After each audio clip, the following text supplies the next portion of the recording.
All right. Yo, what's going on, everyone? Good morning, good evening, good afternoon. Yo, hope everyone's feeling good. Sorry, getting the music to the right level. Yo, Venture, what's up? Yo, Drunna. Yo, Relin, what's up? Hope everyone's doing good. What up? Yo, Conan, good to see you, dude. Hope everyone's feeling good. We're testing some trading today. And more importantly, we're going to be testing how you could potentially cheese the auto load timers. That's going to be what we're testing today, I think. And so we're going to go ahead and jump in. I've got 3 C2s. I've got 3 TS2s. We've got a pretty decent trade route. And we're going to see if we can make some snowball money. Well, so here's the thought process. The thought process is this, I don't know. Because, like, is this really cheese if you need 3 C2s to do it? You know what I mean? Yo, Timbo, what's up, dude? That's the question I keep on asking in my head. You know what I mean? Because you got to make, what, 16? Well, I mean, if you could buy 3 C2s with real money, I guess so. But if you earn all 3 in game, it's kind of legit. You know, you're just kind of running like a, sort of like, what's it called? You're just like capitalizing on a good trade, I guess. But here's the other question is, once this goes live, is there going to be enough demand to even run this as often as I want to? You know? Yo, Circo, what's up? How we doing? There are easier, better ways to make money.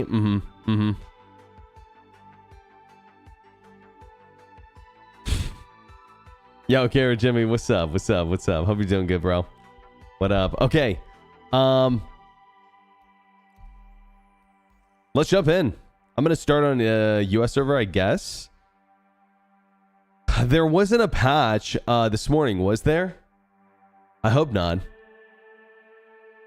Yeah, the other thing is that we're finding is like sort of like cheesy this update is you can actually salvage your own ships inside your own hangar. You heard me right. It's a little goofy, but there are better ways to make money than doing that. So it's like, I guess if people want to do that, they can. Patch later today. Yeah, we'll see. My bug question. Most fires related deaths are due to suffocation from inhaling too much smoke. How come there's no smoke with these fires?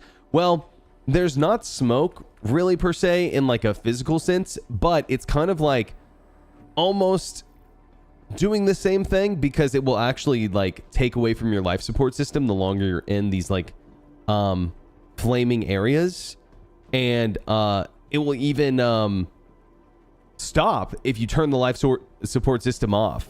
So like it's kind of oxygen based. I mean, you make a good point, but it's probably just because like it'd be too hard to do everything accurately. You know what I mean?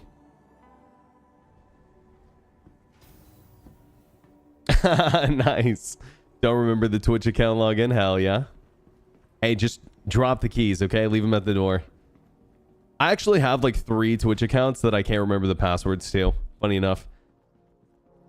Yo, Cooley, what's up? How we doing? Working on a new build for 324 PTU later today. Goes to run Blockade Runner. Yeah. I know they really want to run the Blockade Runner. I know they really want to do that. Please clear the hatch. Shuttle will be departing.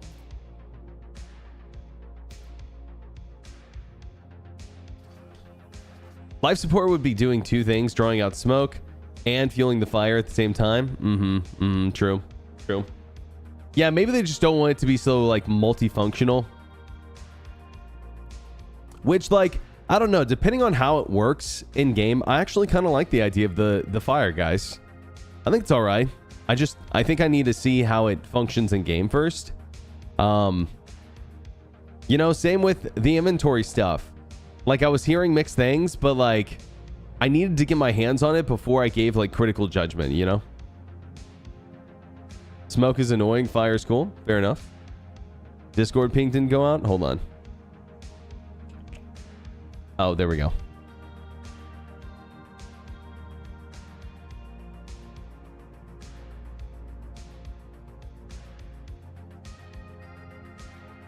Do I have a Star Citizen settings guide on YouTube? Here's the only thing you need to know. You can run in whatever resolution's good for you. Toggle between full screen and borderless and see which one of those gives you better performance. Because I'm telling you, on certain rigs, full screen gives you better, and on certain rigs, borderless gives you better. I'm telling you. It's 100% a thing. And the other thing I would do, all right, and this is the final thing, is go to graphics. Here, actually, let me get off the term really quick so I don't get left behind. So last thing I would do is go to graphics, and then you can mess around with DCLS. It's pretty good, especially if you go like balanced or quality. Performance is, I think, the least smooth looking, but quality looks good, I think. And then planetary volumetric clouds to medium or off is what I would do. And then aside from that, it's all preference. In terms of like visuals though, I like turning my film grain and like chromatic aberration off too.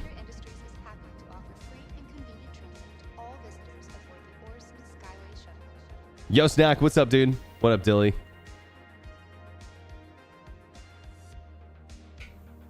Yeah, true, Timbo. I mean, just another point to the fact that Star Citizen is not actually realistic. You know what I mean? Like, for example, in Pyro, there's literally fires going on inside of the space station. Like, they have like little like hand warmers, like the metal tubes. You know what I'm talking about? Which, like, I guess that, like, if you had an efficient enough life support system, you could do that. But it's just funny. Isn't this World War II space sim? Exactly. Exactly. Well, sort of. More like Star Wars sim without the Force. You know what I mean? Like, it's like if they were trying to build a simulator of being in Star Wars, but, like, there's no... It's like a different universe, Star Wars, where there's no Force, there's no Empire... Everything's kind of jumbled up. You know what I mean? Maybe they should add the Force. That could be kind of cool. I mean, we got desync. That kind of counts. Andor version of Star Wars. That's a really good way to put it, actually. That's actually a great way to put it, I'd say. You know, it makes me wish that the UE was actually a little bit more evil. Which, if you read into the lore, guys, I mean... One could conclude that they are. One could conclude.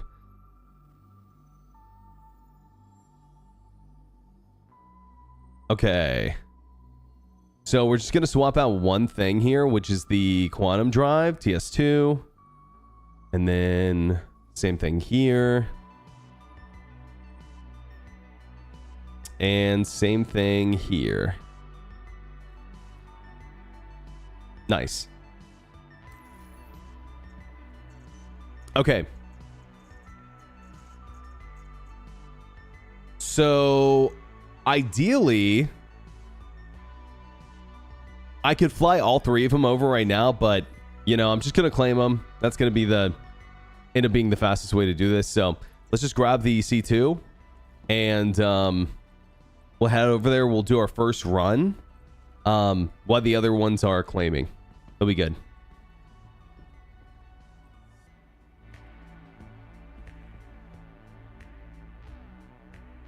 Star Wars sim, but you're a random citizen. Yes.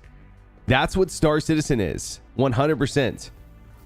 You know what I mean? Because there's like eras of Star Wars. There's like, you know, planets and colonies that never even seen Jedi. You know what I mean? So like, that's kind of accurate, I'd say. Okay, if we can get our hangar to work today.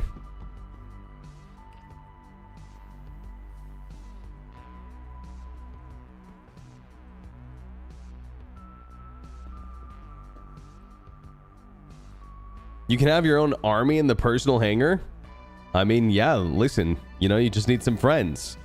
Which I know. The final challenge of any MMO.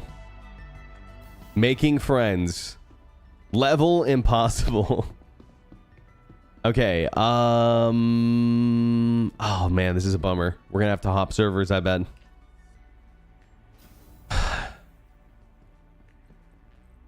Oh, there we go. Nice.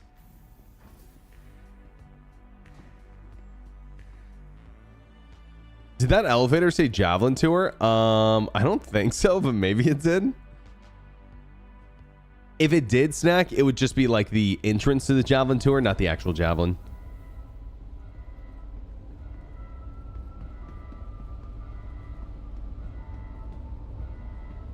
Knock off an NPC, bring him to your ship, equip them with a grenade launcher, and then revive him. Have you tested this? Like, are they persistent? Because if they are, that'd be insane. That'd be really cool. The only problem is that, oh, dude, that'd be so cool if you could do that. The only problem is that they would shoot you. You know what I mean? So, like, are they personal guards if they try to kill you every time you go to your hangar?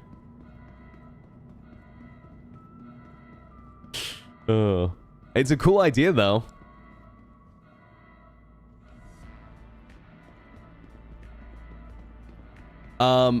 It's not the making that's hard for me. It's the lasting any amount of time. So many friend groups have dissolved over the years. Well, I mean, I'm going to keep it real with you guys. It's less fun to play Star Citizen with a group than ever. I said it. It used to be more fun to play Star Citizen together with other people. Why? Because the stability and also the way that gameplay loops pay out, you know?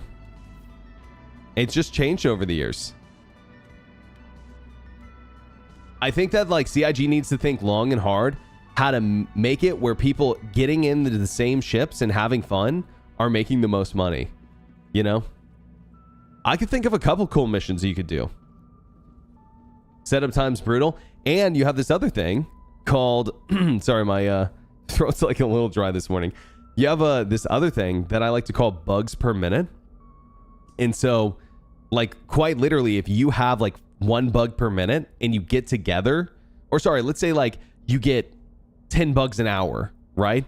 If you jump in with 5 other friends, now you're up to 50 bugs an hour. You know what I mean? Like if each average person gets 10 bugs an hour, now you're like literally as a group experiencing bug after bug, because like if you're not bugging out, your friend's bugging out. You know what I mean? And that, unless you have people you're playing with who can handle themselves, like they know the workarounds and they're like, oh, don't worry, I'll fix myself, I got this.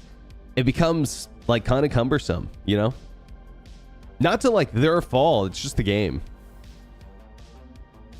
What incentive is there to get a big ship if solo activities pay out better? Exactly. Exactly. You know what they should do? Like, as one of the ERT missions, they should do a wave-based, like an AC match, but out in space. They should do a wave-based, like, ERT. That is very hard to do by yourself. You know, something like that would be cool. And they could make it literally where, like, it gets higher and higher. And then at some point, they're, like, telling you to warp out, but you get money for every kill. So it's like you want to last longer. Something like that could be cool. I know they've done stuff like that with the critical threats, which those were kind of hard to do by yourself, to be honest. You know, I kind of wish they'd bring those back. The other thing is like the mole, for example, sucks. The payout's terrible for a crew. So why would you ever even jump in with someone else in the mole? Might as well just hop in a prospector and look for smaller rocks. You know what I mean? I don't know. Trading is like a solo activity. Salvaging feels like a solo activity. PvP, for the most part, only kind of feels like an activity you want to do with a few other people. But mostly, people do it solo. Yo, Snake, what's up, dude?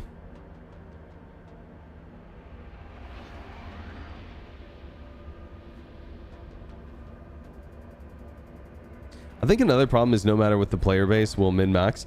Oh, totally. So make the min-maxes getting people together. You know what I mean? Like, if you're making a game and there has to be a min-max, there has to be like a meta way to make money, why not make it where you're getting people together having fun? Solo players are still making money, by the way, right? Other rewards that are money, I agree, but why aren't people doing the gameplay today, Fled? It's because the money payouts, 100%. Like, people would have done Jumptown if the payouts were better. You're crazy if you don't thinking that, like, if Jumptown was paying out like 50K per box, 100% people would be doing it. Now, I'm with you, bro. they've got to come up with other rewards that are not money, for sure. They've got to do it. And you know what I think the group awards that aren't money are? Okay, hear me out. Start introducing like derelict space stations that you can take over. You know what I mean? And like repair and upgrade. I know that's like sounds like a lot of development, and it probably is. But like that's the kind of stuff we need in this game, man. Like those asteroid bases that are coming, we should be able to take over those. You know what I mean? Have some sort of like validity to them and like upgrade, repair. You know, fuck space stations and pyro. They should cut those out. I think a lot of them, and make it where you have to like get an asteroid base or something. That'd be sick. That'd be so cool. Persistent asteroid bases. I'd take that any day over a persistent hangar. 100%. Yeah, and it'd be like holding territory because like you would want like a certain base near a certain area or whatever. Maybe they can't do that without server meshing. And it also has the same problems as base building, right? Is like, what happens if someone's offline? What happens if someone is not in the area? What happens if XYZ, right?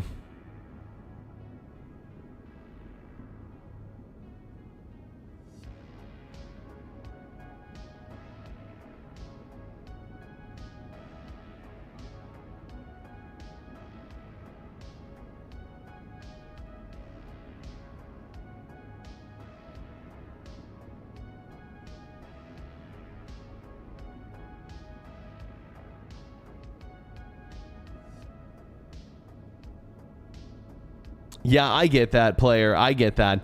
But how often are you coming across those rocks that it'd be worth flying in a group for? Is it often? You know what I mean? And like, if you get one of those rocks, the 46 Quantanium rocks, is the split worth it? That's my question. Is the split worth it? And maybe the answer is yes for that one. It might be. Okay, Terra jump point. It's a lot of money. I just like, I went mining for a few hours and I just, it definitely feels like to me that, like, how much are you making off that rock? Because, and how much time does it take is the question for me, because it just felt like to me that the payout of mining was way, way too low.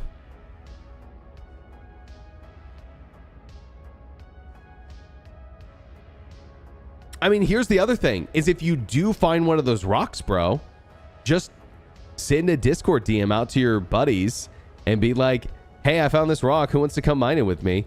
This is the split. You know what I mean? First two people to show up get the cut. Like, I do feel like there is some benefit of getting together for something like that. But the only thing is like, it's rare and uncommon.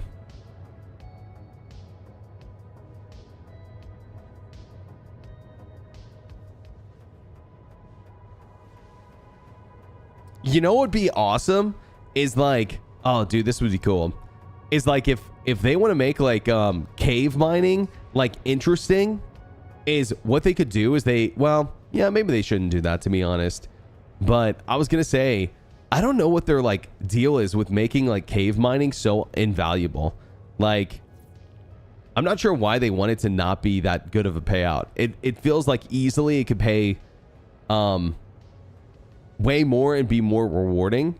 But I was gonna say, like, it'd be cool if like maybe there were some duo rocks in there that you had to crack, like Janelite was a duo rock only. That'd be kind of cool. Yo, Santa Trucks, what's up, dude? Speaking of making money, when did they change the vulture so you don't have to empty the containers every 1 SEU? It's been a while, actually. I think they added that in 321, I believe. And very good change, I agree. It may have been 322.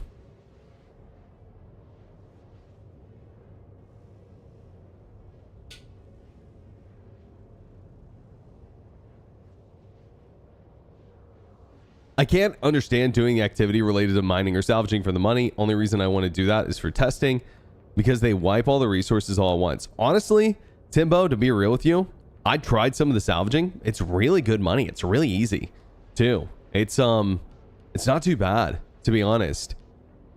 I kind of dig the salvaging. I just wish that Salvaging had a little bit more component value to it. And that's it.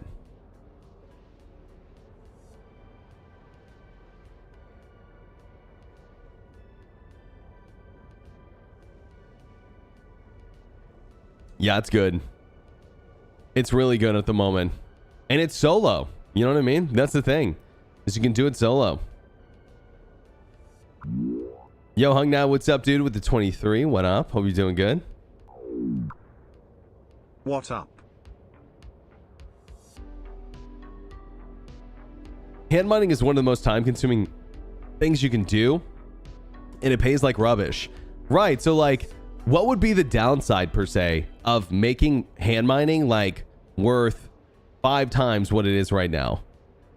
That everyone would be on the ground in caves, like mining, like doing a more interesting, like I want people to feel like they can go do cave mining, or they can go do salvaging, or they can go do, you know, whatever kind of activity and make at least decent money. You know what I mean? It should never be like garbage. I don't know.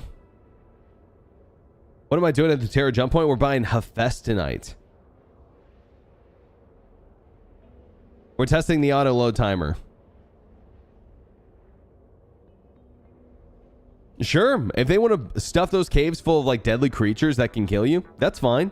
As long as there's cool stuff in there. But like, in CIG's mind, a like jackpot prize is something worth like 50k. You know what I mean? That's what they feel like a jackpot is.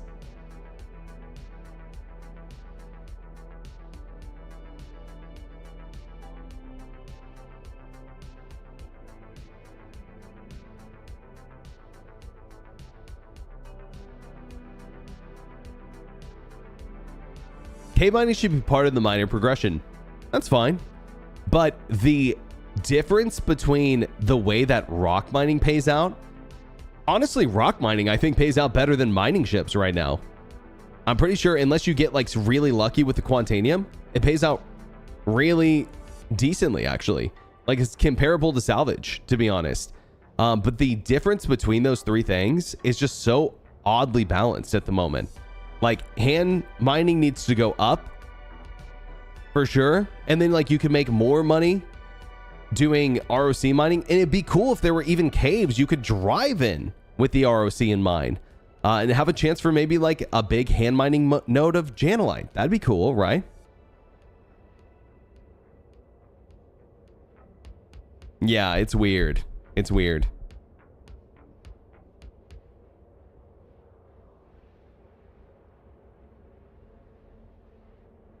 Yeah, you're totally right, Cooley. It does require a bigger ship, but what I will say is that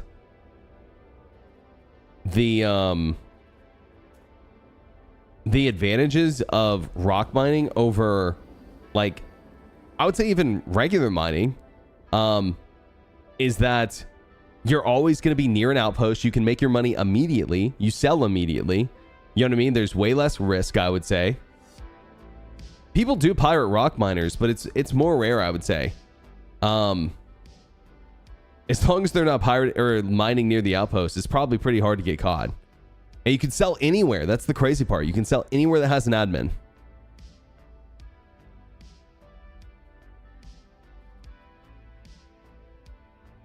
Mining makes me sleepy. So interesting that you say that. Have you done mining recently? I'd say mining is way more interactive. Like salvaging, you're just doing this, you know?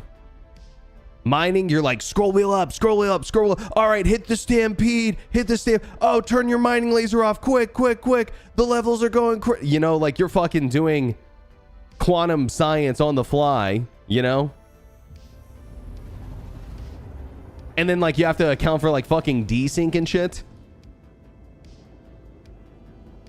Yeah, it's a lot different than it used to be.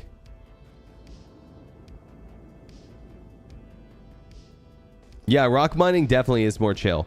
Rock mining is how like old mining used to be.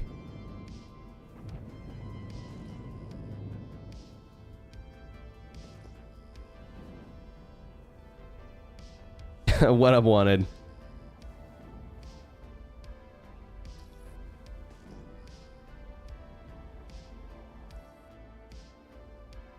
Panel salvaging sucks? What sucks about it? What sucks about it? Is it the payout? Is it boring?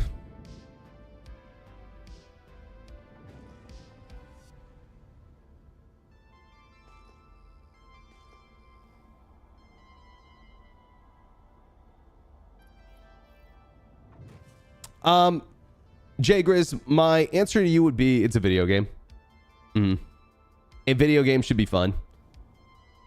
You know what I mean? How many people you see flying spaceships in real life? It's my question to you. Not very many. Not very many, do you? Okay. Going in for the landing.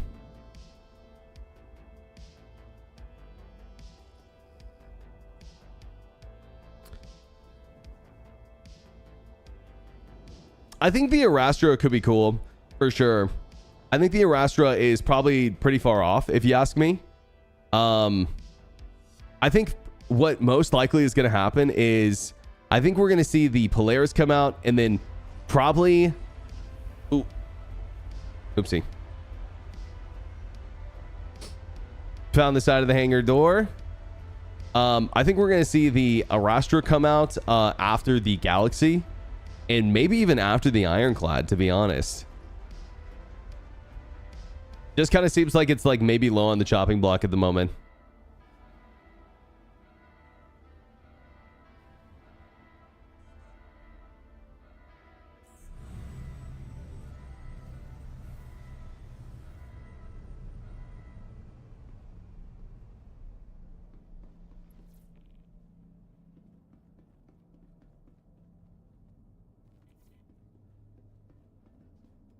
It'd be cool to see some realistic mining equipment. Give me some huge, don't even know how to say that.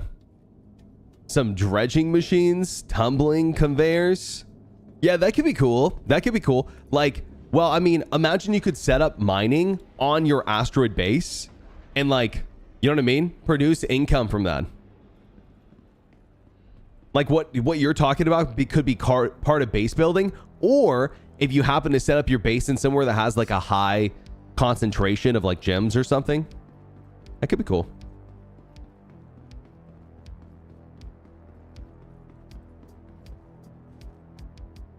I mean, it's not like resource nodes in Star Citizen don't respawn. You know what I mean? Stuff like respawns in Star Citizen. Unless like, I don't know, does that bother anyone? So should CIG limit the amount of resources in the universe? You gotta regrow your rocks. Do strip mining. Oh, we should probably put our ship away when we get to the lobby.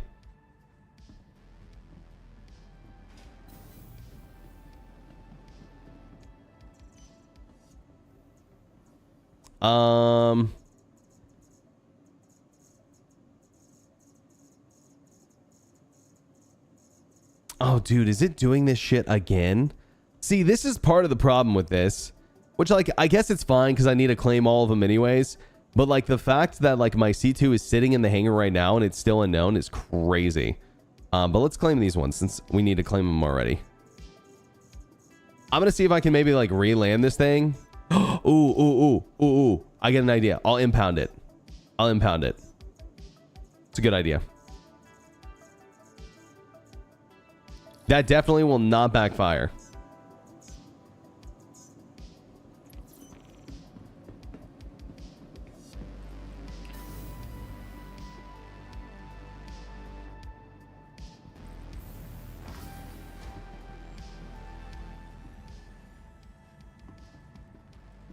No, Timbo. I'm talking about how in ISC recently they talked. Well, we're getting base building eventually. That's happening.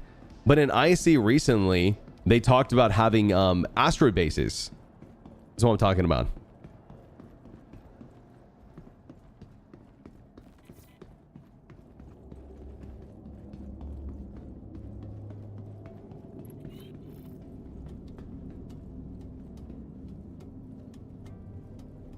Let's commit a crime. I'm always down for a crime. In-game, of course. For legal reasons. In-game. Not in real life.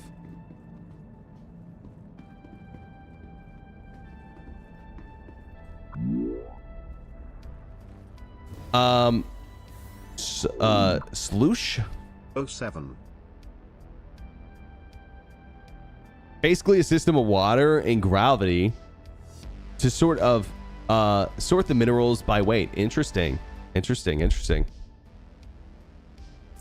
Yeah, maybe. I will say, Timo, you just added 10 more years to the development.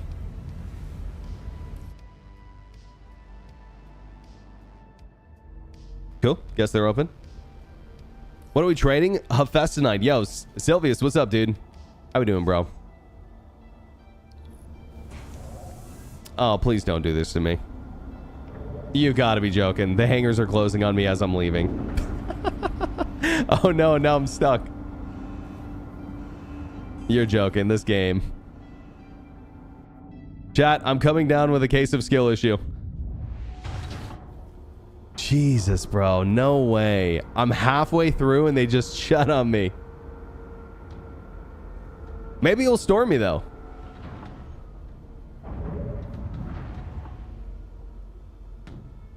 I'm waiting for the explosion.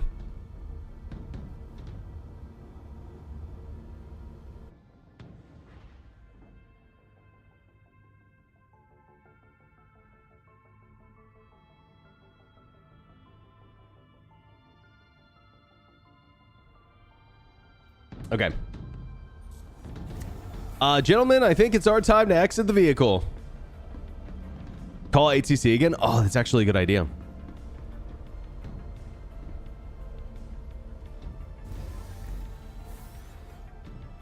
You know what will be important? Feature at the cartography table. There's only a few ships with it now. I mean, yeah, if there's only a few ships with it, probably put it on the bottom of the totem pole.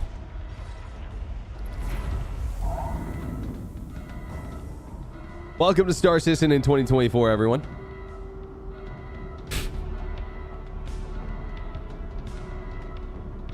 Oh, man. You know what the worst part is? I don't think that even when the hangar's open, I'm going to get out here. I don't think it's going to work.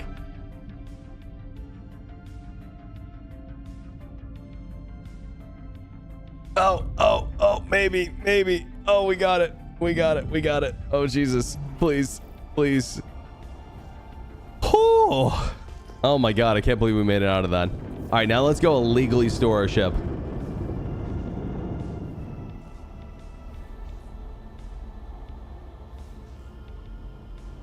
Yo, Scottsdale, what's up? How we doing? Hope you're good. Working as intended. So the hangars have a bunch more issues. The inventory system kind of sucks. The looting is worse. The physical cargo stuff is good. Like the ideas behind these like features and implementation is good, but it's like the actual implementation makes it has been tough. Okay, no auto store? Okay. Well, that's unfortunate, guys. I guess we're just gonna have to reclaim the ship.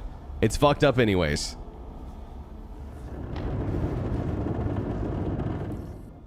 Oh, you know, I could go to the military docks. I don't know if that still works.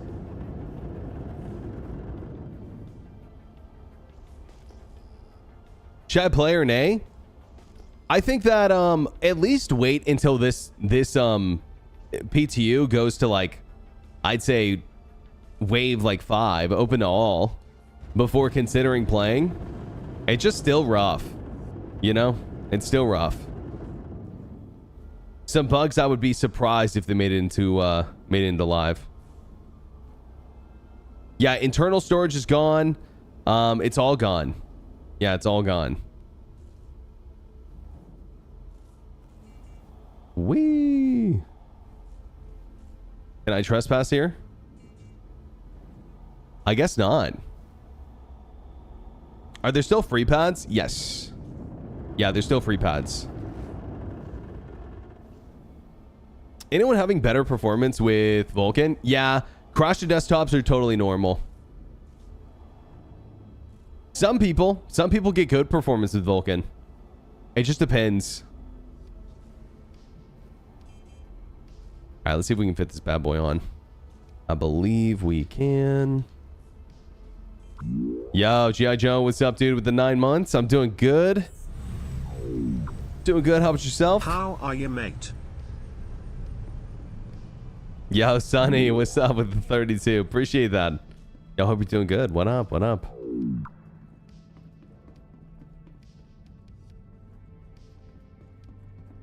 Yeah, I'm AMD as well.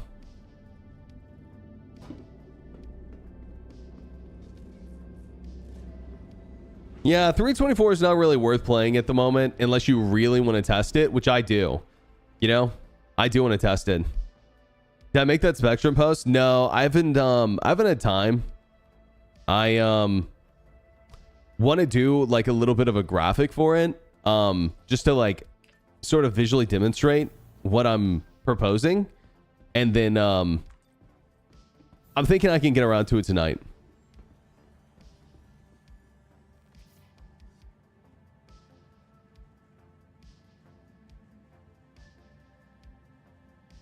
Are you talking about in the hangar? Yeah, Woosin, it doesn't work in the hangar, unfortunately, either. Where do you store your stuff? There is these kiosks inside of these stations that you can now access. So this is how it works, right? Let me show you.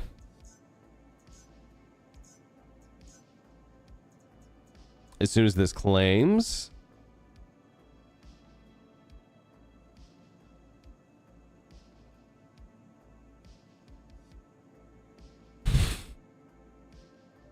$5.2. You're about 2 major patches too early. You're about 20 years too early.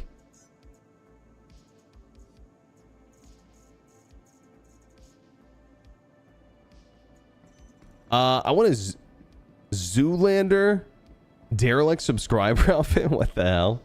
I mean, hey, listen, you know, that actually sounds like it could be cool. There can only be one. Or wait, no, is that Highlander? I can't remember. Where are the kiosks here? Is the question. I don't see any of the inventory kiosks. Are they tucked away in the back?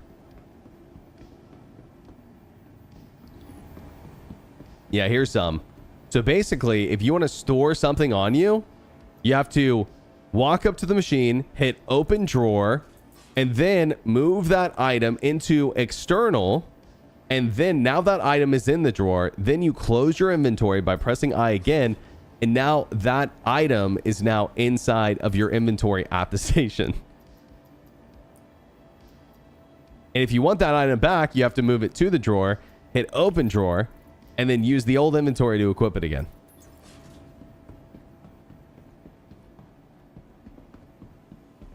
So that's how you do it.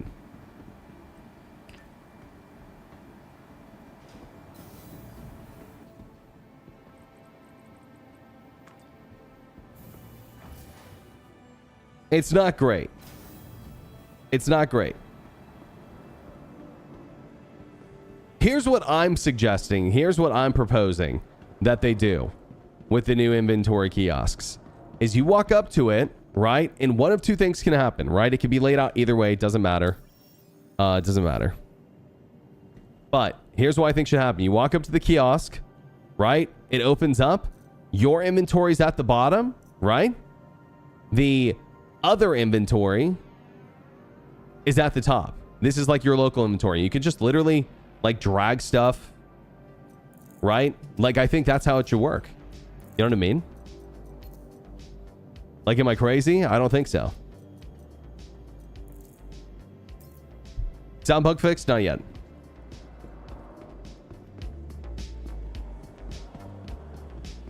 Kiosk system's too cumbersome. Yeah, I think it's just clunky because I timed it. It doesn't take that much longer to get ready, guys. I timed it. I went to live. I went into the PTU. We timed getting out of bed, walking your ship, getting geared up, you know, whatever. It takes barely any extra time at all. It's like barely any extra time. It's just the amount of steps and the clunkiness, I think, makes it bad.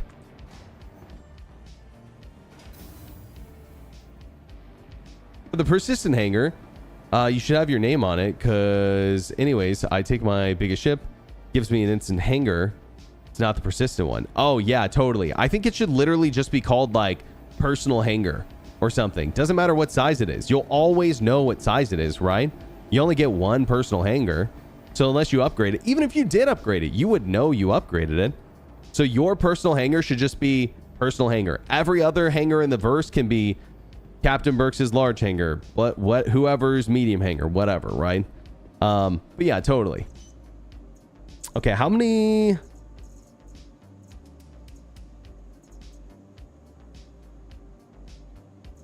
Oh, we have 2 C2s ready to go already. Wow, that was fast actually. Okay, cool. Let's go. Let's auto load both of those.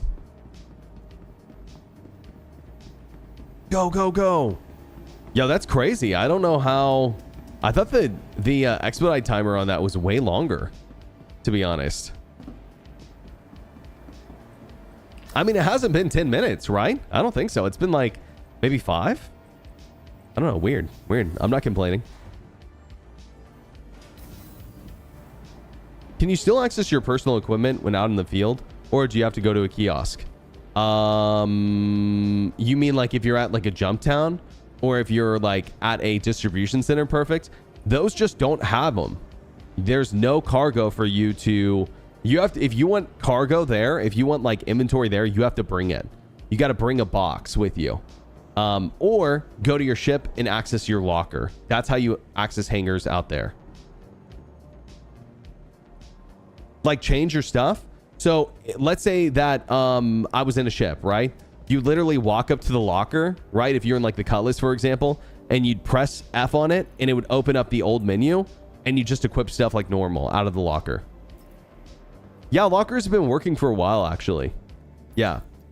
Just on certain ships. Some ships don't have them. Okay, what were we doing? We were gonna buy.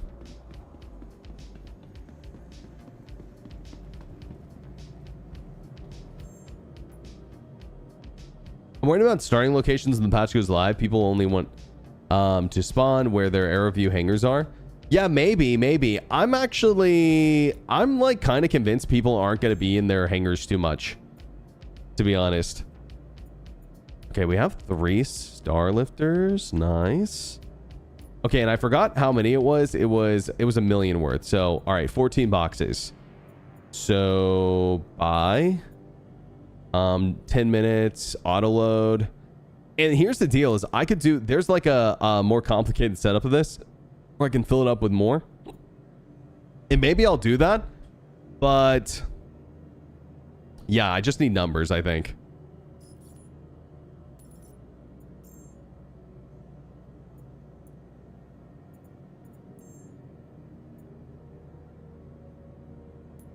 Okay, second one.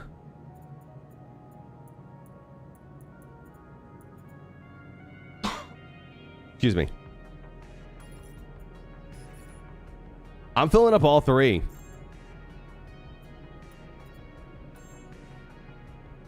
I guess one of them is still claiming, but I don't know. It's letting me fill it up.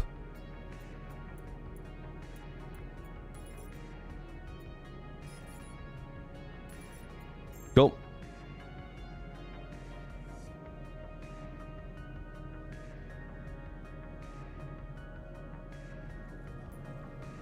I think they'd have like, oh, let's go set our spawn here too. And we could ditch our gear too, since we're going to be like holding backspace.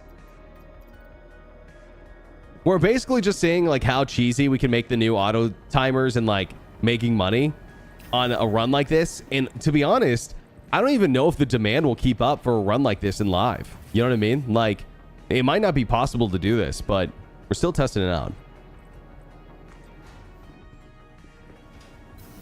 Yeah, loadouts would be a good idea, I think. Oh. Yeah, perfect. You can still use the regular inventory like on you.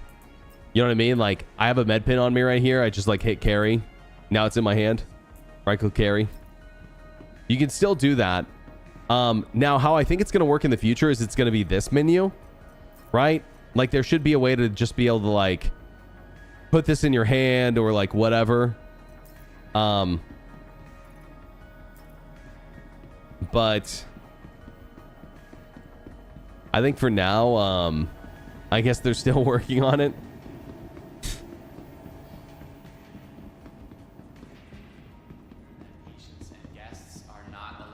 Well, Chew, I do understand what you're saying, but the whole point of our test is to actually see if we can avoid that.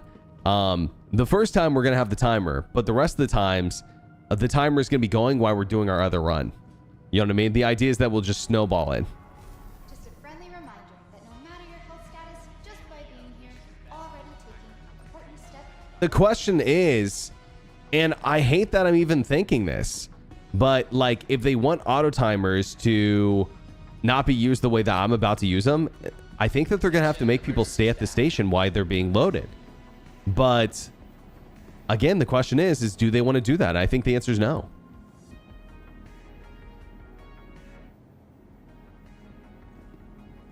The average person won't have 3 haulers. You're definitely right about that. But you could do this with any size ship.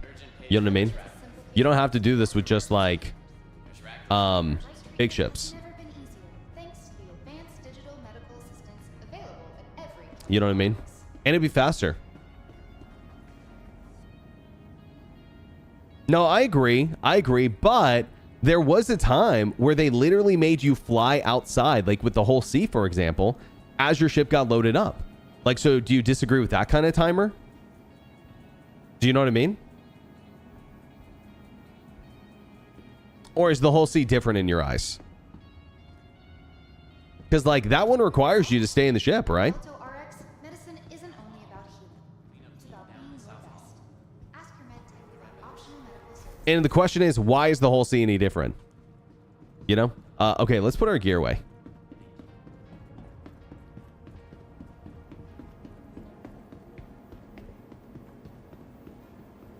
Oh.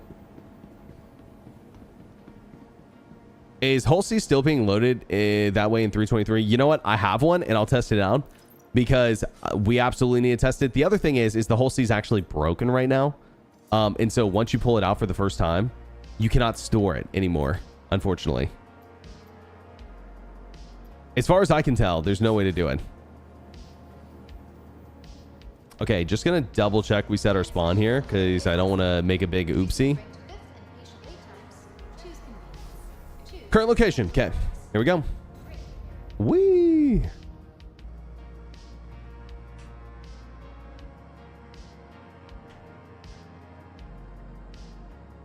I couldn't get the auto load for Ryder in Ida. So if you're outside, Darren, if you're not like you cannot auto load somewhere that does not have storage.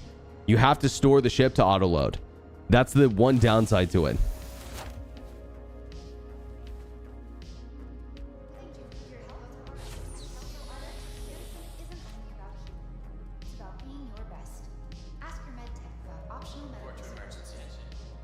Okay, so I think my goal here is, first of all, let's throw the white undersuit on maybe. Honestly, we don't even need the white undersuit. I'm just putting it on just in case. If it's going to give me one, it might not. Doesn't look like it. Okay, we're wearing the gown. Don't need anything else.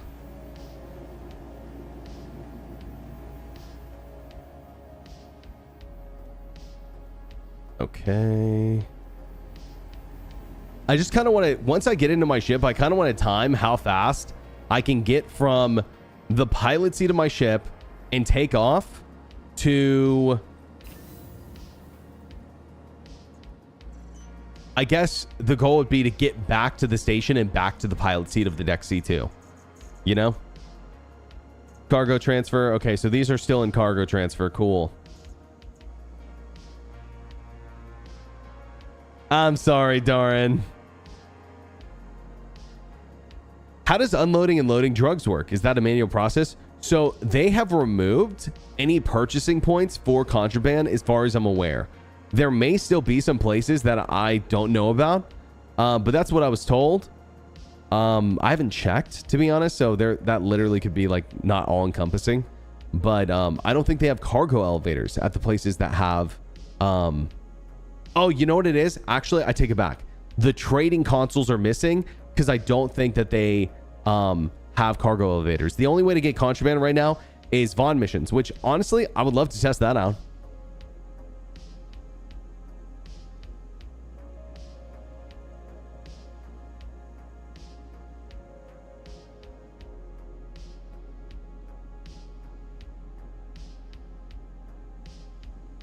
People will rob each other at the outpost while doing cargo, loading cargo. Yeah.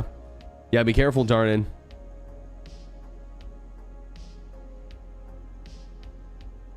So my thing is, I don't mind the timer either, but my thing is like, how is this timer adding value to the video game? I guess it's supposed to be immersive, right? Is the idea. You could load the cargo yourself and maybe you do it with friends, but the problem is then you have to split the cargo with friends. I think that the idea, I think, was that this was supposed to like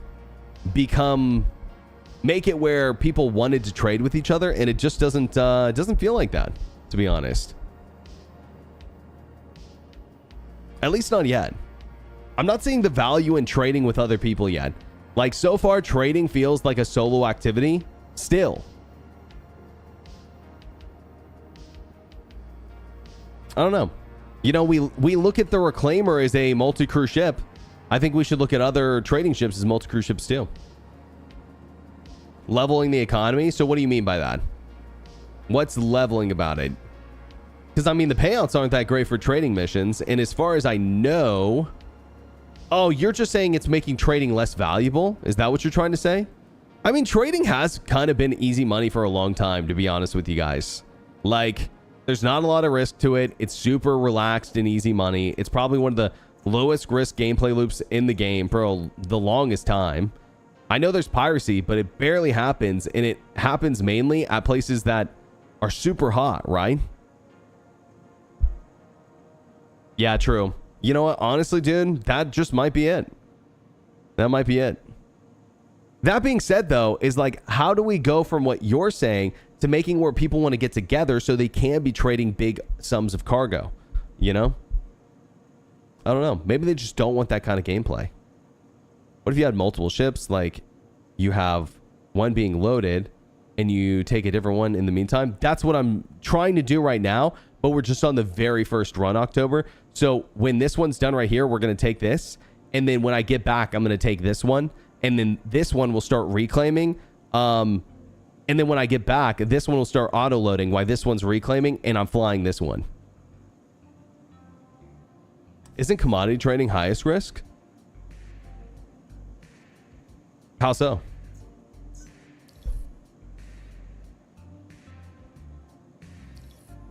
I mean, maybe if you're going to say, like, risk because of, like, the servers, I guess you could say, right? I get that what you're going to say is that you're putting your own capital in, but like trading's just like really not that risky aside from like the server fucking up, you know? Yeah, I get what you're saying, but there's still not very much risk to it. Again, aside from the server fucking up, you know what I mean? Like in a world where there's no bugs in Star Citizen, which will probably be never, by the way, but in a world where there's no bugs, most likely traders have almost zero risk, and their gameplay requires like no finesse. You know what I mean? Like there's no like skill to it. It just, you show up, you buy, you fly to the next place, you land. That's it. You know what I mean? I'm not saying it's not like a valid gameplay loop. I think trading's awesome. It's like, it's kind of easy mode. You know what I mean?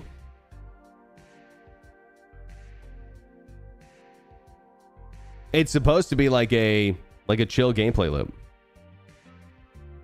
Oh wait, what the fuck?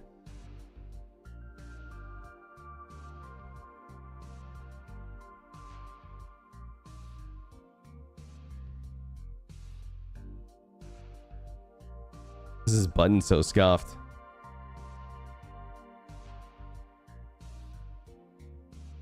Not when the market is volatile?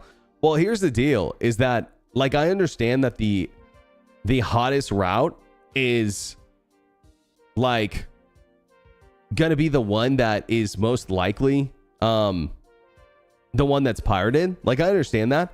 But the thing is that if you look out over the majority of people who traded during, like, let's say the RMC rush, I'd say the majority of people who traded came up. Like, I would say that probably like 99% of them made money, right? Like, they didn't lose money to pirates. It wasn't so bad that, like, they were, you know, hitting zero and never recovering. Like, maybe it happened a couple of times to people, but I'd say for the majority of people, they made money, even though it's the quote unquote hot run, right? People are still getting away.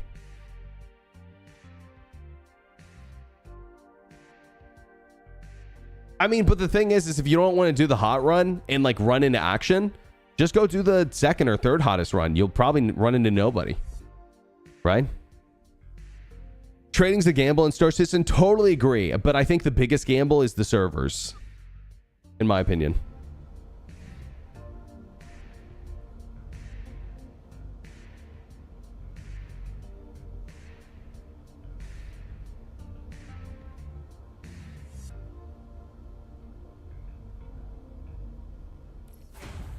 In general, it feels like they're setting up the future for storing your cargo and selling it at a later time would be the way that you trade.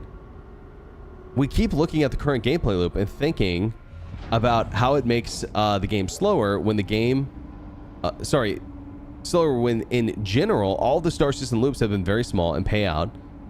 There's almost zero economic reason to make money other than to buy other ships. Yeah, I mean, I agree. Servers have stolen more of my cash than pirates by a like a landslide, I'd say. Like, if you polled everyone who's played Star Citizen and traded ever, I think it'd be a landslide. I know, at least for me, I've never been pirated, you know? Even on like the PTU. Well, I mean, actually, that may not be true. I may have been pirated. I'm just not remembering.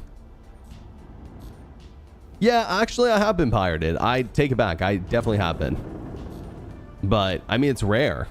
So rare, I almost forgot. Okay, so we've got our cargo. We're going to the Terra. We're going to... I think Hurston's going to be the closest. No, I think it's ArcCorp.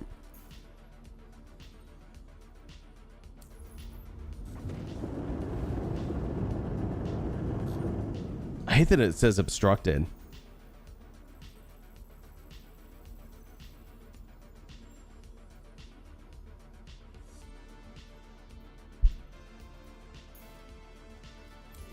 Just take me there.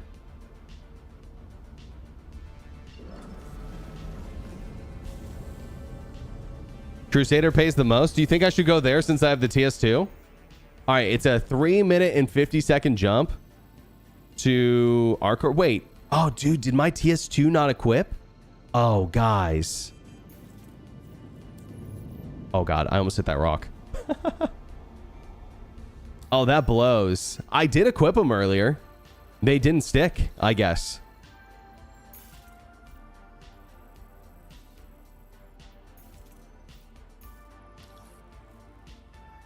Or maybe that's the TS2 time. 6 minutes, 30 seconds. Does that sound right? Okay, unclaimed cargo awaiting transfer. Leaving the area will forfeit unclaimed cargo. I think we're fine, actually, though, right?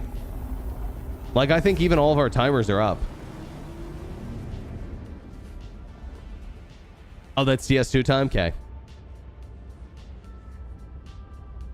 I've lost hundreds of millions to crashes, far more than I've ever lost to pirates. Yeah, that's what I'm saying. Now, what do I think about pirates? I think that piracy is like a super legit gameplay loop. But I think that it needs more risk to it. You know? I think criminals need more risk in general. Like, playing as a criminal should be playing on hard mode. That's the truth. I think. It's like, if you want to play as a criminal, it needs to be like you wake up today and you go, I want to play Star Citizen on hard mode. I think.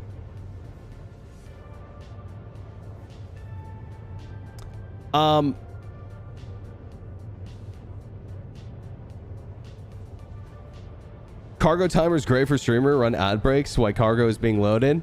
Yeah. Sure.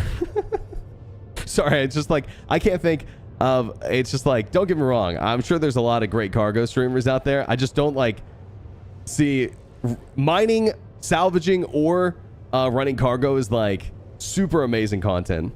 You know, I'm only doing this for the test. Yeah, 10 minutes of ads. All right, guys, who wants to see 10 minutes of ads, baby?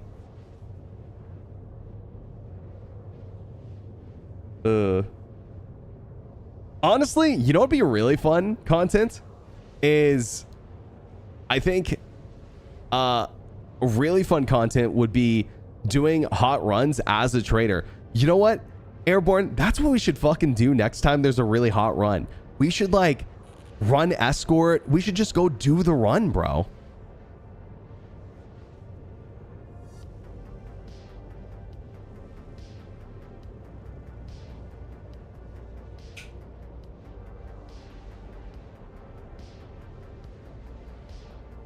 Well, I mean, I appreciate you sticking around, dude. For sure. I appreciate you sticking around. I just like, don't get me wrong, I like trading. I just like, in my opinion, I thought that these trading missions were going to make trading more interesting, and they've kind of just like made trading just more scattered. Like, I don't know what I was expecting, but I don't know. Like, I want to see trading missions that have like some sort of like interest to them. Like their time so they could explode. Do they have those? Like timed missions where they like could explode. You know what'd be a cool one is like NPC pirates, right? And you know what they should do is have like a low, medium, and high level risk threat of pirates, and then potentially based on that, it could roll a dice in the background of like if NPC pirates are going to spawn in your route. That'd be kind of cool, I think.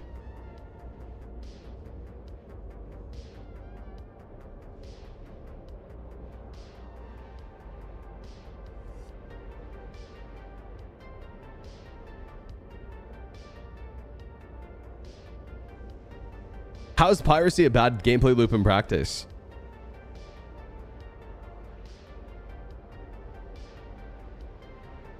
I've done tons of piracy that is been super fun. In fact, my favorite kind of piracy is privateering, where you pirate people who are doing illegal things, right? Like pirating people who are running drugs or contraband. It's illegal. They like, if a security ship showed up and scanned them, they would get a CS3 and their cargo would disappear from their ship. I know that's weird. They got to fix that. But it's like, I would love if I could steal someone's contraband and then go turn it into Port Olisar and be like, hey, I'm cleaning up the verse. Here you go. Here's some positive rep with UE and a reward. Yo, Stray Cat, what's up, dude? What's up? What's up? Doing good. That's supposed to come with Bounty Hunting 2.0, Timbo. Yeah. Deputy Berks. It's fun because it like feels like guilt-free piracy. You know what I mean? I'll say though, like when I pirate someone, or you know what's even funner than pirating? Anti-piracy.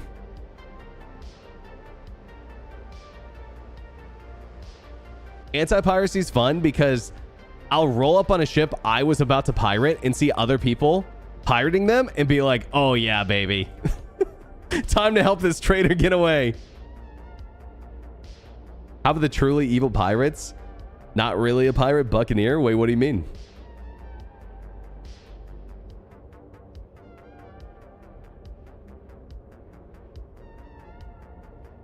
I pirated people who have pirated before. We did that on 323. Remember those one guys? Spitbull, were you there? Those guys that we hit on the ground that were pirating a ship and we ended up snagging it from them. And then they like came after us. Fog was there. Fog got rammed. Oh, God.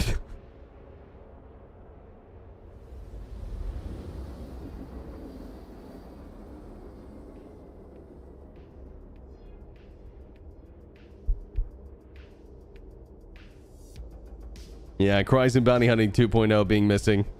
For sure.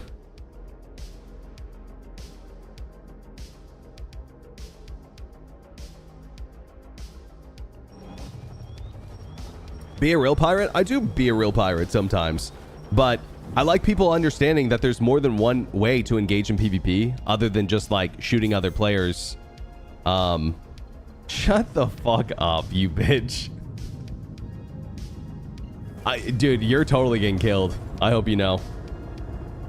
You're so done for, Airborne. You better start QTing out.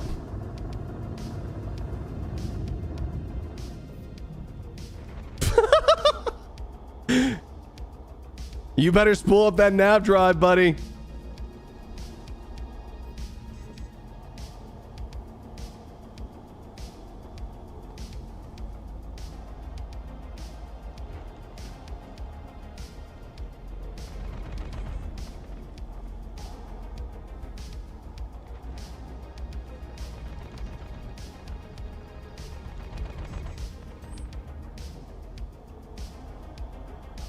Don't you do this to me, you son of a bitch!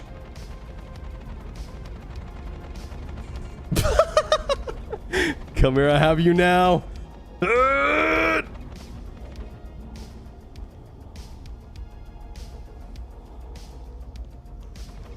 Oh, you bitch. Come here, Airborne. I think I see my shields flashing, dude. Keep shooting. You might have them done by the time Star Citizen releases. Use the side thrusters? Oh, bro, she just turned slow.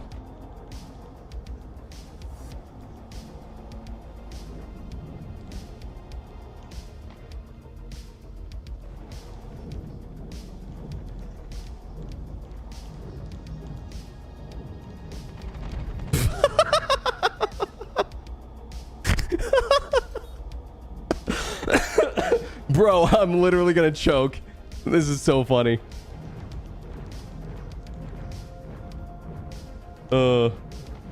I thought he was gonna fucking ram me, dude.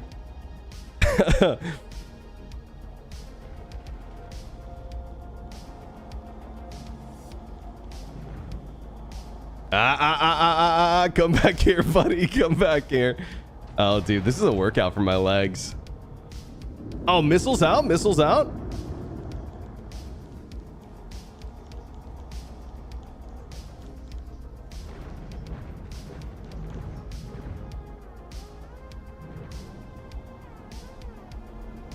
Oh, shit. Oh, dude, almost. Hold on, I got this. He doesn't know what's coming.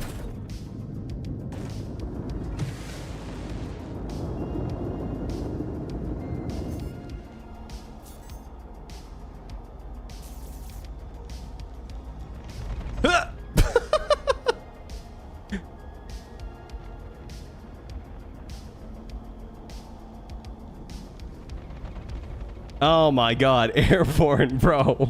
Can we just call a fucking truce, bro? What the fuck? You're never gonna get through my shields. I mean, this should show right here why pirating in a Mantis solo is impossible.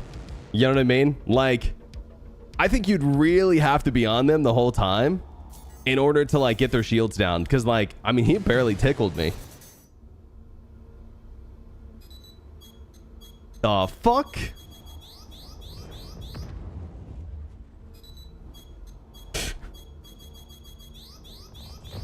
All right, I can't even lock onto those. Is using gimbals any good? Maybe. What is it?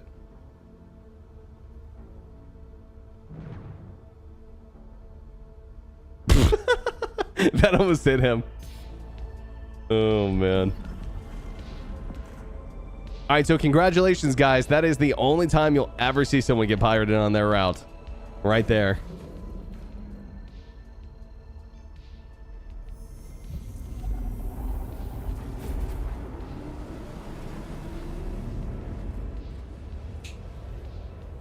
First piracy? How much did you make?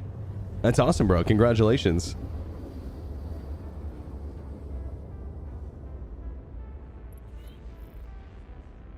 I'd be willing to join an org dedicated to vigilanteism. Like a bounty hunters guild.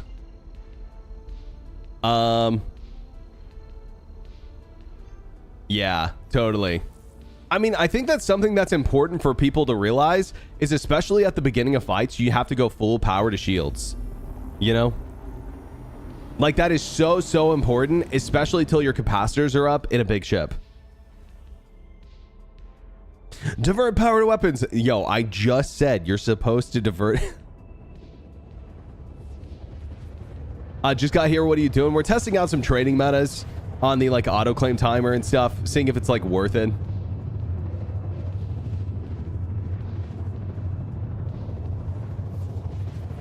I mean, easier said than done. Focusing on one shield face. Easier said than done. Helps when you have two people.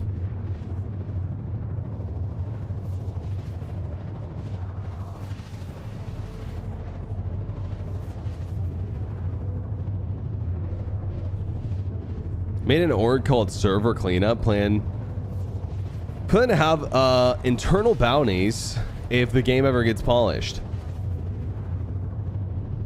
What commodity are we running? Hephaestonite at the moment. We're not making any crazy money, but minus that piracy encounter, the fake piracy encounter we just ran into. In that scenario, trader would have self-destruct. Yeah. I mean, even for me, it was hard to keep you in front of me, honestly. If I had a turret gunner, though, I think you would have got smoked. But I mean, I think that goes for any solo mantis. It'd be very hard to stay alive as a solo mantis against multi-crew.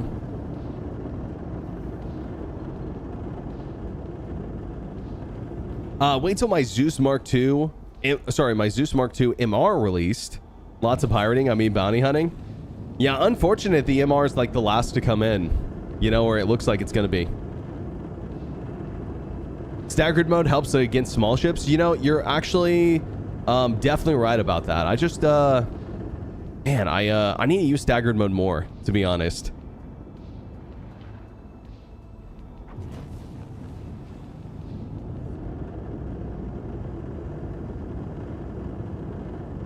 Full power to shields right after nav mode? Yeah. Yeah. 100%. You get that extra, especially if you have ballistics. Oh my god.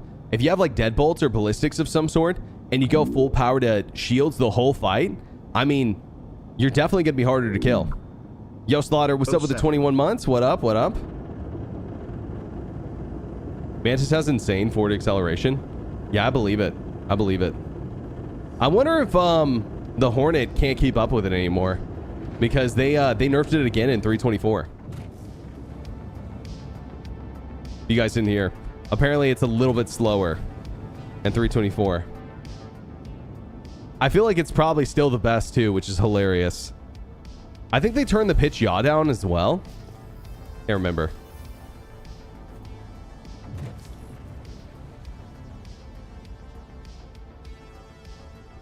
Okay, come on, come on. Gateway granted. And that would be over here.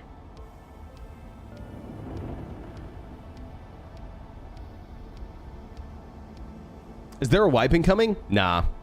Not till 4.0. 4.0 will most definitely be a wipe. Hornet's slower, but better in atmosphere. Yeah, that could be true. Could be true. They're holding off on MR till Bounty Hunting 2.0 comes out. Oh, got it. So, what, like, what do you think? Like 5-10 years? Understood.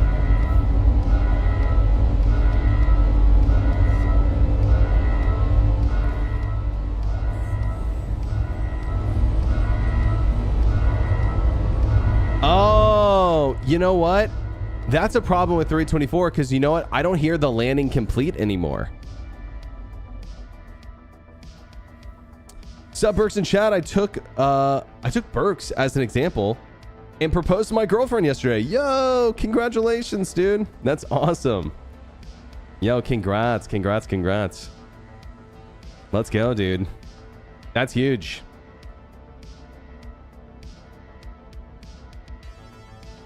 Now you have someone that could potentially outlove you longer than Star System development. Congratulations.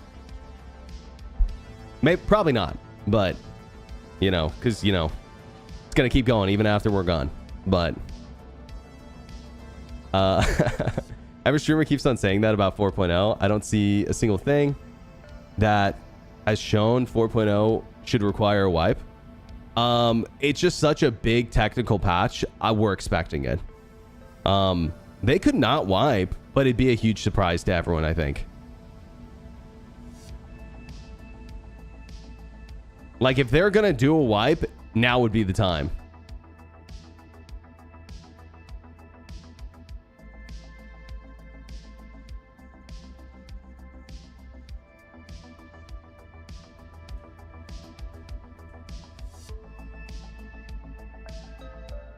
Yeah, dampener, not a snare. So you'll be able to hold on to people, but not capture people. Which, like, I'll say it, we need more snaring ships. At least, like, one more would be cool. And I think it'd be cool if, like, the Mantis wasn't able... Oh, it actually stored. Great. I think it'd be cool if the Mantis wasn't actually able to snare capital ships. I think it'd be cool if you had to have a special ship to do that. Like a bigger one.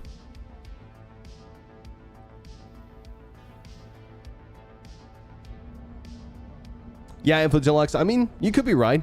But, I mean, my gut tells me there's going to be wipe in 4.0. We'll see.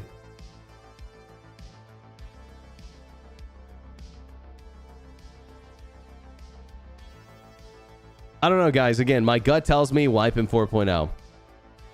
We'll see. We'll see. Doesn't necessarily have to happen, but that's what my gut tells me. Everyone said the same thing about almost every patch. I mean, don't put me in that group. I haven't said that. In fact, I almost always... I gotta be real with you. I almost always call the patch wipes 100% accurately. I don't think I've ever got a patch wipe wrong. So, I mean, if 4.0 doesn't have a wipe, that'd be news to me. You know what I mean? In terms of, like, the first time I've guessed wrong.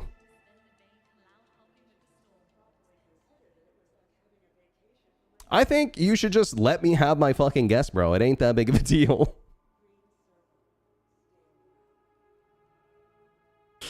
You're taking it way too seriously.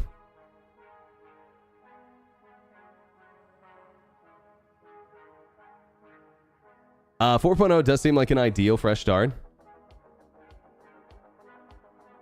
I don't... Infidel Deluxe, bro. I don't care what people think that I think. Or think that they know about me. I'm just saying what I think, bro. And guess what, dude? I'm not going to change the way that I guess or talk about the game because someone on Reddit or someone on Spectrum thinks that streamers have inside information. I don't care. Listen, bro, I'm just making guesses. Just let me make my guess, bro. It ain't that big of a fucking deal. You know what I mean? You're making it out to be a way bigger deal than it actually is. I don't have any responsibility to accurately guess fucking anything. You know what I mean? My opinions are my own. I don't work for CIG.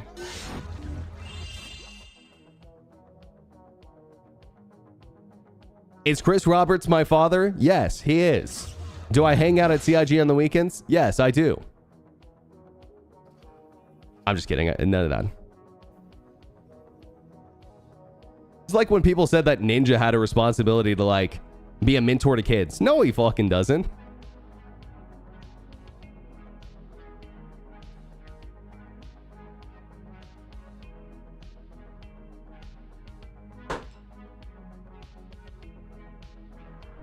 Raise your own kids.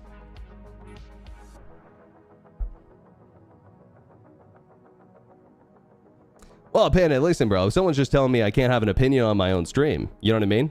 Like, I'm just making it clear. I can talk about whatever I want here.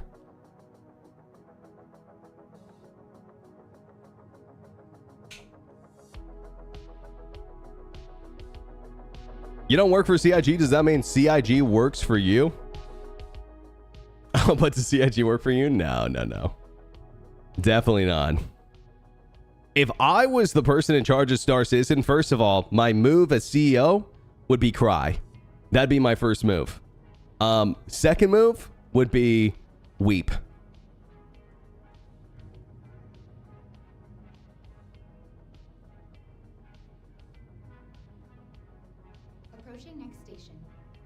your stop, please prepare to disembark. CIG works for all of us, true. Just like the government works for us, right? Right? Right, guys? Public servants, right, guys? Oh, man. You would hope. It's all good, Infant Deluxe. I mean, I'm just saying. It's all good, bro. You're good. You're good. If I was the CEO, I'd fire the person who made the old EVA system and promote the guy who made the new one. Well, Bushy, it's a little bit more complicated than that because the old EVA system actually used to be so great. And then they updated it without telling anyone. They broke something, and the old EVA system all of a sudden was ass. Does anyone remember that?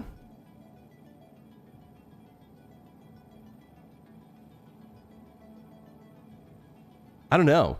And so for like a few patches, it was like, I think 318 and onward, I'm pretty sure, EVA just felt really bad.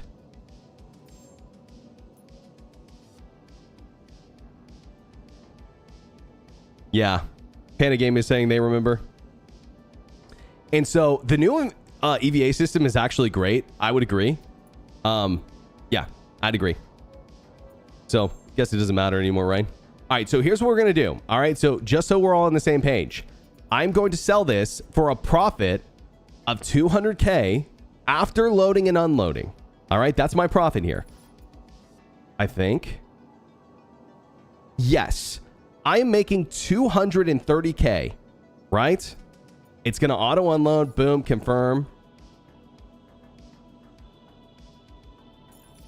All right, so that's going to be 3 minutes and 40 seconds. Once that's done, I believe I'm free to claim the ship. And so I can just hold backspace now and just start working on the next ship.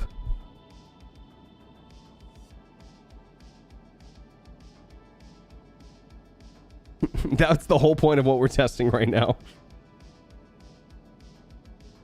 Isn't there a timer for unloading? Sure, but I don't have to be here. You know what I mean? I just got to make sure that I don't claim it for 3 minutes and 20 seconds or whatever.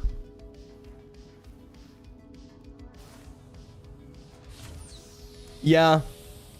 I do like a lot of the other features that were added, to be honest with you, in 323. I just think that some of the instability has made it like worse and worse and worse. Like it feels like it's snowballed and never really recovered for some reason. I don't know. It's weird. Auto loading and unloading work for you if you're lucky. Okay, so it's like hit or miss. Okay, fair enough. Fair enough. Okay, so here's the deal though. Our next load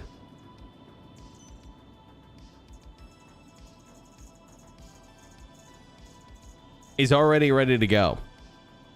So all we got to do is take one of these. And before we leave, we just have to claim the other ship and we're good to go.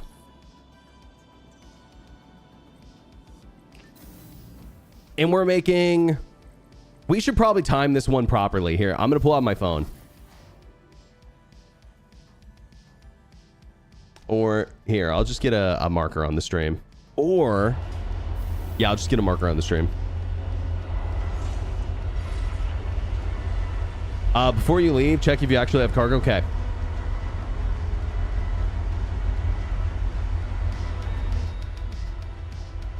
How bad do you think 4.0? I would expect it to be unplayable. Yeah. I'd expect 4.0 to be unplayable. That would be the expectations that I would have walking into it. And here's the deal. 4.0 could look really playable in PTU and then go live and because of concurrency be very, very bad. Okay, it looks like we got our cargo. And I'm expecting that to be the case.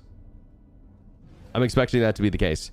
Yeah, this is like the ultimate Netflix and watch a stream / play RuneScape on the second monitor gameplay loop. Because like you literally get like, you know, 60 seconds of gameplay, QT, and then you wait around for 6 minutes, land, and then you do a little thing, and then you hold backspace, and then you just rinse repeat.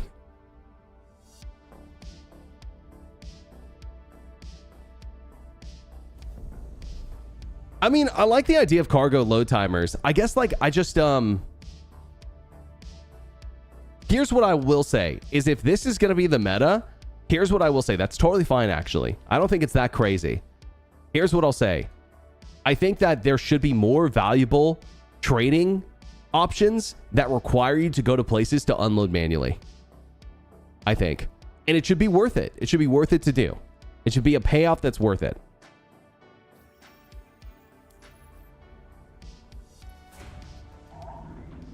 Isn't the Zeus Mark II MR to pull capital ships out of Quantum? I don't know.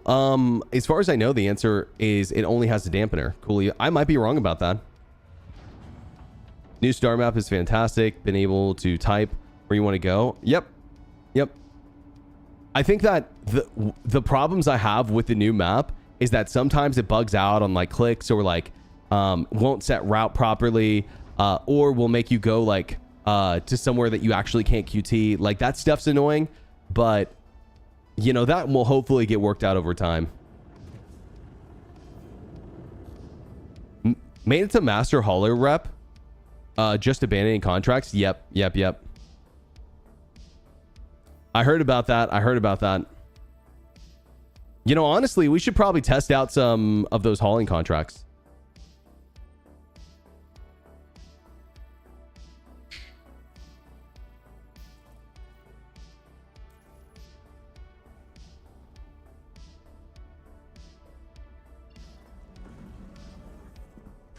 Carrick is going to be so broken for 324. Dude, you know what else is really broken? The whole sea, unfortunately. Any other ship where you'll be unable to load manually? I mean, the whole sea is kind of in the same situation, but for a different reason. Unfortunately, it's got no docking capabilities. Yeah, I can't think of one, but some other ships as well got kind of nicked on features. Like, for example, the Titan doesn't have any storage in it anymore. None at all. You know? So there's definitely a few things that like got overlooked. I would say that the Argo cargo, or not the cargo, the raft, but actually the raft got fixed. Thankfully. According to CIG, they're working on the docking ports. Got it. Also, they need to make it where people aren't backspacing and leaving a pile of bodies at TDDs. Yeah, totally. And I think having runs that don't require auto loading to be like the big money makers will cut back on that, I think. But the other thing is that even content that people want? You know, do people want to, even if it's good money, people want to manually load? I mean, I would, to be honest. I mean, that's what I do piracy for, right? Hi guys, I'm in need of a multi-crew gunship. Got the money for a Redeemer or a Starfire Gemini. Need to grind 25 more for an A2, considering the 600i. What do you think? Redeemer would definitely be the best, I think, for what you have now. The A2 would be great as a gunship. You have to fly it more strategically, but it's a great gunship. Remember, it's only got downward-facing guns. So you have to basically fly belly up and like point your targets at your belly. And that can be hard to do. It used to be easier before the, agility nerf. But Redeemer's actually very, very, very good. Like, people really undersell the Redeemer, especially if you go full ballistics and put power to shields. Because remember, if you put power to shields or even let your turret gunners go laser cannons, hear me out, they have a different capacitor than you. You're putting power to shields with 2 size 3 shields. I mean, you get 30% extra on 2 size 3 shields. That's a lot, right? Really enjoying the Wrath this patch. Maybe I need to test it out, to be honest with you.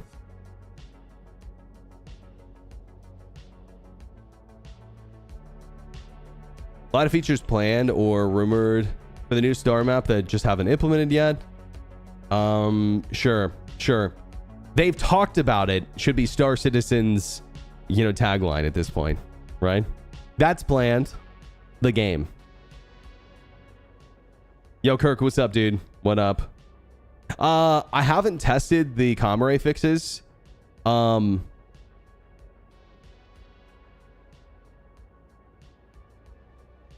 I think that I heard they were still broken, but I can test them. I heard they were still broken. Soon, Citizen TM. Raft still slow. Gotcha. Gotcha.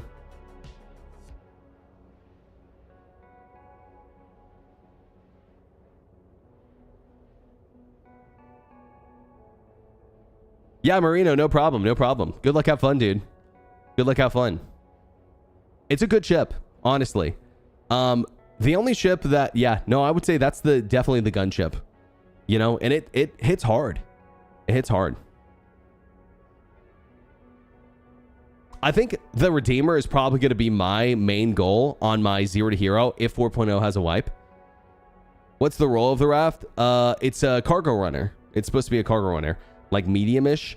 I think it's got in full like 120, 108 or something. SCU might have more than that. Anyone know off the top of their head? Oh, 96. Oh, that's okay. That's not amazing, to be honest. So what's more enjoyable about the raft this update? Like, its cargo works differently? I haven't seen it. Mike said it's good. Easy access. Gotcha. Okay. Interesting.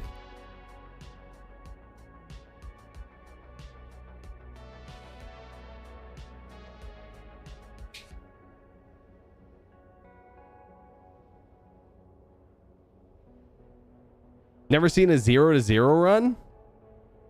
There's a guy named Zero State on Twitch who streams, and he calls his run 0 to 0. It was hard coded. It only takes 332s, but you can throw whatever on it now. That's cool. Oh, it flies better too, apparently. Interesting.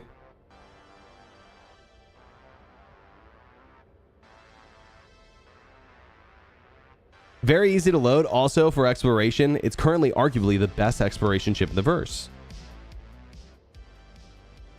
I gotta see this ship. Interesting that you say that. I would think like the best exploration ship in the game would be like the C8R. Am I crazy for that?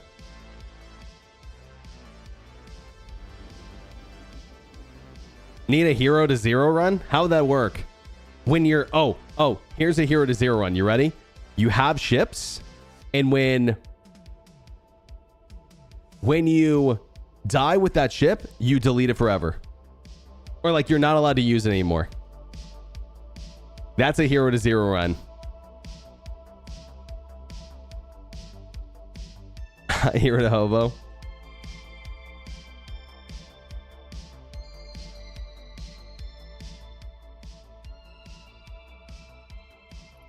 Waiting for Ion to hero?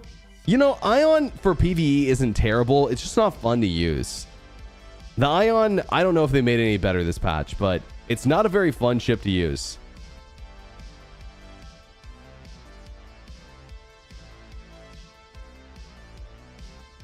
Can I end the MFD? Yeah, I got you.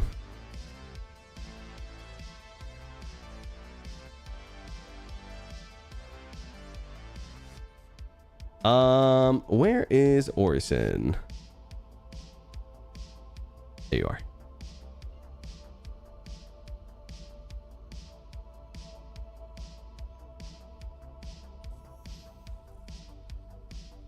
Opinions on the trading meta so far? It definitely seems like there are probably routes I'm missing and routes that will be riskier in the future. But it seems like trading is going to be a lot less lucrative in 324. To be honest, it's going to be still more profitable than, let's say, salvaging. You will have to put up your own capital for it. It seems less risky because the way that they've spread trading out, to be honest, in terms of like running into PvP or whatever. But I will say that I'm probably going to be making about 800k an hour doing this run. So it's not crazy. Servers are cooked on what? Live PTU? We're on the test server currently. But yeah, live servers have been cooked for weeks. Oh, PTU? My server's doing okay. Nah, you're all good, dodging. You're all good, bro. I don't even notice when stuff like that happens because I'm just used to it. You know? I'm used to Star Citizen, like, bugging out. You know what's actually a good tip for everyone? And I'm going to say this for everyone who maybe doesn't do combat a lot or whatever, or does do combat. This is a good tip for you. So if you have your MFD screens up, doesn't matter what ship. If you do not have a comms panel up, doesn't matter if it's on or off screen, but if you do not have a comms panel up, it will take over your main target, which is like, you know, very important information in a fight. But if you change your side one to comms, it will just call on this one and you'll still get the information on your target. Does that make sense? So like if you're in the middle of a fight and your enemy calls you, it doesn't block your screen anymore. What's the trade run? Right now we're doing Hephaestonite. There very well could be a better run than this, but Hephaestonite is what we're doing currently.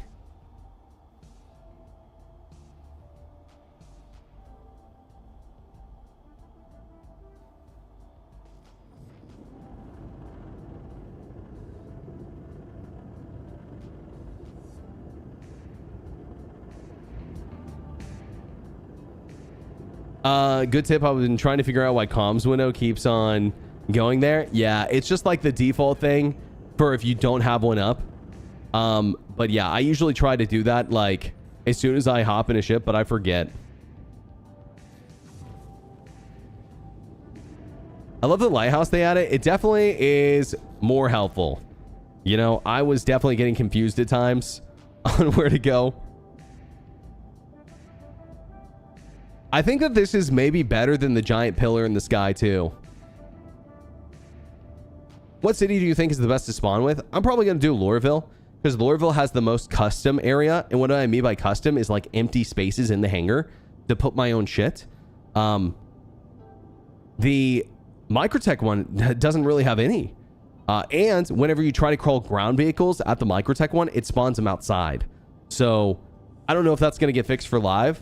ArcCorp probably has very similar to Lorville style hangars. So if you like ArcCorp, you could do that. But I mean, I like being more centralized, I think. Yeah, I need a checklist. Checklist. Anyone know how the whole sea is doing this patch? It's still, the docking is still broken. CIG said they're apparently working on it. That's what I heard. PTU running better? I'm getting mixed reviews. Some people are saying it's running like garbage. The server I'm on is running okay. But maybe it's just because I'm doing cargo. I don't know. I have a feeling that cargo runners see less bugs than anyone else just because of how, like, little interactions they get with the gameplay systems.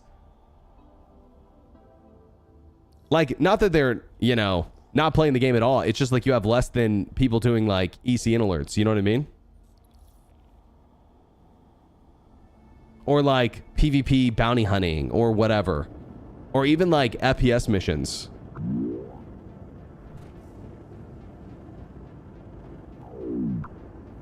Yartanis, what's up, dude? What up? Thanks for the 38.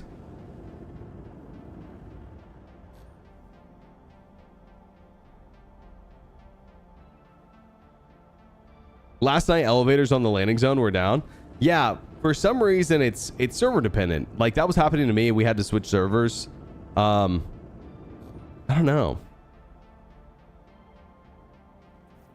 Okay, are we upside down? Surely not. Is that up top?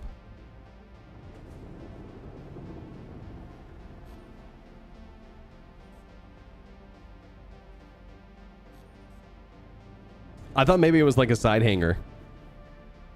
Mike has been dealing with so many bugs while doing nothing but cargo. Really? I guess 324 is different, but I was going to say, like, it's been really smooth for me, to be honest. Like, really haven't ran into any bugs today. What do you mean, guys? It works on my machine. I haven't run into any bugs. They must just be in your head. You guys are haters. Hey, Chad, anyone running the newest cargo ship? The Aegis Retaliator. Yeah, some people, I bet. How many SCU? Oh, yeah, this shard, dude. This sound.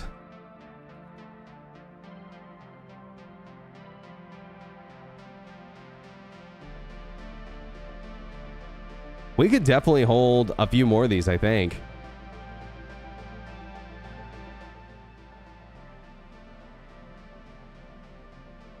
What's that permanent message on the ship HUD? It's just that I have like abandoned cargo, but I don't actually.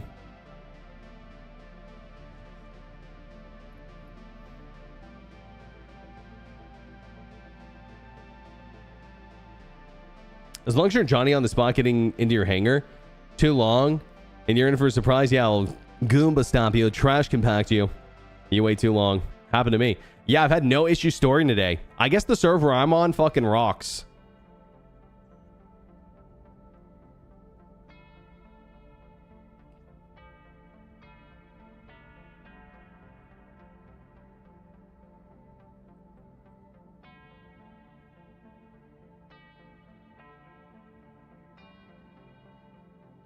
Come on.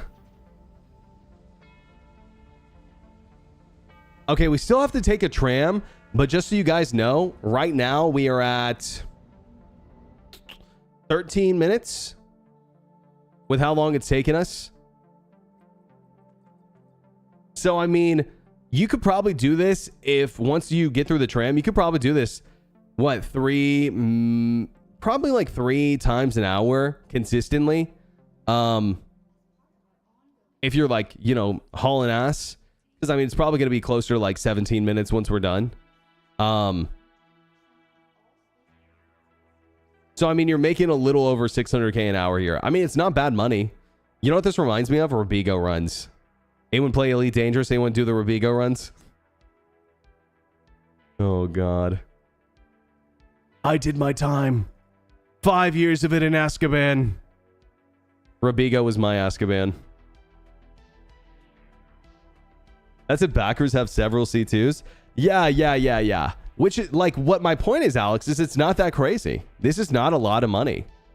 Like, it's honestly kind of balanced. Like, if anything, like you're making a little low.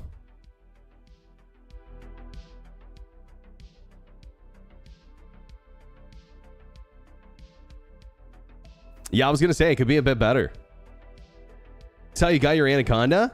No, you didn't go to HUD and Orbital? Come on, dude. What were you thinking?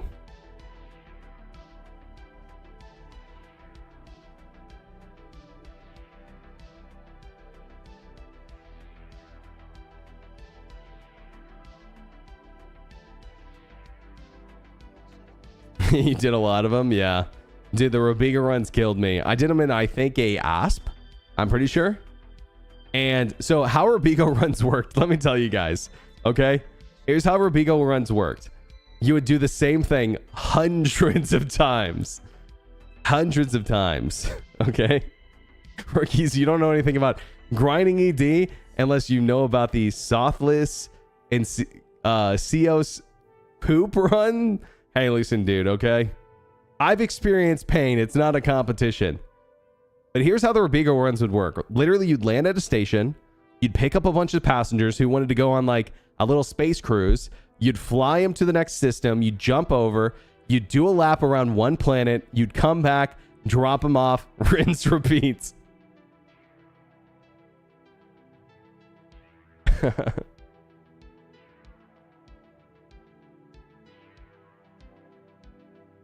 Nice, they're still giving out free Anacondas. Yo, listen, this is what I'm saying. We need one of those in Star Citizen. Like, oh, if you go to Ruin Station, you get a free RSI Bengal starter package. You know what I mean? They give you the Origin 404. Like, I think there needs to be some sort of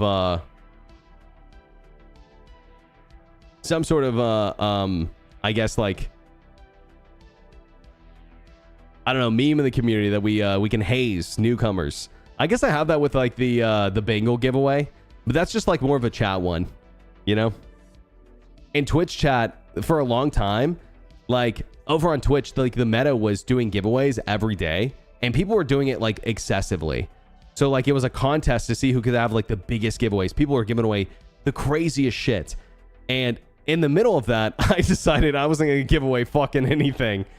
And so what would happen is people would set up bots to go through every stream and do exclamation point giveaway. And so what I did was I made it where if you were on Twitch and you did exclamation point giveaway, it would just time you out for 2 minutes. So all the bots would just come in and get timed out immediately. I'm going to do it for fun. There he goes, Jaded Medic. The legend says, you know, he's still timed out to this day. Is it working? 324? Oh, it's all right. That's all right. Man, I think I need a new suggestion for testing out cargo selling. Like, is there a more profitable route than this? Maybe. Our auto unload happening. 3 minutes. Gold RMC. Okay, I tried RMC. You want to hear what happened? I tried RMC and I lost 1 million aUEC doing a 3 million run. Not kidding. That's how you create a community that doesn't give two shits about you doing giveaways. Just a community of gold diggers at the end of the day. Yeah, I mean, I like doing giveaways when I get them. Like, if CIG is going to give me free ships, I'll just give them to you guys. No problem. You know what I mean? First opportunity I get, boom. Who wants it? Right? But I do think that, unfortunately, giveaways just lead to people who don't care about you joining your community, you know? They want the giveaway. Which, like, I get that. But, like, that's why I don't do them.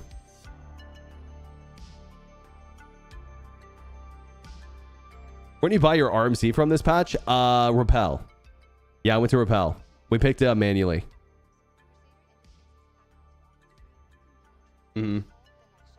I think contests are more fun, you know?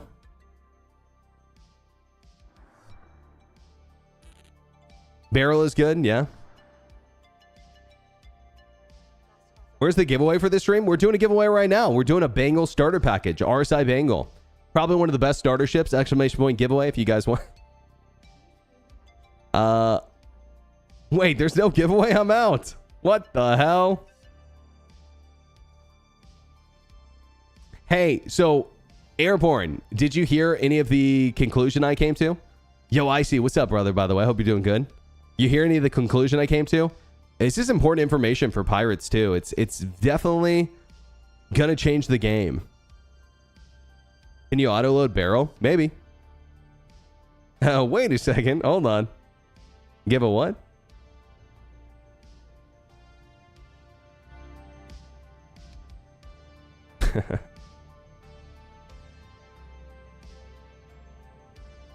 Yeah, something's being really weird with Twitch chat. You guys are like loading in chunks. Like I'm seeing like 10 messages pop up at the same time. I don't know why. It's weird.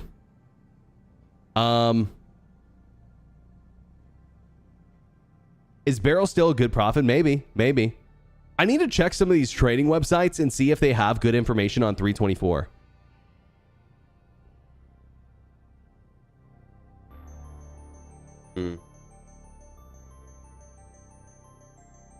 Ladies and gentlemen, we got him. Yeah, I was just going to say, Airborne, is that it seems like to me like trading isn't crazy profitable.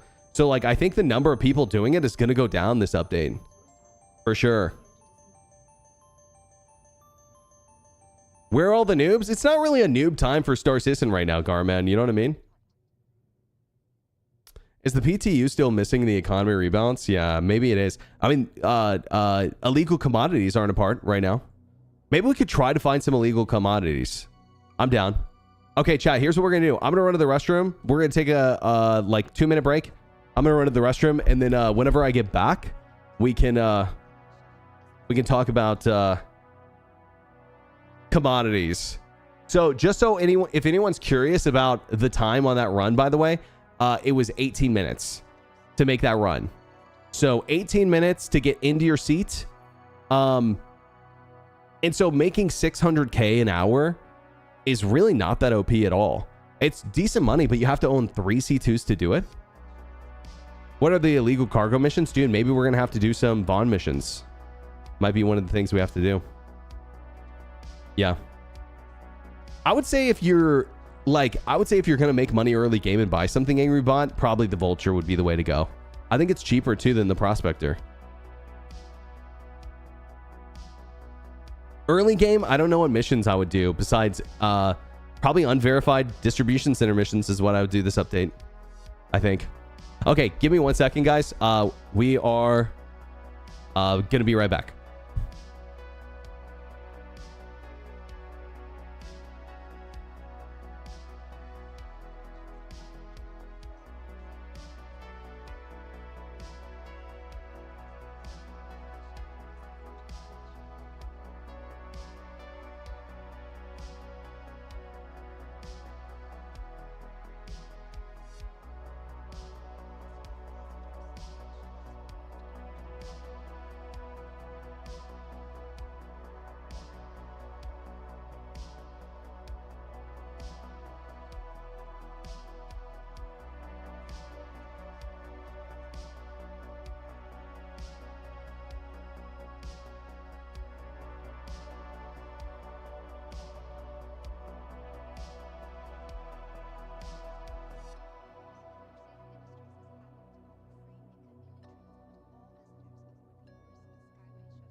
Okay.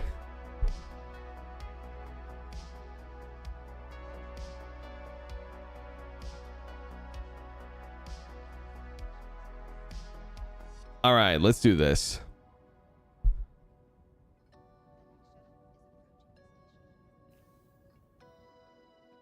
For some reason, my Taiwan VPN is redirecting my Audible site to the German version. Hell yeah, bro. What do they call, like at the Olympics, they call like German something else. Was it Dutchland? I think is what they say. That's so interesting. I didn't know that. Like that's what I guess they refer to themselves as themselves.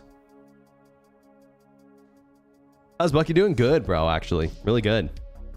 Yeah, he's feeling good, looking good, playing well.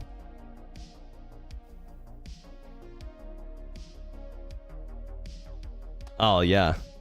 Deutschland? That's cool. If you buy commodity and put it in your hangar instead of the freight elevator, does it persist after logging? Only if it's your personal hangar. Yeah, only if it's your personal hangar. If it is not your personal hangar, I'm pretty sure you lose it. So it depends. Where are you buying? Anywhere but your personal place is not going to persist, I don't think. Okay, so let's see.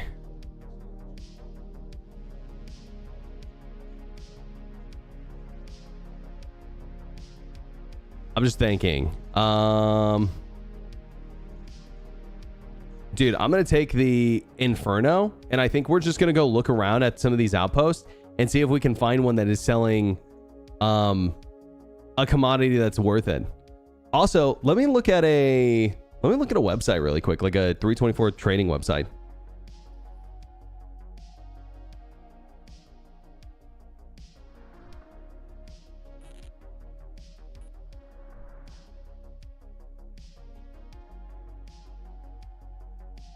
Does SC Trade Tools like support PTU at all, I wonder? Probably not. What about aUEC Corp? I know people use them.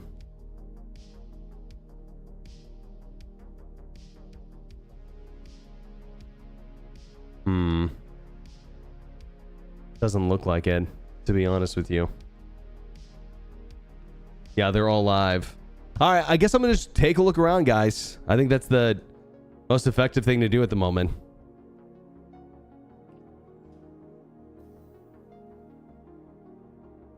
How viable is a Twitch watch along for season 6? Let me think about it. But maybe.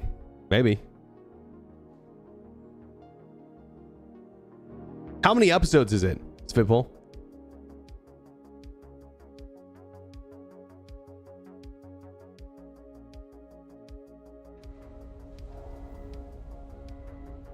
$10? Okay.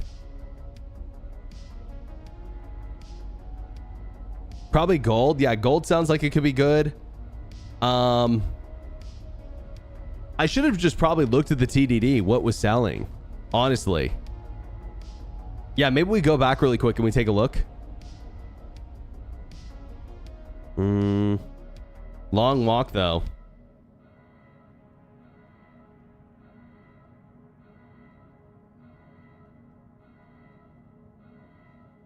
Prices of the PTU are not set, so websites stop carrying them. You know what? That actually makes a lot of sense, to be honest. I guess we'll just have to go discover for ourselves a little bit. Let's do it. Hardcore mining facility 54. Is that one on Yella Daymar? Oh, you know what? Hey, really quick, let me grab a outfit. That is something that I do think we're gonna need. But here's an idea. We'll open our hangar.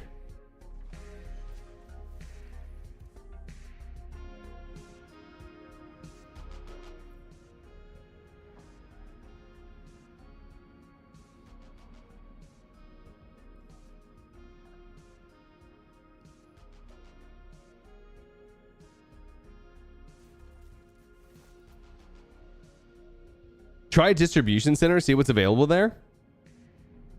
It's not a bad idea. Like maybe some on Microtech. I got a fast QT. We could go check there. Oh, the diamond one. Ooh, yeah. I get what you're saying. Okay, we literally just need like a regular undersuit.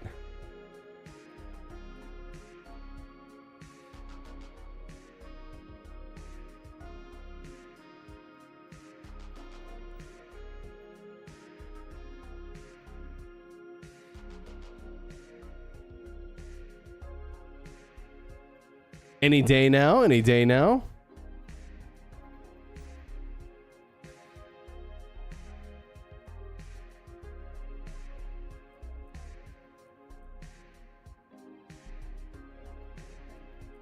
Okay, just in case.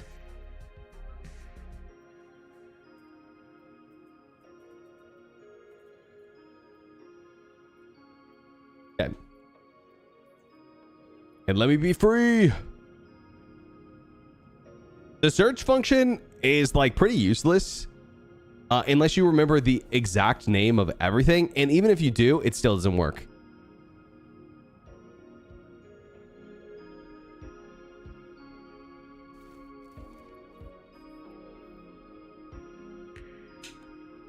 Run diamonds to Grimhex? Okay, interesting. New Loreville still doesn't have independent comms. It relies on the planetary one.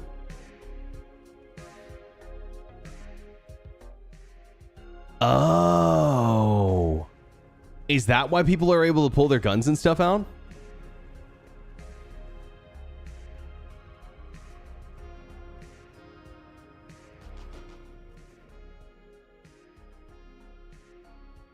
Well, apparently they didn't even add the search function until like late into the Evocati build, dude. So I think that it's just, you know, it's not working. You know what I mean? I don't think they've spent a lot of time on it.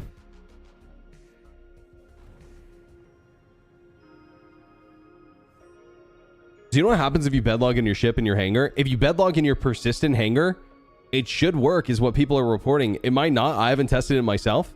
But it should work. If you log in a public hangar, which is anything but your personal hangar at your main landing zone, then it does not work.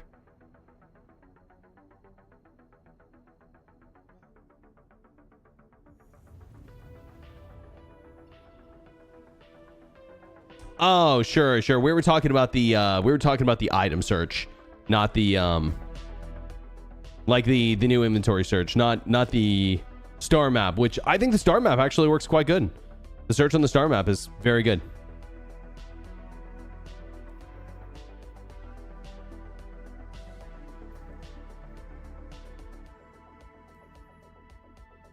Okay, we are going to check out Shubin and maybe Brios if it's there.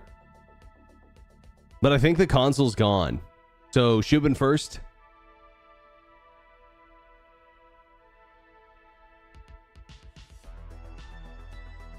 All right, Blam Smith, good luck. Have fun, dude. Kill the guards and take over Lorville. Yeah, totally. I didn't think about that. Yeah, I didn't, because like I saw comms up at Lorville when I was there the other day. I guess it's just visual though. It's like soft comms, maybe. Not sure.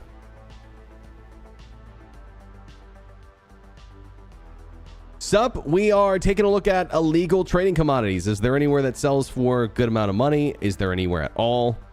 I think the answer is no. We're trying to just look for good trading routes. So far, seems kind of like trading is not really worth it anymore. In terms of like making the best money in the game, unchallenged, millions, I think those days are over maybe.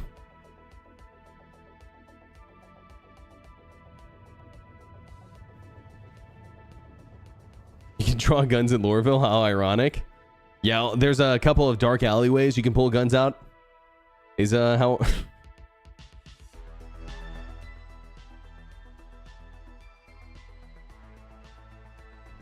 I think we need like a proper trading screen. I know that kind of sounds like off topic, but like I think like a trading screen would be really good. So you could do like, you know, deals or whatever with other people. But I think like maybe the trading screen has some sort of tax on it, you know, like it costs to like do a transaction. And so you can do trades independently, like just ship to ship, person to person, but you have to, you know, roll with the risk. I think that'd be interesting.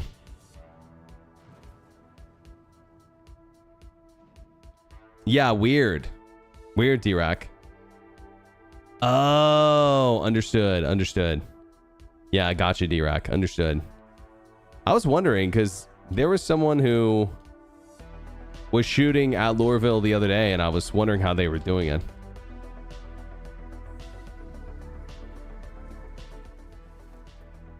All right.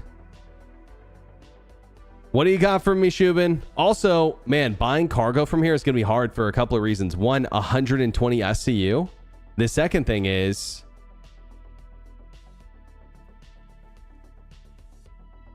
yeah, no armistice. Or sorry, there's armistice. No comms, though, right now. At Daymar. Someone took comms down. So, at least we know comms might semi be working.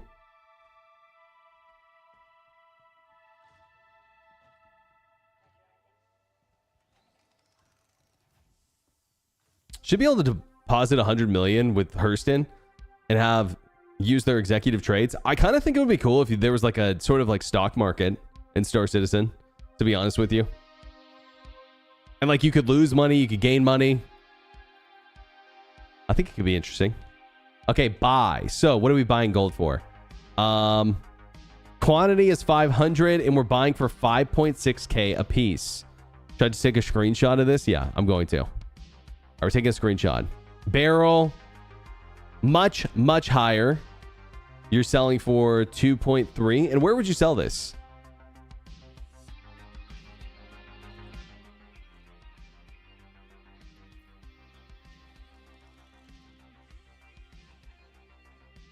I need to get better at decoupled landings. I think I need a better brake keybind.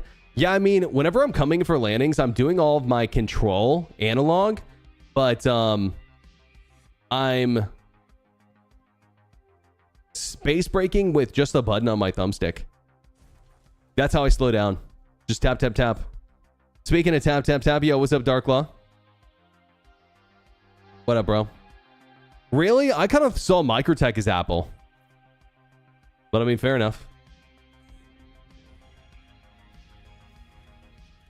Area 18 barrels buys Orson. So Area 18. So what do we see there? 5.6 is the buy price. But here's the deal is like you'd have to move that cargo manually. So I guess let's go over to Area 18 and we're going to check Microtech after this. I took a screenshot. I think it was 5.4 or 5.6.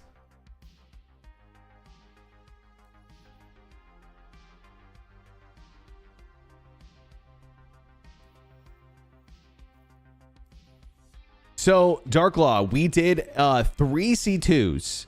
I had 3 separate C2s that I had like one on cooldown for its claim. One was auto-loading, and the other I was flying and selling, and we're doing that on mix and just seeing how much money we could farm from that. Yeah, auto-spamming. I want you to guess how much money I've been able to make so far. You think high or low with the new trading systems?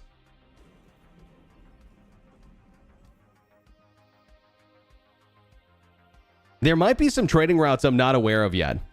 Like I'm looking for them.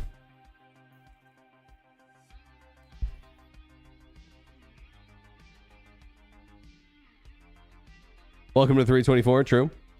What do you think they should do about global chat?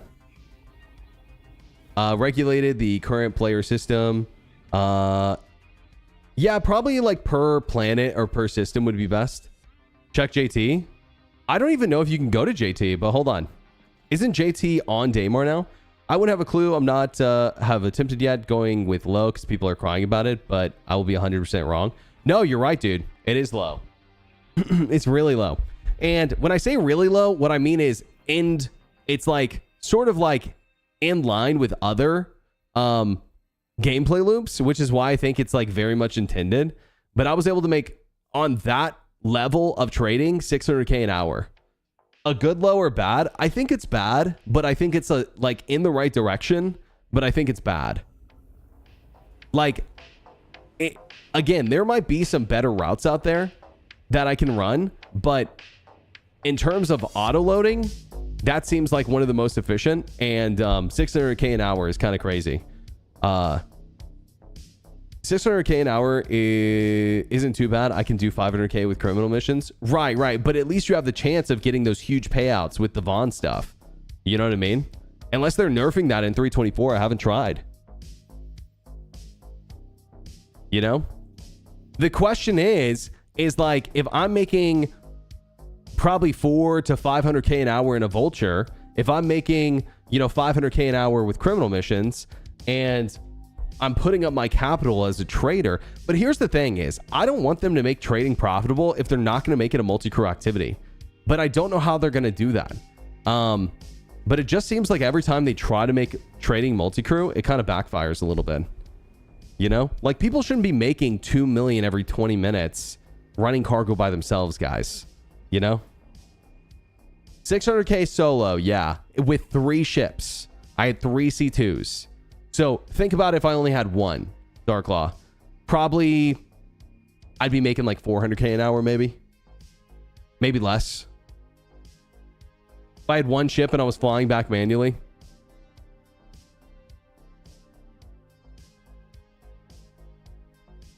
What's this place? I've never seen this. S2B Fob 3. You guys seen that? Or is this like one of the names just broken?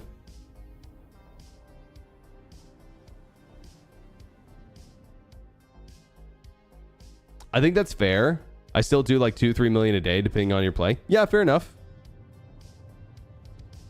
Well, I mean, I know what a fob is. I don't know whatever the hell this thing is.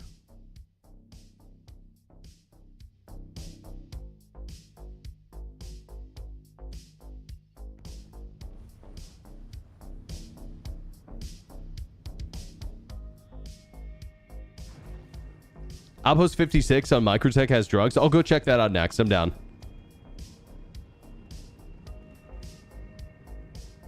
The building is there, not much else. Ah, got it. I want to put together a sheet of what to buy per ship for the fastest loading for different ships.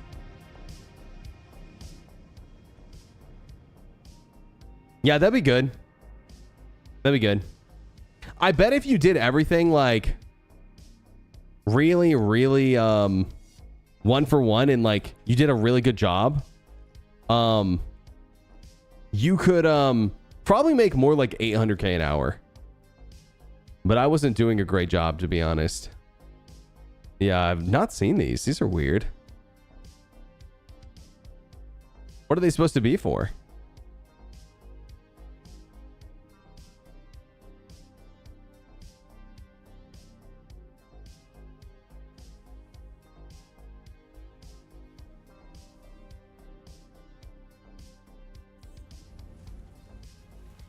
Yeah, Airborne, I'm down. Can you invite me to the party? I was just gonna run in and look what this thing was really quick. Is there like an underground part to it?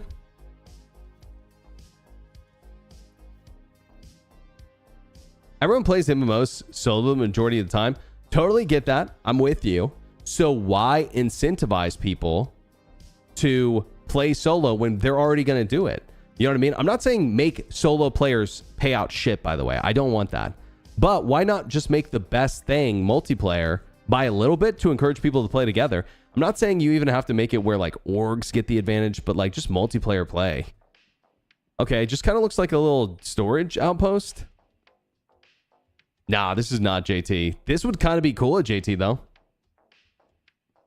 Like, I don't know if you could convince me otherwise that the most meta money making in the game should be hopping in a ship and having fun with your friends.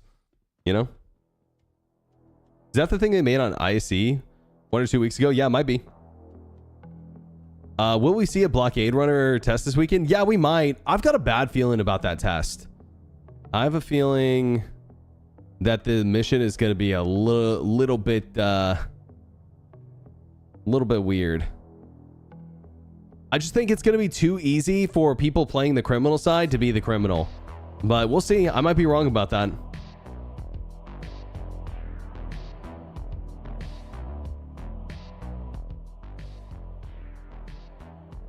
Some people don't have friends. Well, CIG is always, you know, sort of advocated for this game as a multiplayer, like sort of like MMO feel.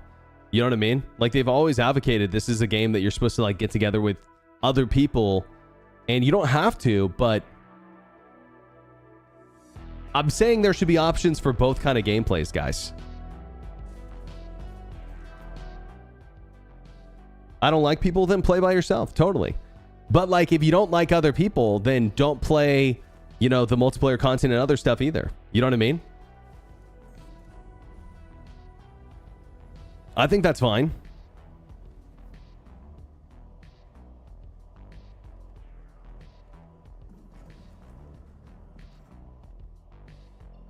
Ease of play for criminals is a feature? How so?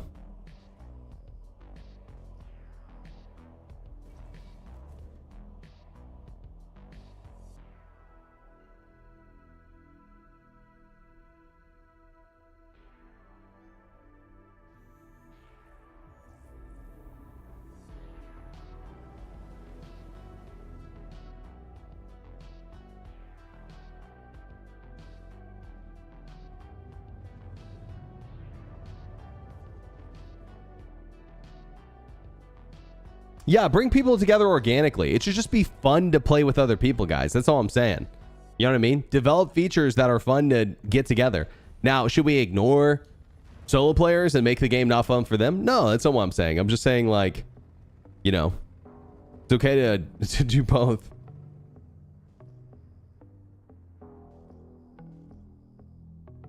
Yeah, I would say it's easy to make friends in game, to be honest.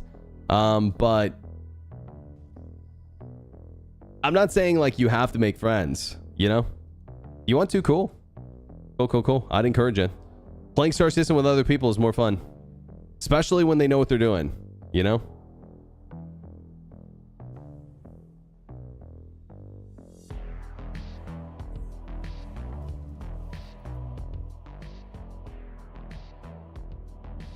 Yeah, I mean, I guess there's going to be NPCs as well, right?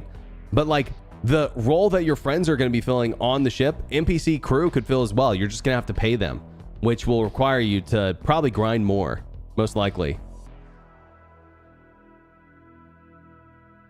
Yeah, Hawaiian, I'm so with you. It's like fun when it happens, and they should push people together to do it, you know? Like, there's no reason why farming in a reclaimer shouldn't be the best salvaging money, you know?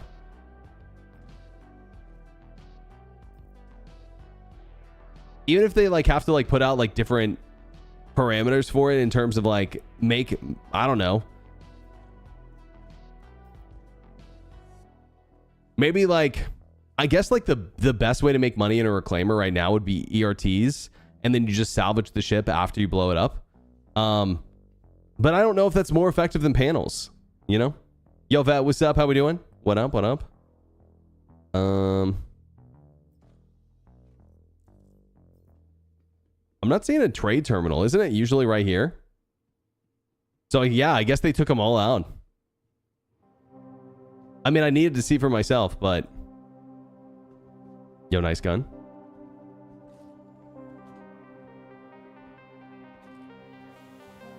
Fun or excited going on? We're trying to test out like illegal commodities, and also not just illegal commodities. We're trying to figure out what are the best like routes to run and stuff. Is it worth trading anymore? Are the auto load timers like really worth it? That's kind of the questions we're testing. Yeah, it's gone. They took it out because they need to add a cargo lift at JT, and I don't think they wanted to do that yet because you can't store your ship. You know? Yo, Airborne, next place I'm heading is Microtech. I'm gonna go check out some of the distribution centers, see if they have any interesting prices.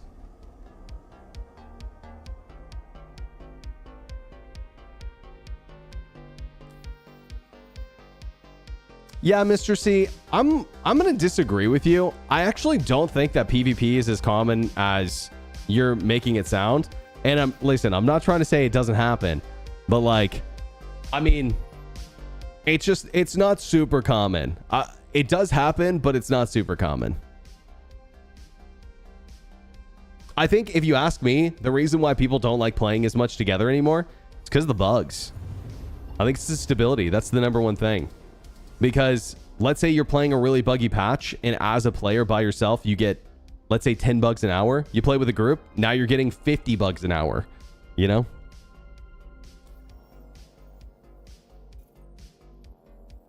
Luckily, I've been doing okay with my,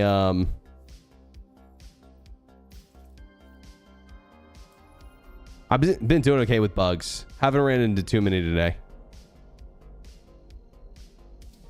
Takes too long to have anything getting done, to have players screwing it up. Yeah, no, I agree with you, but I think the reason for that is that the stability of the game. You know what I mean? If you weren't constantly fighting the game as well, that experience would feel a lot more organic. And here's the other side of that, dude, is that the NPCs in security in game should be doing a better job protecting you, you know, especially in a system that is like, quote unquote, like has high security areas like Stanton. I'm not saying Stanton's all high security. It's like more of a mix between low and high, because like there's Grim Hex, but also you have like corporations. So like areas around landing zones and stations should be highly secure, you know? Am I doing the new trade missions? I'm doing regular trading, Scott, and trying to see where it's profitable.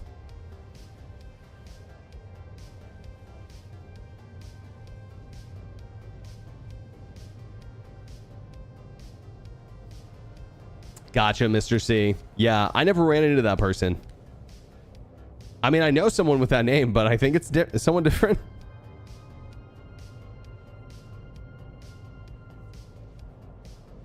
Having people on your ship while running cargo can be problematic. True. True. My experience with group, with Hoobies, or pubbies, is that what you're saying? Sitting around the station for 15 minutes, waiting for people to arrive and gear up. Yeah, that's playing. That's definitely playing in a group in Star Citizen. That's why I'm telling you, it's like how I play whenever I'm playing with other people is everyone takes care of themselves. You go do the content, right? The thing that you guys were planning on doing, and just like everyone takes care of themselves. If someone crashed a desktop, if someone needs gear still, if someone needs to pull a ship, that's on them, you know? That's kind of how we've been handling group play in Star Citizen. It works a lot smoother. Sure, sure. Wait, Citizen. The prep phase got extended this patch. It did, but like, I'll tell you what, the time it takes to loot up this patch versus the last patch is not much different. It's extremely short. Like, it doesn't take an extra 5 minutes to get ready. It doesn't take an extra 3 minutes to get ready. It doesn't take an extra 2 minutes to get ready. It takes an extra 20 seconds. I tested it multiple times on live and PTU, and I think that the main problem is, I think that it's just it's clunky. That's why it feels like it takes so many more steps. It's clunky.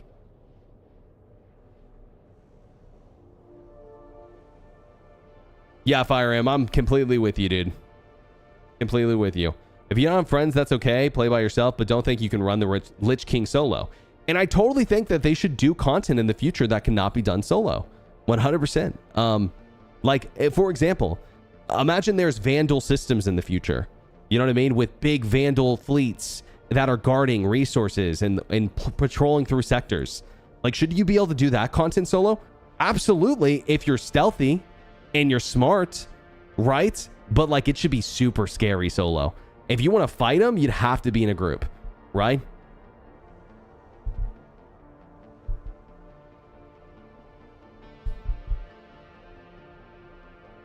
Well, what kind of stuff, Omega, do you think? I think, but maybe here's where we disagree. I think that every gameplay loop in the game, or like a lot of the industrial gameplay loops, should absolutely have multiplayer benefits.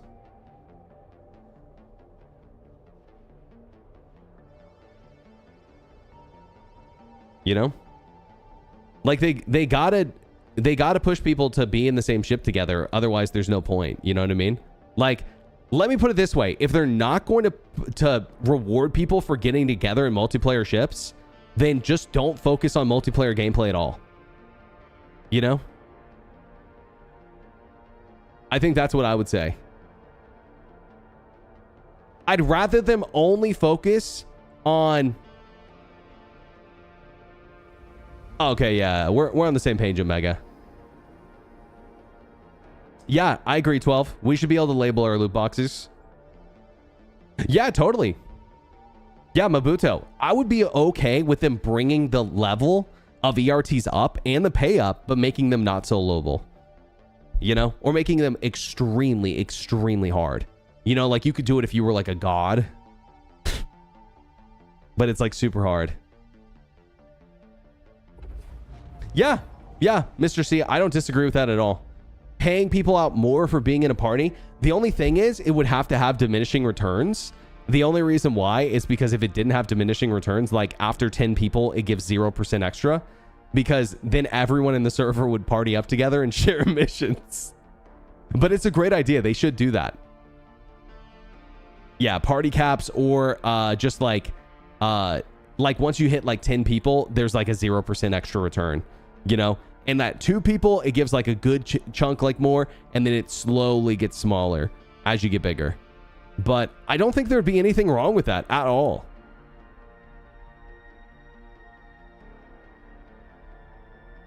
Like paying people out more for playing together.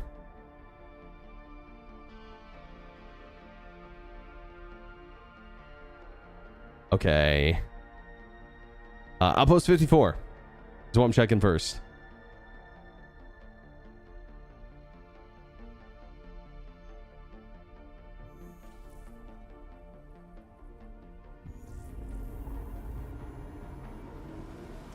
I have an airborne, but I mean, you could grab like a small ship or like your cutlass, whatever you have, and throw a box in there. We could test it.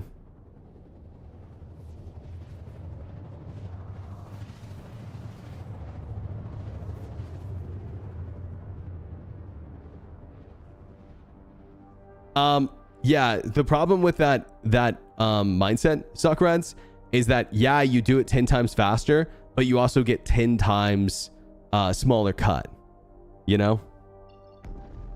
Right? And so all it does is it spreads the labor out through an hour. Like, you have to do 10 times more missions in order to make the same amount of money. So, unfortunately, that doesn't work.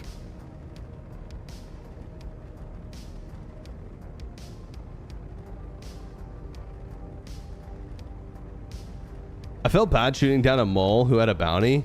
He fought to the death. Would you say he dug his own grave?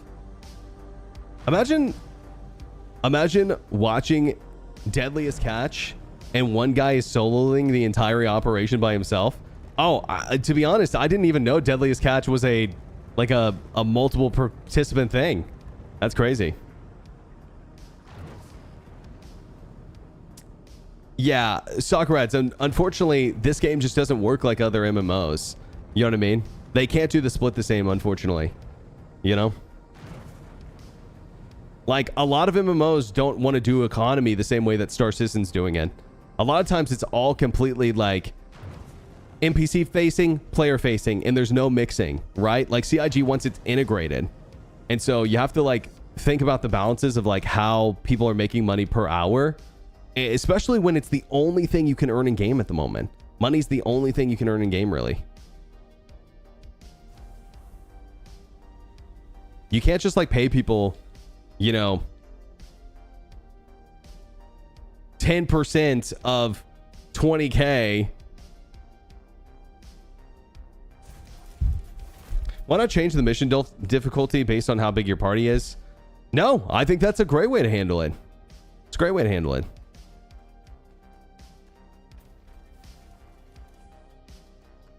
It would be a shit show. Changing the mission difficulty and payout based on how many people are in the mission is a great way to do it. I think ideally, like if I'm going to do a mission, yeah, console's just gone, guys. Kiosk is just literally gone. Interesting. Now, here's the deal though, is like we have like some of these boxes. I wonder how much those sell for. Probably not anything crazy. Yeah, crazy. Crazy. Okay, well, time to check the TDD at Microtech. See how much gold buys for. Honestly, I need to go to Arcor for that. Someone pirated the kiosk? Uh-huh.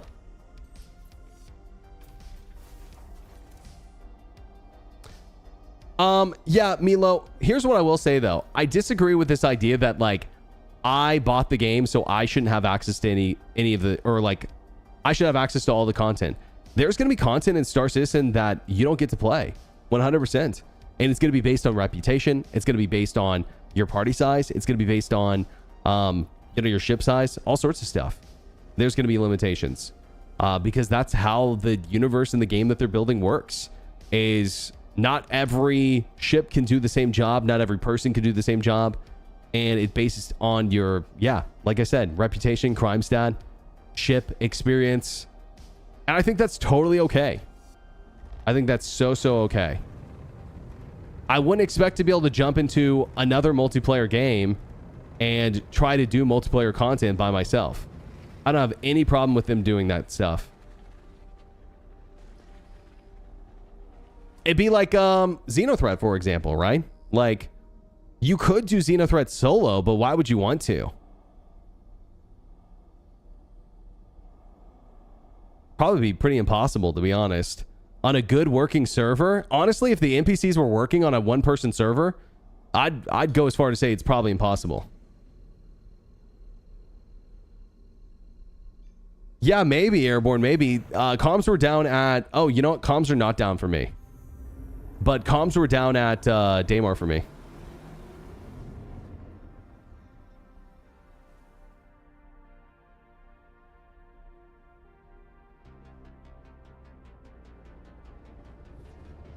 Once the game releases, will they still do wipes? I think the idea is they're going to try not to. You know? But it will probably happen.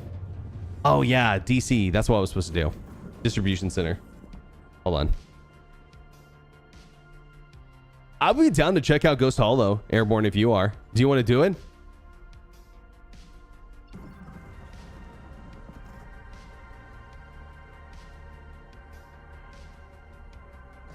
Oh, they're taking it down right now? Bro, I don't have a weapon on me. You want me to try to go grab one? Okay. I didn't think I was going to need a weapon.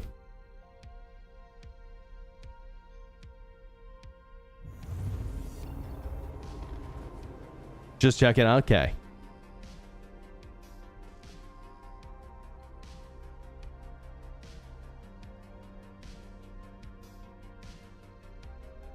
Without a proper resource sync, I think they'll be forced to reset, and that will cause a lot of big mad. We're just checking out Ghost Hall. We think someone might be there.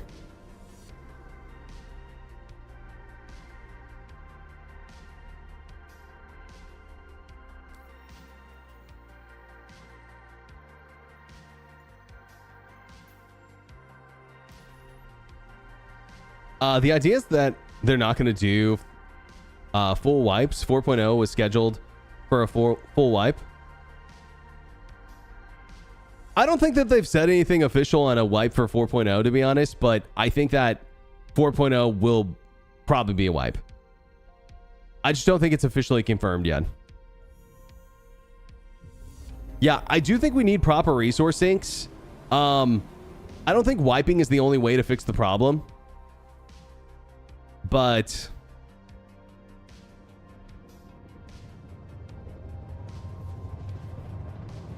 I don't know how they plan on testing the economy without a wipe.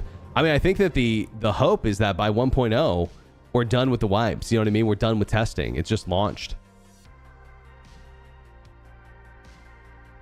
Server FPS? Let me check.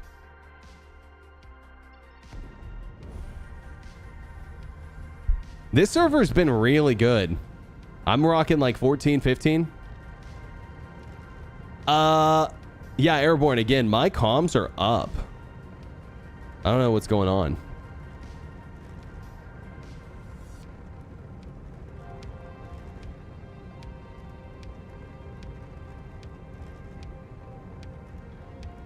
Last year, 4.0 had a full wipe in the notes on Spectrum.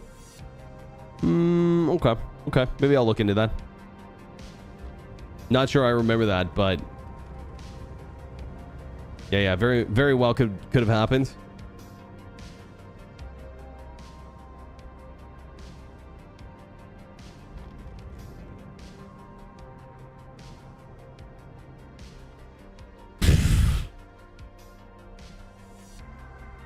All right, well, I'm gonna go down there and at least get gear since I'm already here.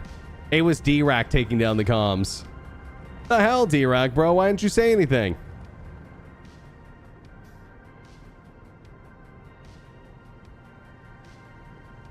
Not that kind of wiping, Troy. Come on, bro.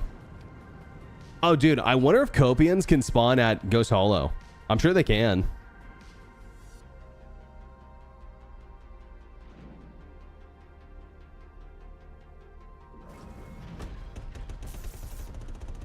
Light them up.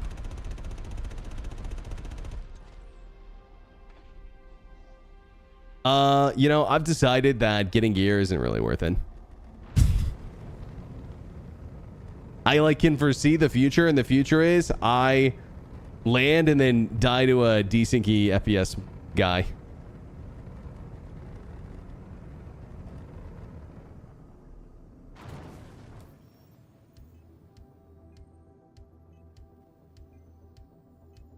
Do they do anything about money and ships that are bought with the RMC exploit? That is Wipeworth. Yeah, they did suspend people who were using the exploit for a couple of months. Dude, at this rate, people are going to be unsuspended by the time we get, 4.0, to be honest.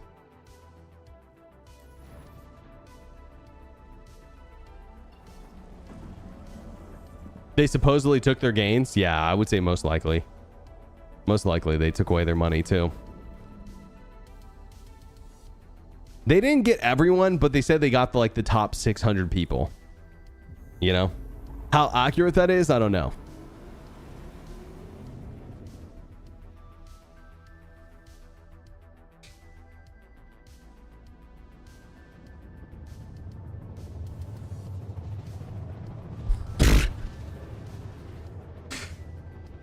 Airborne's in global on PTU, spamming in all caps. Ghost Hollow is locked down.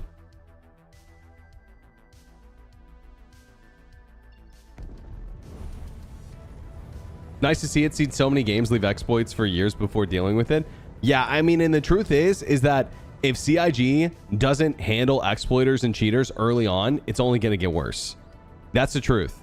I mean, if you allow people to exploit and cheat, even like in an alpha, the problem is, guys, is that people are going to develop cheats and exploits over time, and they'll hang on to them, you know? And then, you know, all of a sudden we have this RMT community, a part of our, like Tarkov, dude.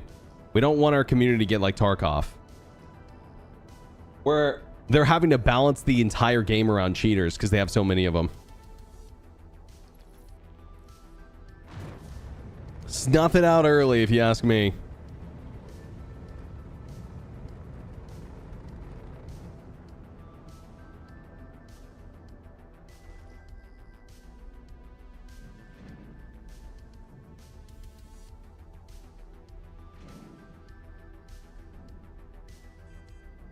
I don't really have any problem with people like even like using an exploit, to be honest, especially like at this point in development.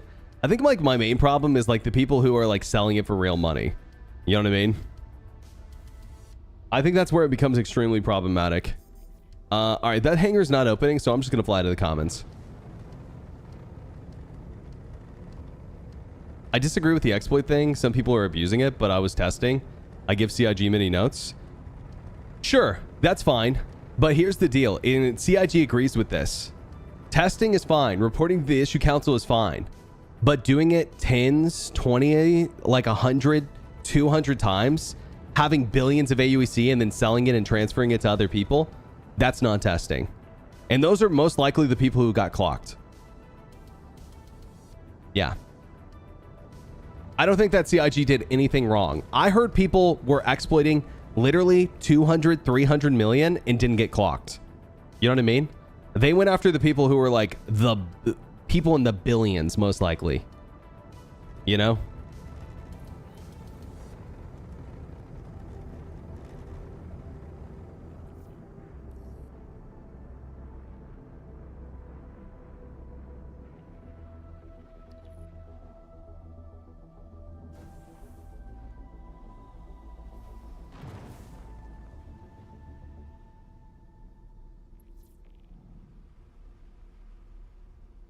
Comlink is offline. Give those people a permanent CS5.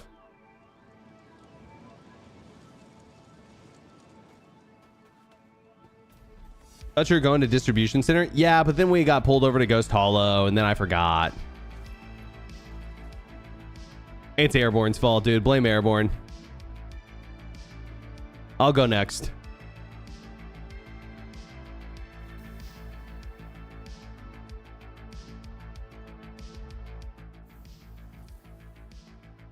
I genuinely believe that if you are like one of the like most wanted criminals, like you murder people every day you log on, like you're a constant pirate, you blow people up. I genuinely believe that if you get caught and sent to prison, I think that like, I don't even think that you should be able to work your way out. I think you should have to escape. Like if you're like that heinous of a criminal, I think they should make you like, be like, nope, we're not letting you out. You got a life sentence. TDD. Why not? It takes like 5 minutes to escape if you're an experienced criminal.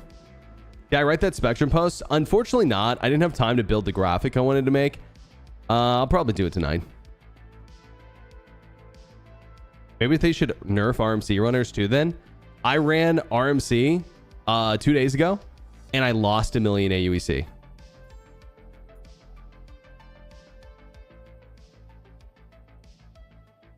So it's nerfed. Sure, Mario. That's fine.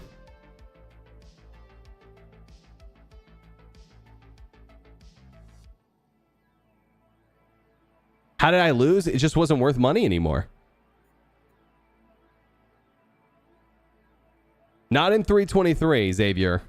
In 324.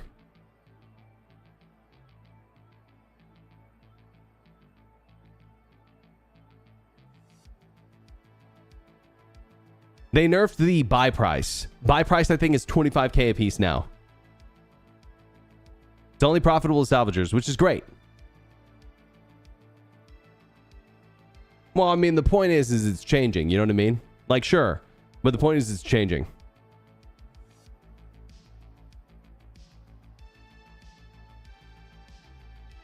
Outpost should have a low cap. I mean, the truth is RMC is going to be a valuable resource in the future for storing at your base so you can repair your own ship. Is I think what it's going to be used for, right?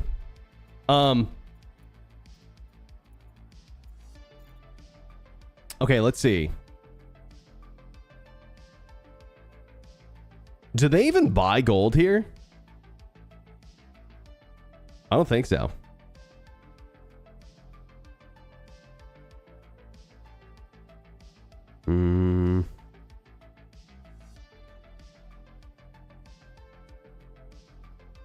Yeah, I don't think so. But okay. I'm going to take a screenshot of this right here because I think these will be the best ones. Diamond and Laranite. What else would you sell here? I guess maybe Hephaestionite. Quantanium sells for a lot, but you know, that's a mining thing. Yeah. Yeah, okay. I took a screenshot, Flood. Oh, did I scroll past gold? Gold was near the top? Okay, I must have missed it.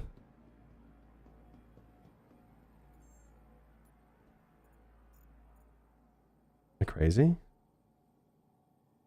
Oh, there it is. Yeah, you're right. Okay, so selling here, you make a 2K profit per box. So selling here, oh my god, yo, gold actually is a better run than I thought. As long as you can get stock of it. But the question is, who are the places that buy gold? Or like sell you gold? Like Outposts mainly, right?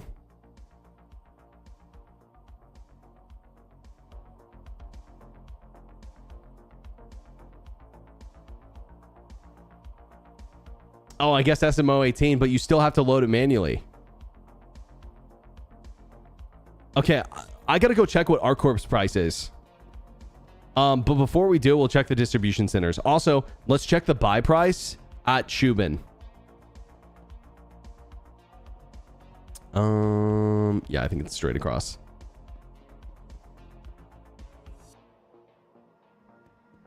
Because I'm just thinking, if you could get the full amount, which you won't be able to one by one, by the way, but if you could get the full amount, like 600 in your cargo hold, you'd have to move it in manually. But I mean, that's 1.2 million in profit, if I'm doing my math right. That's if you're buying from Daymar. If you're buying from Daymar, it'd be like 1.2 million. So that's pretty good, actually. Pretty good. Welcome over, Rhino. Welcome over.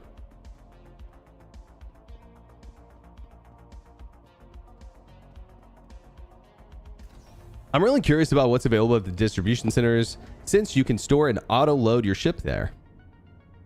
SMO 10 has barrel. I think 18 is the gold one. Oh, you know what, dudes? I left my ship back there. It's fine. We'll get a new one. Oh, man. How much SCU for that money? I'm thinking for a C2 games.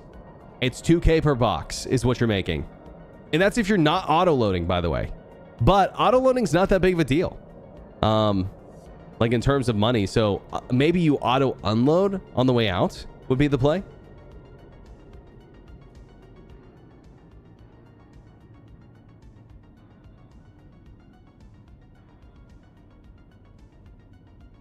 Drug hauling missions to hostile distribution centers. Kneecapping for mission failures. I mean, I would actually love some contraband. You get a bounty put on you by Ninetales if you fail too many missions. How's the method working? I think gold is actually going to be a better moneymaker. You can't auto-load an outpost. That's what I'm saying. You unload once you get here, airborne.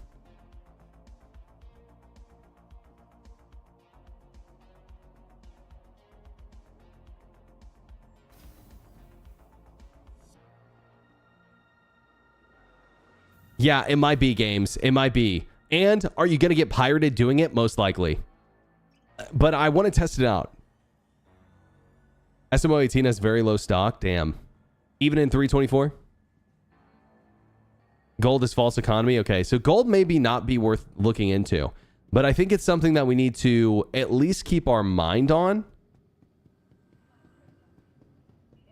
Yeah, on Daymar? You're talking about JKT? Yeah. Daymar seems like it had a good buy price. But again, you have to load up one at a time. No way you're loading up a full C2 without getting ganked. Yeah, not gold at least. Not gold at least. It'd be risky. And then even if you get it full, right? Like what's going to end up happening is what? Someone's going to just pirate you on the way out of atmosphere. You know what I mean? You don't even need a snare. You won't load a full C2. You're probably right about that. But it's just worth exploring. Yeah, I agree. I agree. It should pay out to load up a full C2. You know? It should pay it out to manually load something up at an outpost. Gold quantities are more suitable for a C1? Yeah. Yeah, probably. I mean, smaller trading might be able to make good money doing this. So let's say you had a freelance max and you filled up 100 at a time. I mean, you'd be making 200K a run, filling up 200K, or sorry, 100 SEU at a time, even. Maybe these runs are supposed to just be for smaller ships, you know? I think like the get an escort thing is like, I think it's legit, but I think that CIG needs to make organic reasons for people to want to trade together, you know? And it feels like, I don't know, maybe that's not going to happen, or maybe will only happen once there's more value than just money.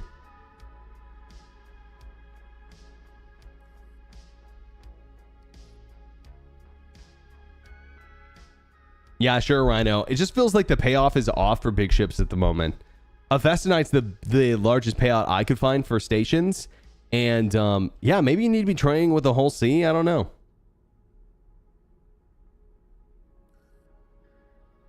Come on, open, open. Are we going to have to end up going back for our other ship? All right, hold on. I think we're in a medium hangar, right? Let's see if we can get a small hangar and get the hell out of here.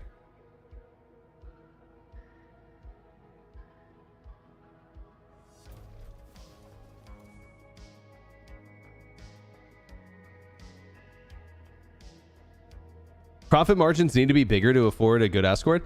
See, I disagree, though, that raising the profitability increases people using escorts, though. Because right now, trading is like more profitable than, you know, it is in 324. And not only that, but there's been very profitable runs that have popped up. And people still run solo. Yeah, I guess so. RC is still kind of rare. You're right. You're right. Yeah, still wave 1. Still wave 1. We're supposed to be getting another patch later on today, maybe.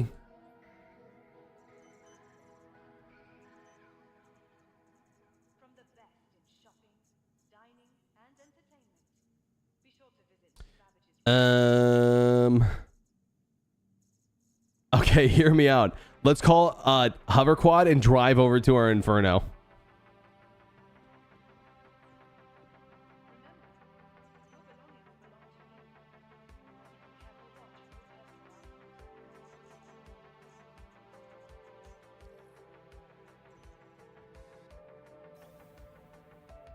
I've come across a pirate. I'm not kidding. Wait, really? Are you being pirated?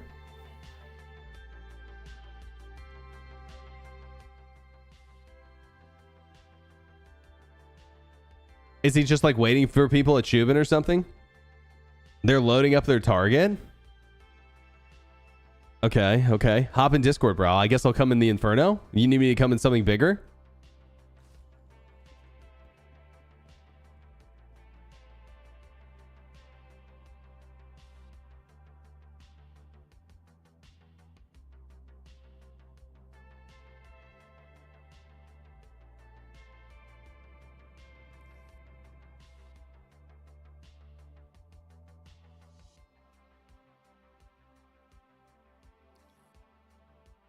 Open, please. Okay.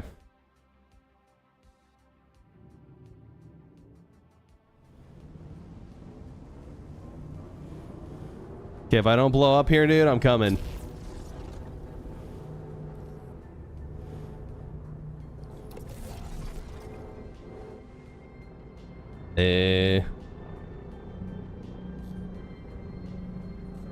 Wasn't really going fast enough to get air there. Okay. They got a Firebird? Oh, shit, bro.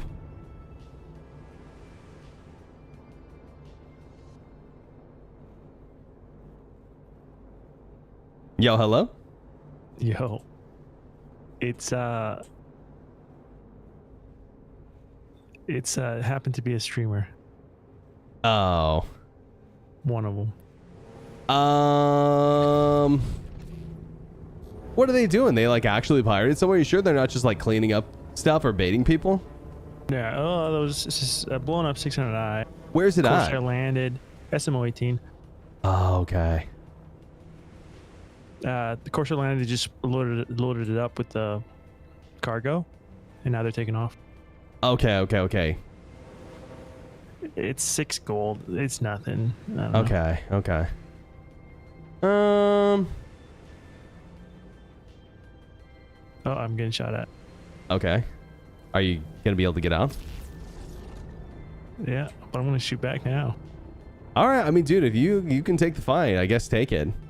I just It's now self-defense. Oh, I lost the wing. yeah, I figured. Decoys don't work. Still, go figure.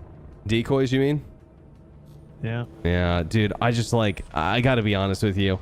Like, PvP just at the moment, like until they fix decoys, I'm serious. Until they fix decoys, I feel like it's just like, it's almost pointless. Neo size 3 meso spammer when they haven't fixed decoys yet. I'm not trying to like point fingers at anyone. It's just part of the game, but I just like, I cannot find enjoyment in PvP with the current state of missiles. It's every fight I go into, you know? Every fight I go into is just missile spam.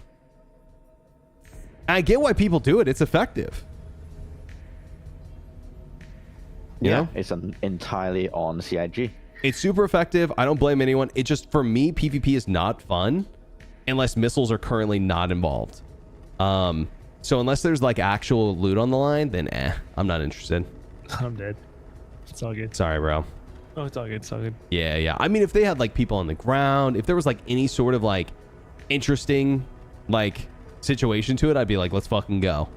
But yeah, I don't know if they were pirating. It looked like it was piracy, but yeah, it's not that nomadic. It's cool. Like literally sometimes you'll drop flares and the server just doesn't register it, is what happens. And even weirder, like the slower you are, the more likely, and this is because of inputs, not speed, by the way, it's because of inputs. Like the less inputs you put in, the more likely your decoy is to work. It's really weird. Even going at like slower speeds, it's like if you let off inputs, your decoy is more likely to work.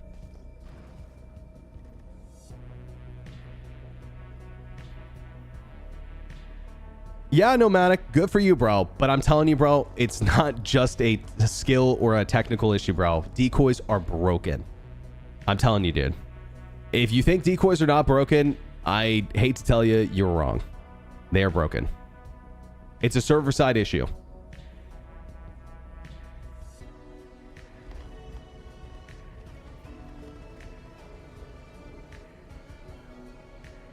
Missiles are not fun, too much realism. That's not true, bro. In real life, you can shake missiles. You know? There's like anti-missile, anti-missile gameplay in real life. But sometimes doesn't matter how many decoys you drop, how slow you're going. Server just says, no, thank you. Nah, nomadic. I like hate to repeat myself, but this isn't a conversation about how decoys work. They are and have been broken for, I'm not kidding here, years. They just don't work. It's something that the team has acknowledged. It's something that they said they're working on, but just I guess they haven't got around to it. It's like 100% a fact. They're broken.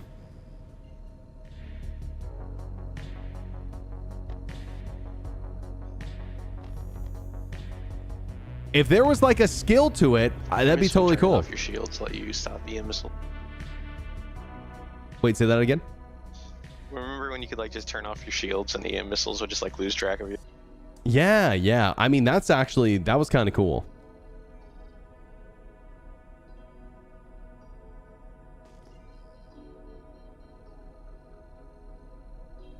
Maybe there should be like a minimal threshold of EM signature for the missile to keep lock. So something as drastic as you just switching off the shield would just make it lose lock permanently.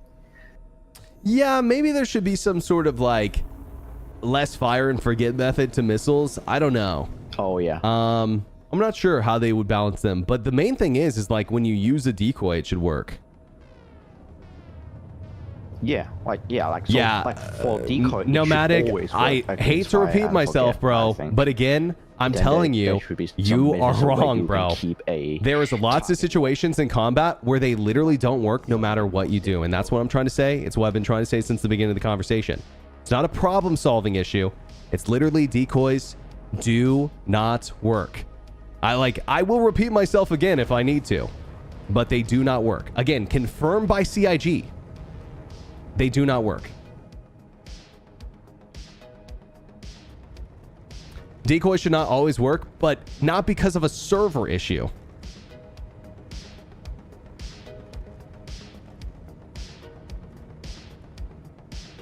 Right?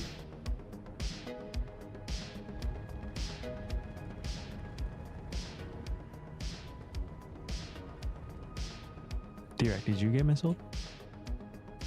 No. So Firebird missiles are unshakable. Sometimes, again, it depends on the server. You know?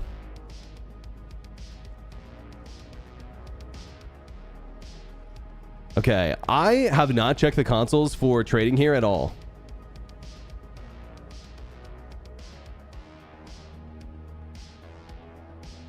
I think missiles should be really scary too.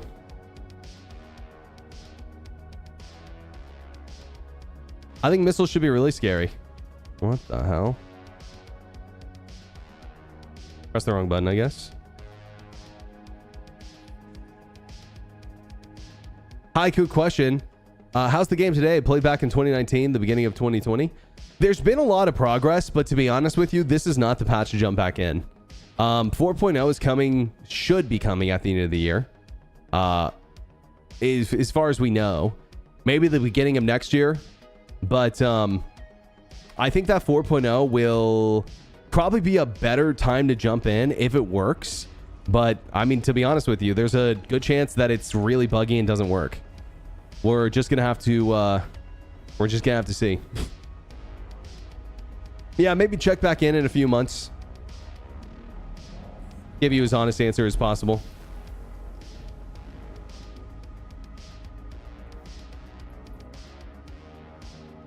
I played DCS for 800 hours. Decoys and Star Citizen are broken. Yeah, I mean, I like DCS, but yeah. I think that it just ended up not being for me. Great game though, or a great sim, I should say. It's not really even a game, huh? Even though they've gamified some of the stuff, it's like one of the games that you can play that you can truly call like this is a sim one for one, pretty much. Kind of cool. Can you store your ship here? I think you might be able to. Didn't know you could buy commodities at distro centers. I've never tried. But it says we are also trespassing. Have any of you guys tried to buy commodities here? At distribution centers?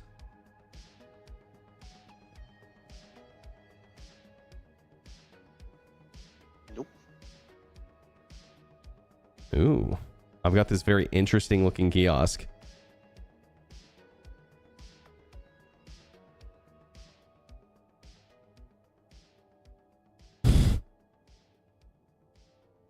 I didn't know you could. I mean, they're distribution centers. I would assume you could. Know what I mean? I don't think they ever turned it on. Really? Okay, well, there you go. There's your answer then. 324, no distribution center trading. They're not hooked up. Got it.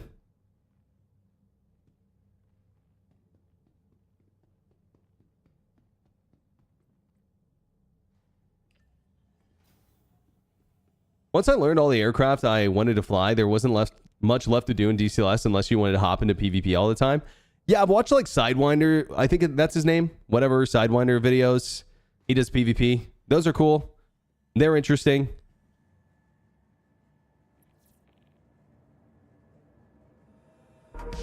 Oh, sorry about that.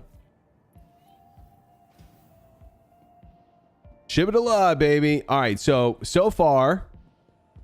Oh, look at this. I didn't even think about this, that there's item kiosks here. Yeah, it still doesn't seem like there would be a good way to loot.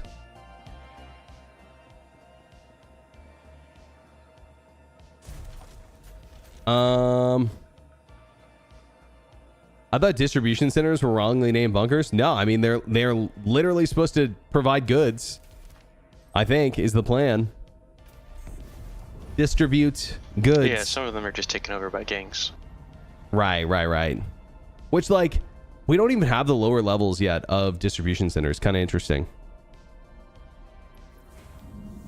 Like, there's big elevators in the middle of distribution centers. Those are supposed to go down and reveal, like, another big level.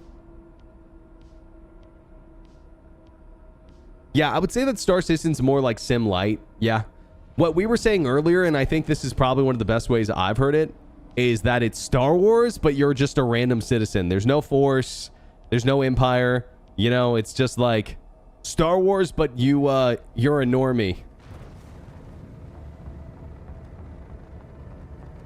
Totally normal. Yeah, sci-fi sim makes sense too.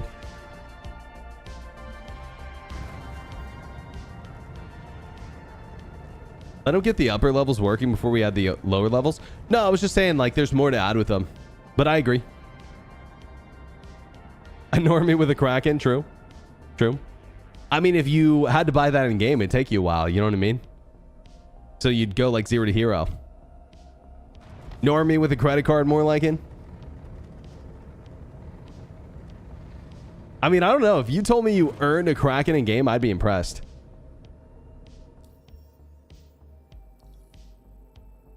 Okay, let's see. All right, up next, guys, unfortunately, is R-Corp. Gotta go check the prices there.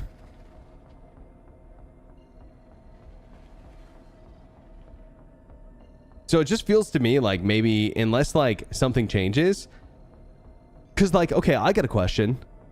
If I buy, or sorry, if I find contraband in this update, do I just go to Grimhex? I think you can use the I earned my credit cards, word. at some point. Yeah. But like, but Brios and stuff might not make it for live, is what I'm thinking. Yeah, it's why bad audio. That's correct. Why wouldn't it be? Why wouldn't it make it to live? Isn't there an elevator there? In Brios? I don't think so. Wait, is there? Yeah, there's an elevator, yeah. Oh, I was thinking, I guess the places you buy don't have them. Like Jumptown doesn't have one. Yeah, that. And I wonder if the we're still on wave 1, Green X. And Cruel 5 and Cruel 4 are still there. Oh, right. Well, it's true, we haven't tested those. I guess like what I'm saying is if I'm trying to pirate people who are doing contraband or like Vaughn missions or whatever, where do I go? Is it still Brios? I guess so. Do I have a referral Kraken? Yeah. Unfortunately not. There's no Kraken referral. I think I'd rather take that than the Javelin though.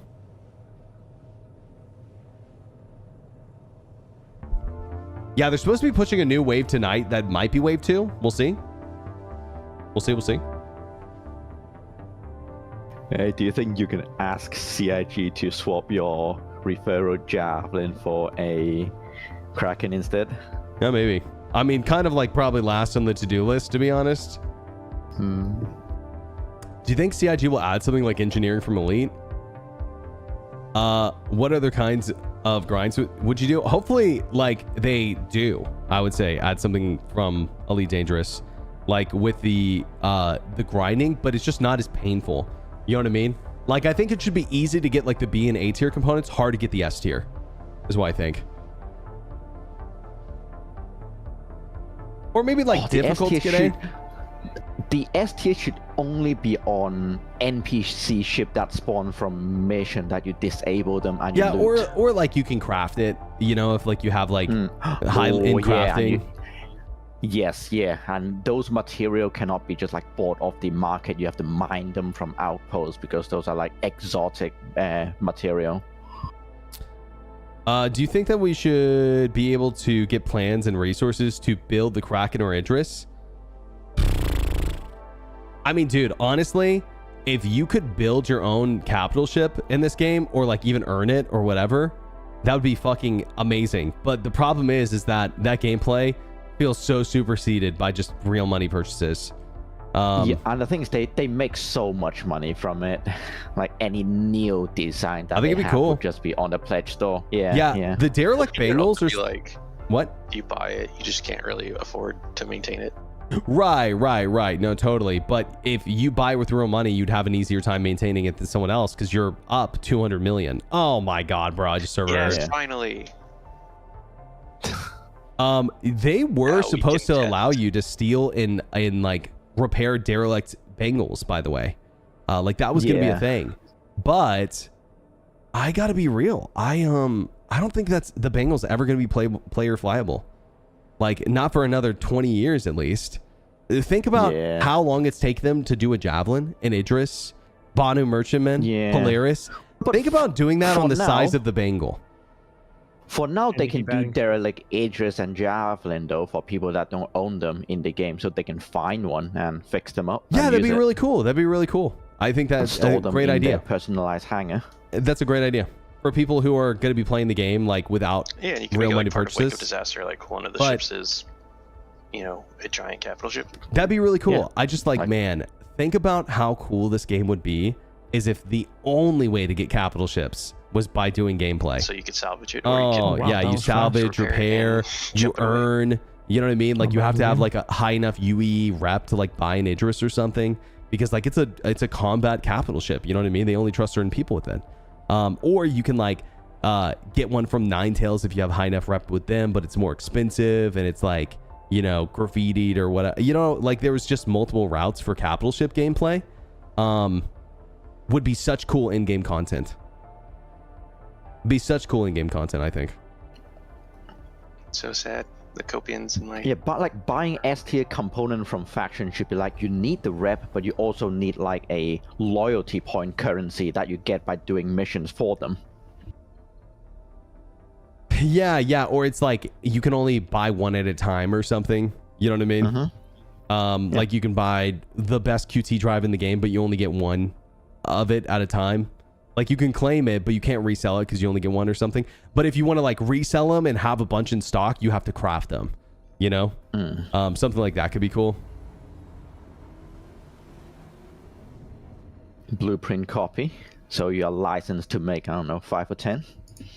Yeah, if you're crafting them, I almost feel like there's no reason to limit it. Like let people make as many as they want if it's crafting. Just make like the resources scale based on how good of a component it is, right? Like they should be worth more money or more valuable or more rare or whatever. Yep.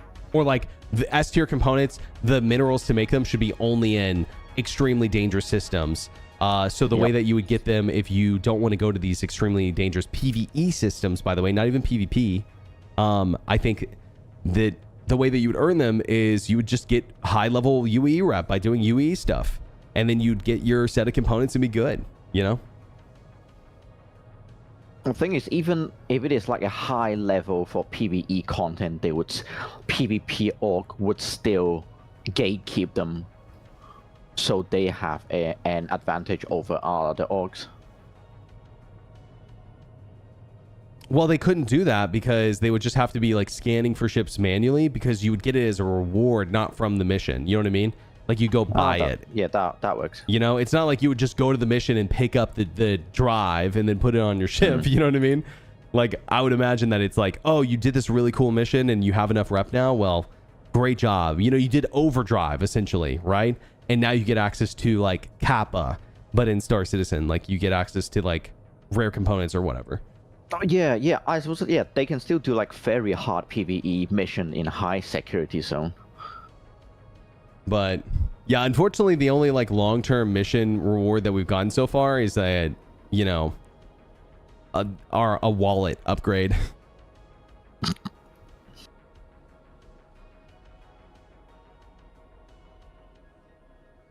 Sure. Just like today, some resources are considered important to national security and aren't sold. Like you could find and refine your own uranium, but you aren't going to buy it. Yeah, or like the people who are going to buy it from you are going to be like, you know, sketch balls, right? Mm. You have to go to Also, Pyro to sell outpost. like the Yeah. illegal stuff. And maybe that's how it should be. Maybe like people should be buying, you know, commodities from Stanton and bringing them over to Pyro for like high reward, you know, for trading. And maybe that's what trading's missing. I don't know. Yeah, like fuel. Make fuel hard to get in Pyro, please.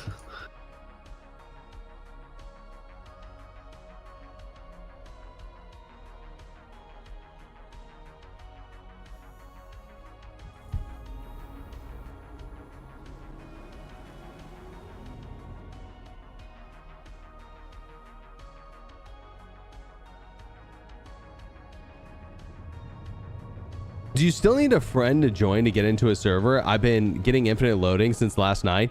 Ooh, maybe. You could try going to AC first, and then like best way to do to reset yourself, die, respawn, and then exit to menu, and then try again. Sometimes that'll work too. But yeah, you might need to get a friend online.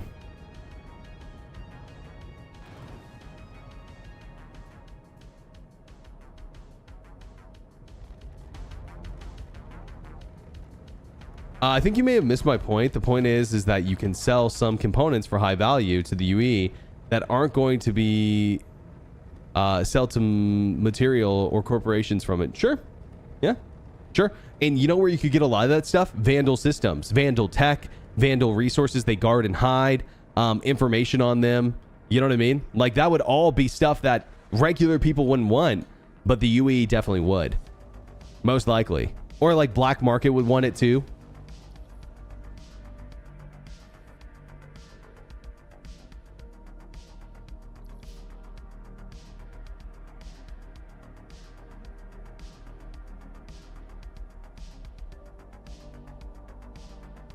Fun is good unless your fun is wrong. Okay.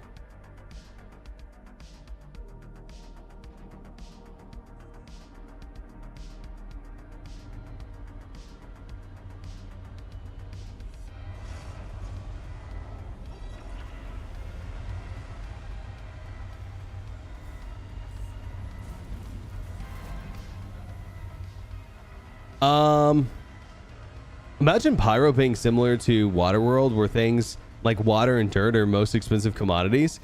Yeah, they could definitely do something interesting there. It definitely feels to me like there's a lot more accessibility in Pyro than I thought there was going to be. Like more stations. I thought fuel was going to be something that people were going to have to really work for in Pyro, to be honest. I thought like quantum jumps and stuff were going to be highly limiting. But yeah, it definitely doesn't seem to be the case. I mean, you know what's crazy is like, I'm surprised we haven't had another public Pyro test since CitizenCon.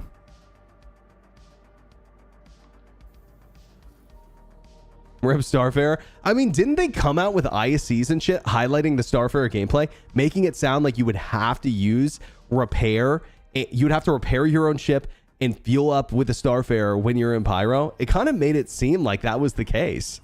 Like they were like, yeah, these things are going to be required for Pyro. I almost feel like I remember them saying that. I don't know. It's a weird call to have rough and ready be the equivalent to the fuel. Yeah. They're like, you know, the masters of all the stations. And here's my question. Where are the fire rats?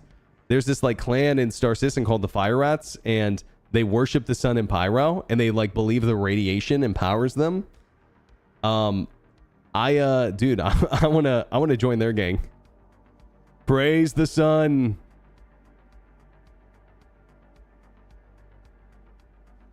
You're being close to home. If you want an A bomb for your A2, you're gonna have to have Sailor Rep, or you're gonna have to build it yourself. Yeah, or like I guess buy it from someone, right?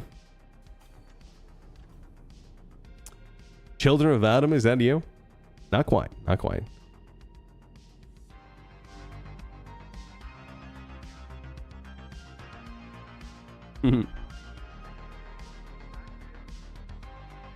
Died from standing in the solar flares as they deserved. Hey. They were led into glory. Okay? Into sanctuary. Into paradise. Who's the real winners?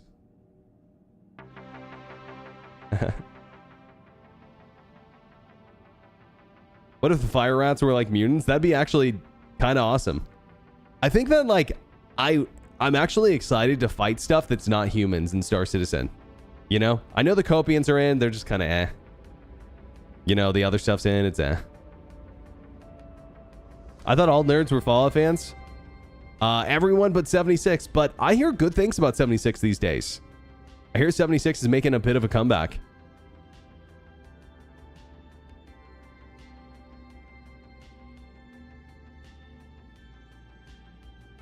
Pyro crabs? Yeah, they're cool. 76 is making a comeback? Yeah, I've heard good things. Heard good things.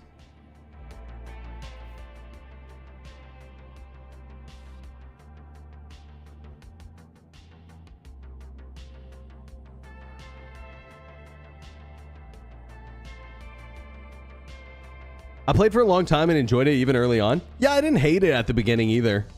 I just felt like it felt unfinished. It's gonna be tough to outlive that first impression. It's not a bad game, but people dismiss anything. Well, to be fair, No Man's Sky survived that, right? They jumped over that hurdle. So, I mean, if they can, I mean, other people can too. It's tough, though. You're right. It's extremely tough.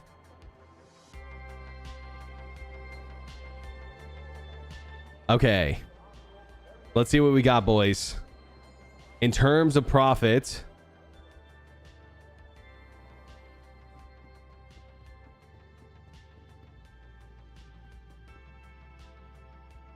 now here's a question. Barrel's pretty good. Let's see. Where's gold? Gold. All right, 7.53. So that's about the same as Microtech, actually. Not crazy. That's not crazy different. I'm pretty sure here. Let me check my screenshot.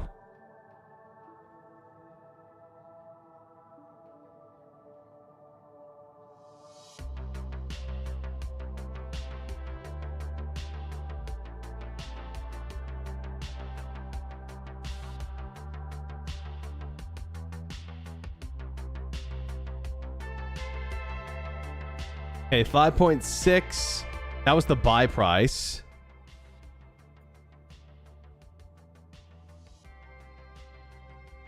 I didn't get gold, but gold was definitely 5.6 as well. Or sorry. Yeah, this was the sell price. Oh, you know what? Gold didn't sell for that much. Oh, you know what? Gold was 7.3 is what it was. I remember now. It was 7.3. So it does sell for a little bit more here. Just a bit. Like you'd probably make... just doing quick math in my head, you'd probably make like 1.35 million instead of 1.2. Oh, was it 7.4? Okay. Good call. So yeah, you're making a little bit over $1 million on both of them. Probably enough to cover your loading costs by far. But you cannot you cannot automatically load gold. As far as I know, I can't find any... place that's selling gold that you can manually load, or sorry, automatically load. Keep on saying the wrong thing. So that's where this is getting interesting. Man, maybe Pyro's the missing piece of this, but yeah, it definitely feels like the days of making like millions per hour trading are definitely over. No Man's Sky feels like an outlier. True. Maybe Star Citizen will be one of those games one day too, because I will say, in terms of Fallout 76 or Star Citizen, I think people have more trust in Fallout 76 these days. You know? But maybe Star System will make one of those comeback thingies one day. And listen, I know we're not technically launched or anything, but still, you know, we've got to get out of the rut we're in. Either way, launched or not, we got to get out of the rut we're in.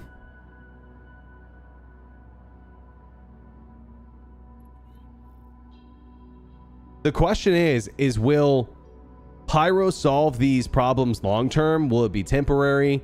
Is it going to be enough? Is it going to feel worth a lot of money? The answer might be no. You know, we're just gonna have to wait and see, I think. Star System positive reviews coming in 2952. Autoload full RMC barrel gold days are over. Get some friends and manually load up, baby. Yeah, I think gold is good. If you could hold down an outpost, as long as it's like spawning gold pretty fast, you can make decent money there. Like literally just holding a gold outpost.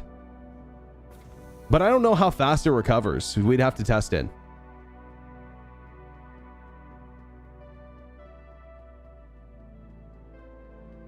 Well, the Hopefully, funny thing is, you can just stockpile it there. You don't actually have to deliver it when you're buying. Yeah, true. So you could leave True. a bot. Yeah, you could literally just have an account constantly buying gold. Oh, my God. Understood. Yeah, so it's just like these are the part of the reasons I think there should be limits per account is for reasons like this. You know, it solves that problem immediately, right?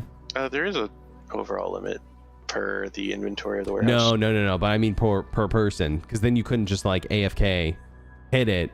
You know, you'd have to like wait on like some sort of cooldown or something before you could hit it again. Wave 1, Joe. Wave 1. Yeah, we'll see, Hand TV. I hope, dude. Based on your I hope. reputation. Yeah, that's what I'm saying. It should be based on your reputation. 100%. That'd be awesome. Why From limit the it? They still have to get it hall out? missions that Well, you do? because The higher someone rep, the else more is on supply, another whatever. server that you can't even see with a bot just auto buying every time it spawns. You don't see a problem with that?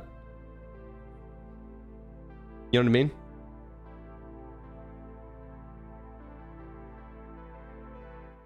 Like, I don't want to set limits. I just think that it's probably it's the best thing to do. And I'm not even saying the limits have to be like super low. But if they were per person, that solves a lot of issues.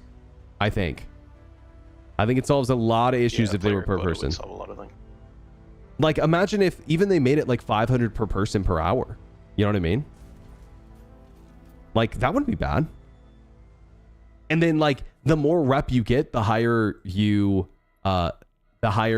amount you get. You could get maybe up to like 700 or 1,000. But if it was just like 500 per hour per person, I think that would. Looks like they fixed commerce. Oh, nice. Nice.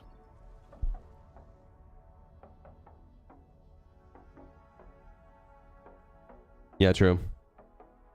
Timer between uses? Well, yeah, I think the timer between uses just feels a little more clunky.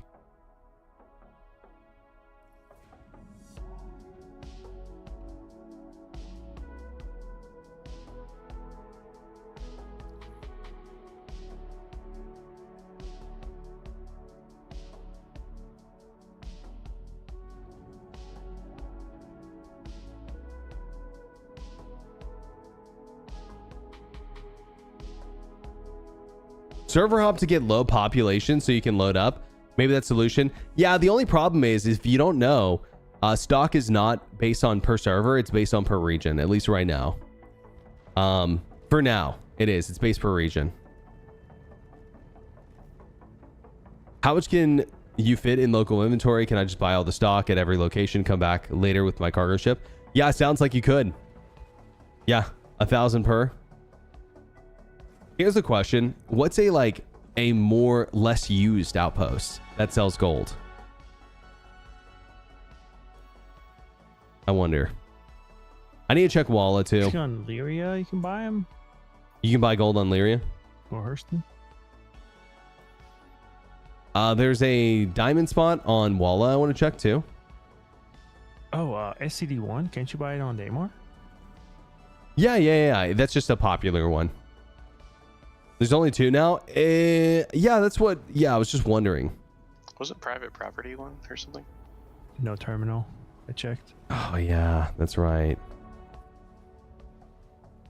I'm gonna check Samson and Sons and then also mining outpost 56 here.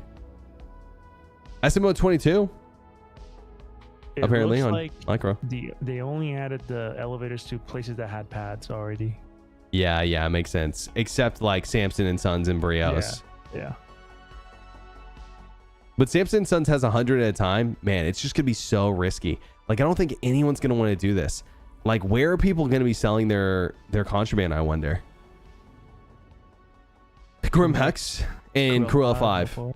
Grim Hex and Cruel 5. That's got to be it. Also, weird on Wallet. There's like a bug. I can see the top of the atmosphere. That's because they don't have volumetric clouds.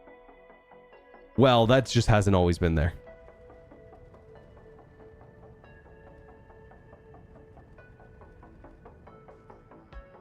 Is it Cruel 4? I thought it was L5. Okay.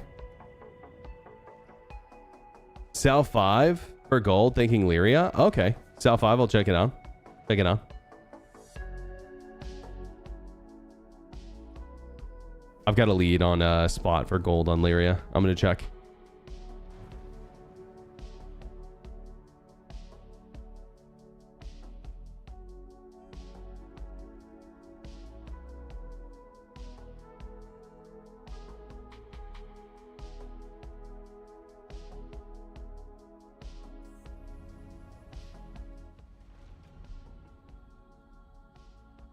Just filled up a box with my stuff, put it next to my ship. Called my ship and it disappeared. And 324, yep. Those storage boxes have been a little finicky for me. Samson.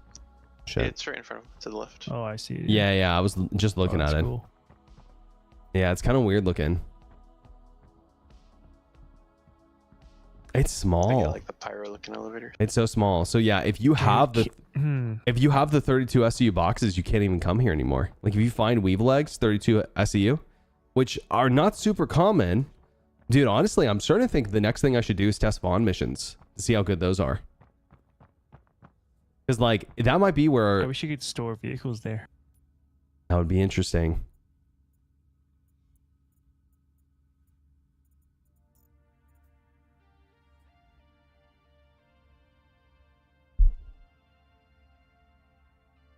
I mean, Weevil eggs are still selling for the same amount. Edam's still selling for the same amount. Maze is still selling for the same amount. Slam looks like it's selling for the same amount. Widow, I think, is cheaper? Or is Widow typically cheaper than Slam? I can't remember. Maze looks more expensive. Maze looks more? 225k in SCU. I thought like that 90k or something. I thought, wait, really? What's 225 divided by 8? For like 40k, I think. Wait, am I doing my math right there? No, it's less than that.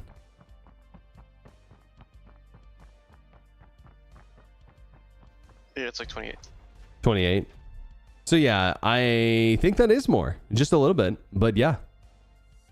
Maybe they heard our cries of Jumptown. You know? But I mean, 26 per box isn't anything like they got nuts. Jump down. Yeah, I know. But I mean, 25k per box is nothing Well, like crazy. Dispenser's probably still there. Yeah, most likely.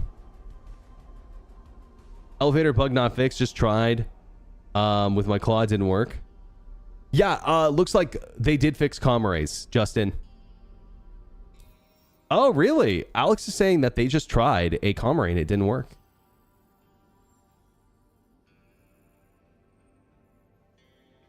Where? I don't know. PTU? Alex or live?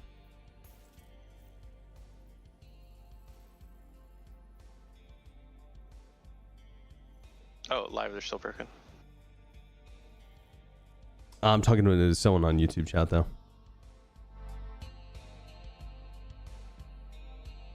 Yeah.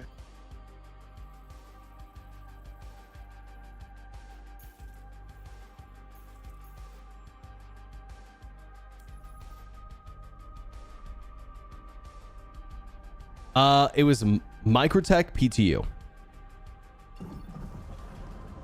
So I don't know. Maybe it's still hit or miss, but it's better. I guess just we'll keep on testing it when we go to new servers. Tested like once a server, maybe.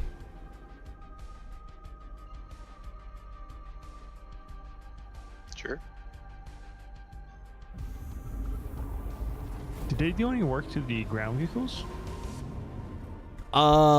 Recently, but I don't think this patch. Yeah, the Ursa handles really nice. Oh, shit. We were going to check Sal 9 on Walla, huh? Or Lyria.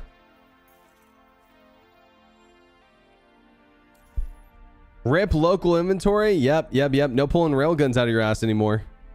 Local inventory is gone. Thought the comm array worked until the server crashed. It reset borked them. Ah.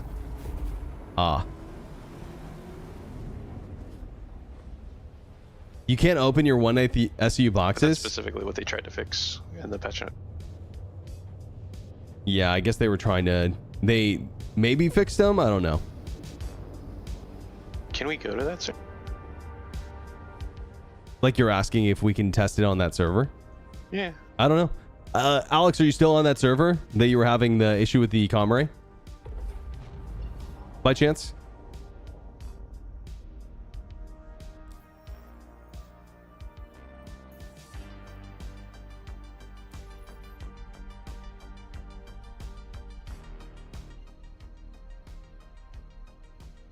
Moving armor sets is going to be a pain now. Yep. It is. It is going to be a pain. Is there any easy way to move your stuff from the inventory screen to your ship? Like to a locker or something? Is there any way that you could just be like, load? I don't think there is either. That's problematic as well.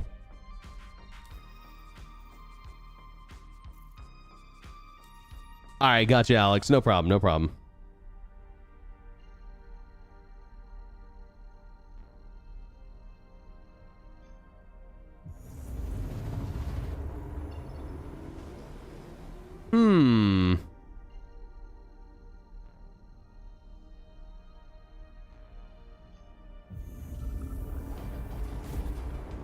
Yeah. Just with a box or a backpack, but the box is like goofy, unfortunately. Yeah, they definitely didn't think through all this stuff, unfortunately. The move all, yeah. Bro, all this just to ruin the move all button. Was it Sal 9 that we were looking at, I believe?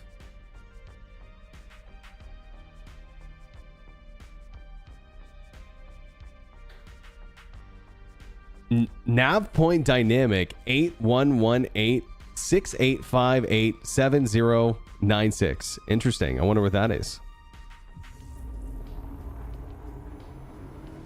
Apparently the 1/8 SCU boxes don't work. Supposedly.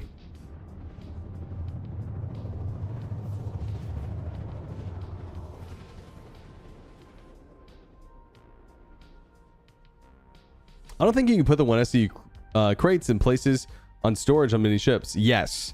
Like they don't stick to the grid the same way. I don't believe.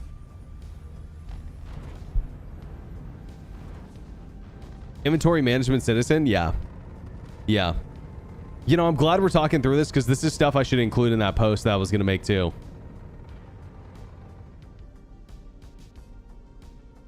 I guess I'll just continue to or play this game and come back in 2026. Yeah, sorry, bro. I wish this was the Jesus patch. That's just a bunker. Interesting.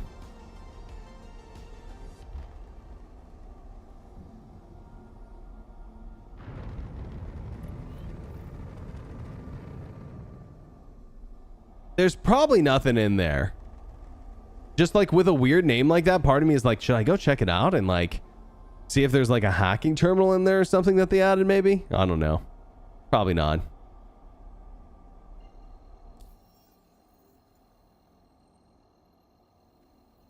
Sal 5 and Sal 2. I think it was, if it's one of those two, I think it's Sal 5 I was supposed to go to. Somebody landed with a caterpillar at SMO 18. Really? Yeah. They're looking pirate right now, man. Are you like, you don't see those other people that were there earlier? I haven't yet. No. Yeah, maybe they're fucking waiting, dude.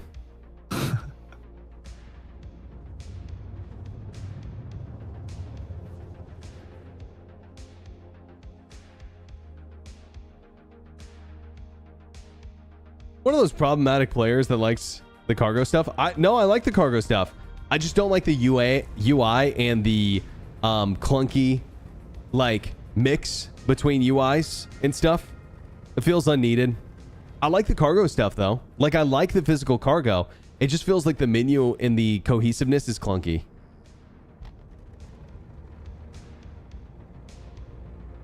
CIG basically limited inventory to what you can carry on your person, and that's fine, but I think that they should maybe focus a little bit more on how the inventory works with like looting and stuff now.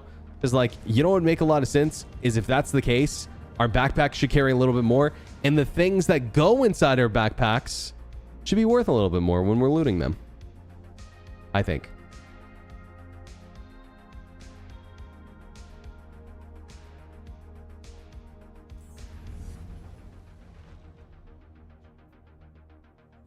Yeah, maybe a little limited at the moment.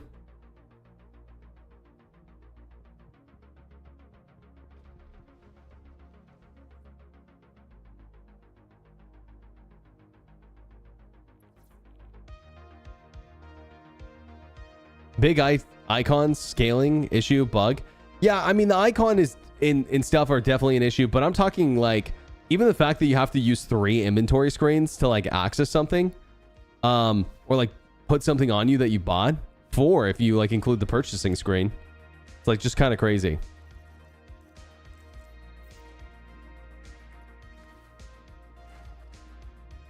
Maybe they want us to use that drop down where you select where it goes to. Yeah, but I mean it's hardly like, yeah, it's still very, it's hardly like workable at the all, moment. Yo, Cancel, what's up, dude?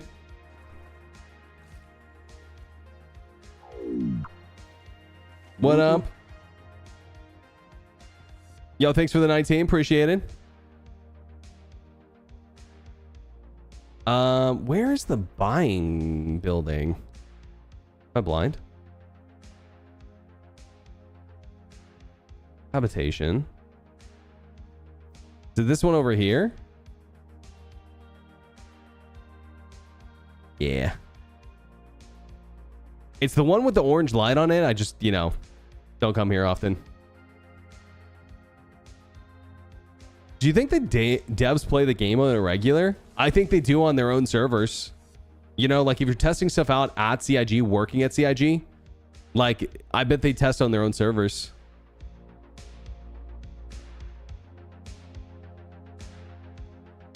Okay, so you cannot buy gold here, but you know what you can buy? You can buy diamonds for 3.8. And let me check my screenshot.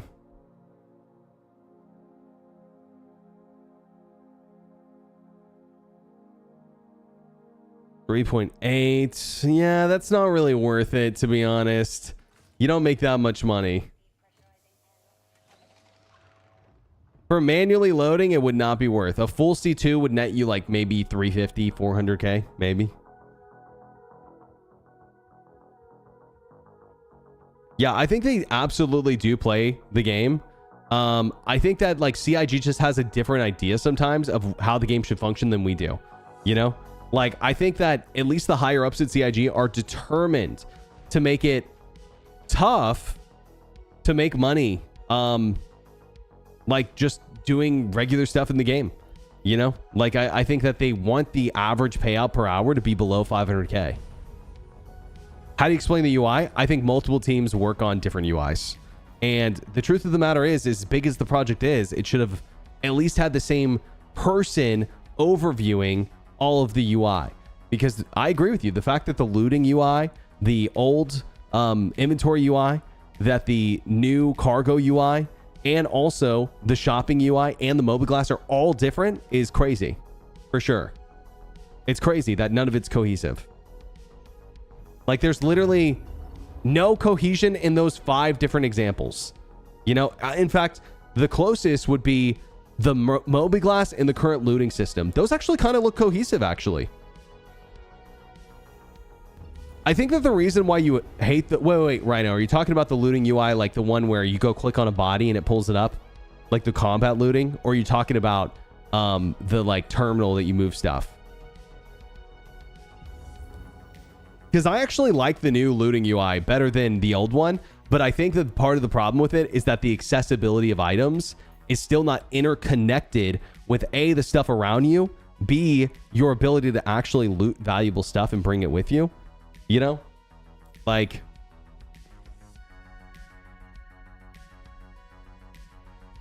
I just feel like all these systems... Should I pirate this guy?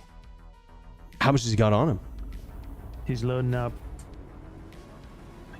They're white. They're like drugs. Interesting.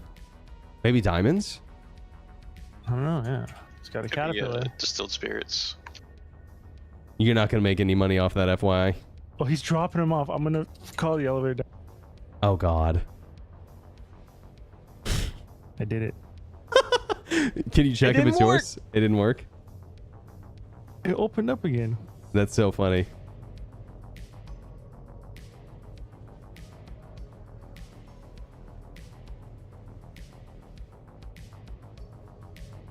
I mean, the clusterfuck of everything you see on screen. Ship terminals, nav markers. Yeah, nav markers and stuff need work for sure. But I mean, the general UI, I don't really mind. You know, like the nav, like, you know, QT, the EM signatures, like this stuff. I don't mind this. I think that, wouldn't you agree, Riot, the biggest problem is whenever you get on a bunch of people on the same screen, party, and then UI markers. I think there has to be a way to consolidate that stuff. Like, maybe how it should be is that if you're in a fight, you only get, like, markers for people who, I don't know. I don't know what the best way. That's tough, honestly.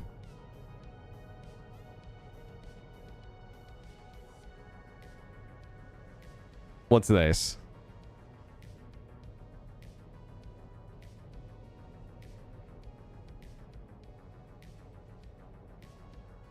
Why don't we have the Star Citizen interface design you showed at CitizenCon? It's the Squadron 42 HUD is what it is what you're indicating. They just haven't fully implemented it over, is what it is.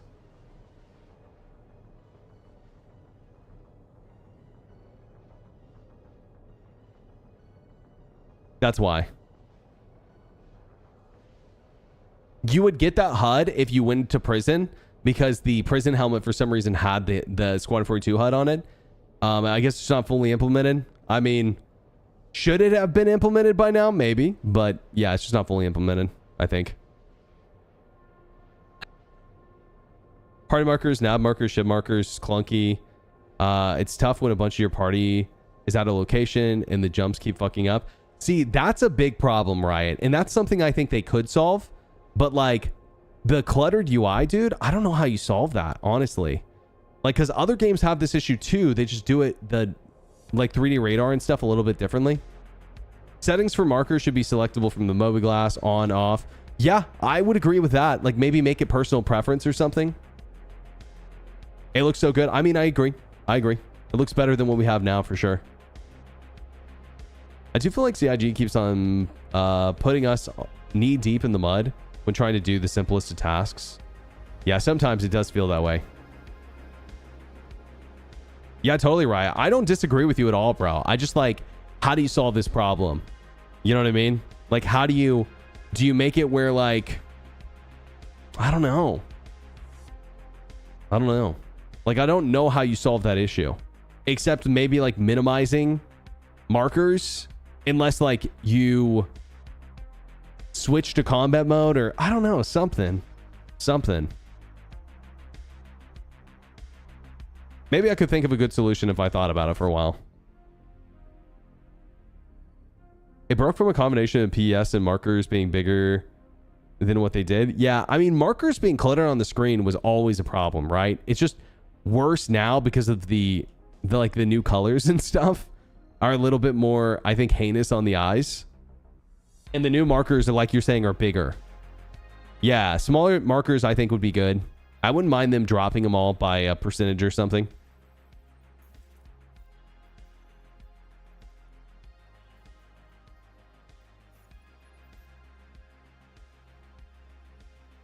Eve system worked better for markers, small window on one side with a list. Yeah, I totally agree with the Eve style. The only problem is that it works better in a tab target environment, you know?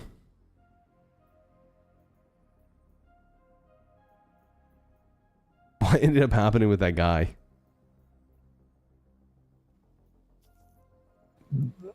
The one I'm with? Yeah, the one you were trying to pirate. I'm in his ship. And he's about to take off. Wait, you're in his fucking ship? And you know what's going to happen. Yeah, I'm in his caterpillar. Oh my god, bro. Spectrum post fucking incoming, dude. Someone's gonna be like, I was trying to test on the PTU.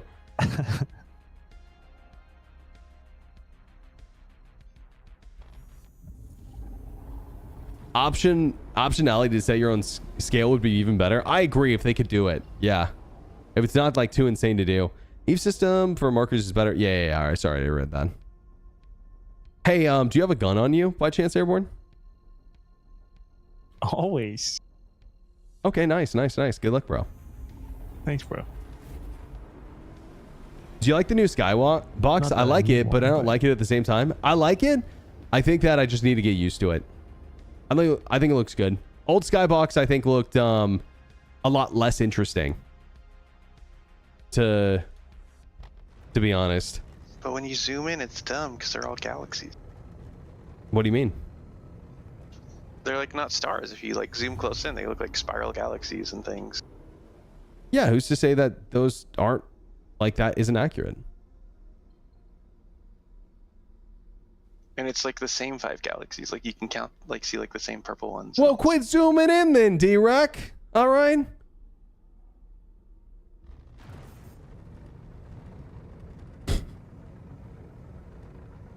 You're not supposed to look at it.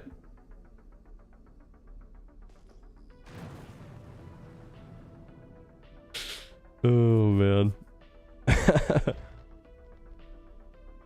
No, I guess like if you can zoom in and like, you know, there's a bunch of different... I mean, to be fair, you could do that with the other Skybox too. They were like patterns and stuff you could If they find. were stars, I wouldn't mind, but it's like, it's weird when... Hey, listen, bro. Honestly, I wasn't begging for a Skybox update to begin with.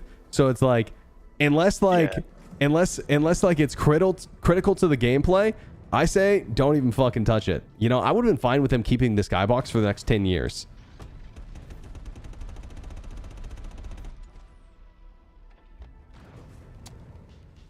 You know, should I take comms down at Yella? Actually, that'd be a great test. Does Grim Hex, the chips work now? Have you tested that? I know physical. Also, target buying grades, on my Vaughn works, mission. so it possibly works. So at Grim Hex. criminal PvE mission. Yeah, I'll check. Oh, nice. Nice. I'm glad they fixed that. Okay, good to hear.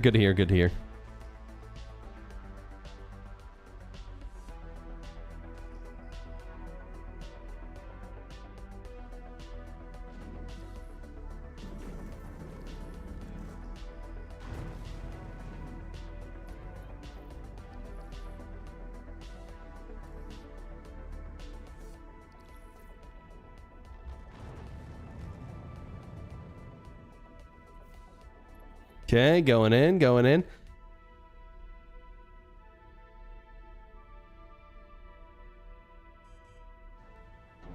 we fit? Oh, just barely. Okay.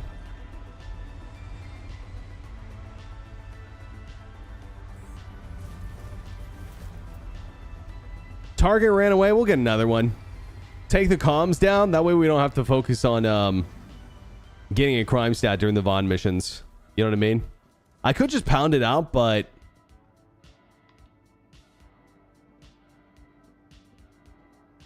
I'm just trying to do this for the testing, you know?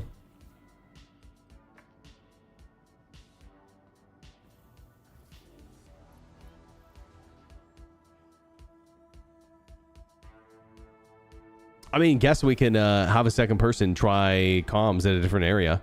You know what I mean? It'll be good for that test too.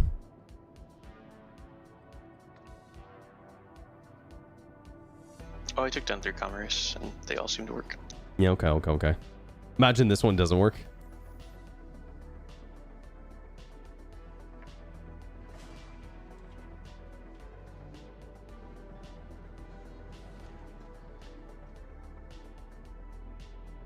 I don't know why they changed the skybox. I don't think that the old skybox was like magnificent looking.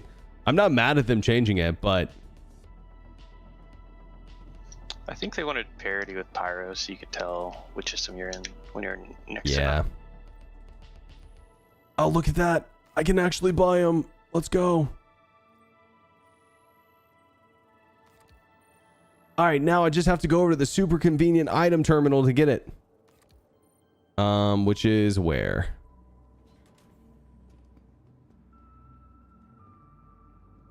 If you click buy, where's it go? It goes to inventory or like local. Wouldn't it be on your person? No. You quick buy? I mean, I guess you could select it to your inventory if you have space.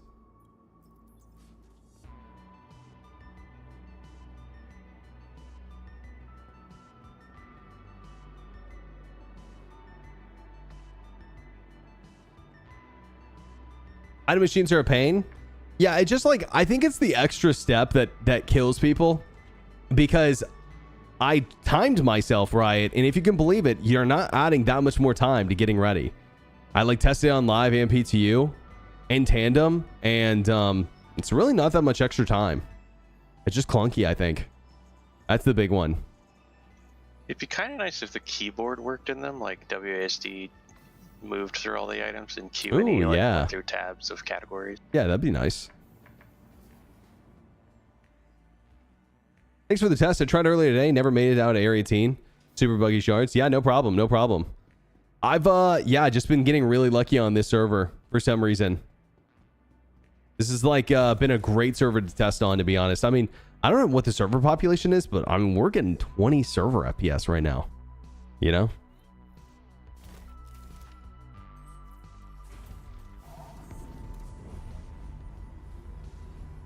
Hydrate, we got 20%. That's plenty.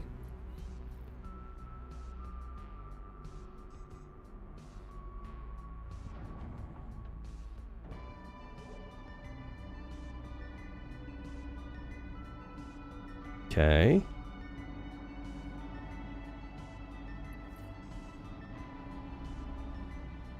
%20 is hydrated for Berks. That's true. That's true. Don't let big water change your mind. Water's a scam. And so is Star Citizen. Okay, let's see. Offers. Yeah, so we failed that one. That's fine. Mercenary. Oh, dude, I guess maybe we fucking lost our... We lost our Vaughn mission. No way. What happened? They updated engineering on AC. Oh, really? What's going on with it? You can control room oxygen, temperature. That's cool. Should we go check it out? Yeah, we could. I mean, I like that. I was sick of PU. Oh, really? Yeah, I mean, yeah, there's not like a whole lot to test here. My Vaughn mission's not working on this server anyway, so maybe I'll take a little break, go to AC. See what it's like. Yeah.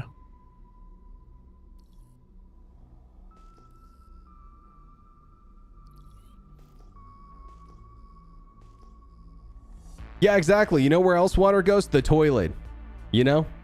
People use water to clean themselves. And you want me to drink it? That's disgusting.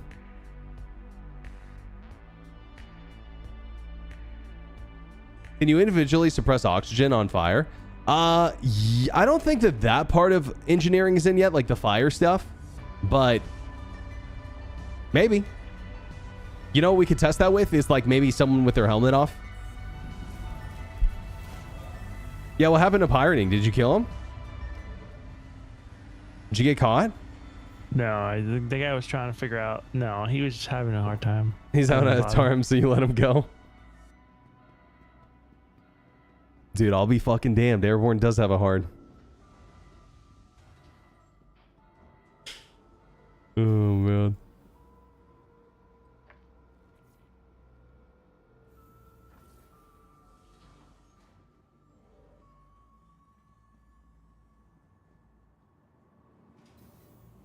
You can cycle rooms? That's cool. You don't like to drink Pirate Girl bathwater? I mean, I do, but you know, it's not for everyone. If you Not have for everyone. More than one person on board. Something based about on the amount of taste, I don't oxygen know. you consume. All right, yo, guys, I'm gonna store my ship really quick. I'm gonna run to the restroom, and then let's do some engineering. I guess we can test it out. Yo, BRB.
Yo.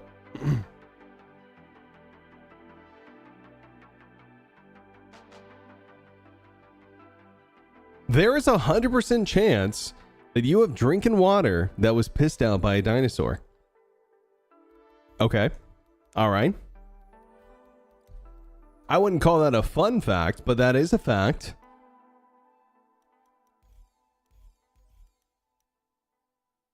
Okay, yo, where is this? Is it in Engineer Free Flight, I guess? Free flight, I think EU. We're in EU. You can just join on us. You just join. Oh. Nice.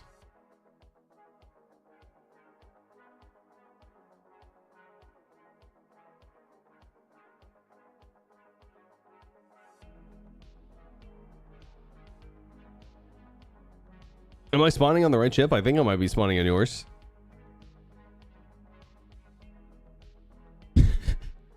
Sips water continuously. Oh, is that correct?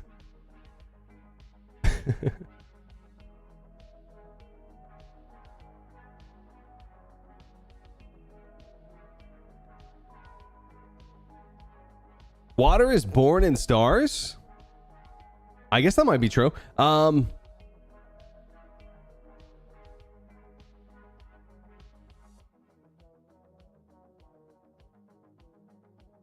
guess at some point or another, right? For some reason, I'm just stuck spawning in. That's weird. Perfect emote.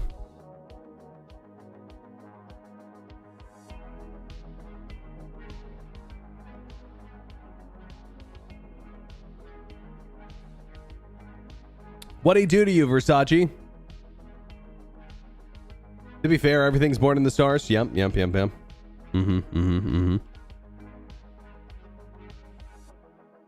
Are they wiping money or ships for 324? Probably not, JW. Yeah, most likely not.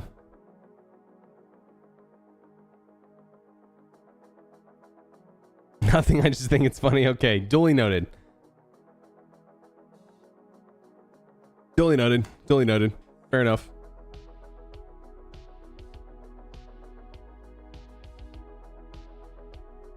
D-Rack, are you in A2 as well? Yeah. Can you do anything with these? Well, What do you mean? the top right, it shows, 30k. Yeah, oh, maybe that's why I couldn't connect. Yeah, they might be pushing a patch out. Maybe. That'd be great, actually. I would love to test the new patch. Did you 30k too, D-Rack? Yep.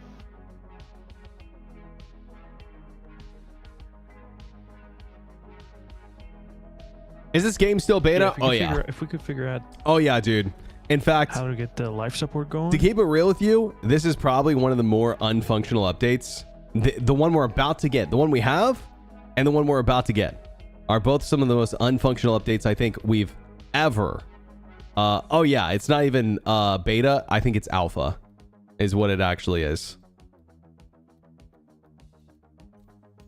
Basically, here's where we're at: is 4.0, which is supposed to be one of the biggest updates we've ever gotten. Yeah. It's a huge technical update. It has server meshing. It's got the new star system. It's got a bunch of stuff in it. That's supposed to be coming towards the end of this year. And if that doesn't save us, we might just be fucked. Here it's going live in an hour. Let's go. 1 hour away. Or it might be dropping on Thursday too. Oopsie. What do you guys want me to do? You want me to make a new lobby? Yeah, if you can get into free flight engineering. Maybe. I can get into AC. I'm trying. Oh, you can't get into AC. I'm in AC. I'm joining. You see if you can launch. Yeah, see if you can join on me. Yeah, I'm in. Now, A2. Yeah, I'm in. Okay.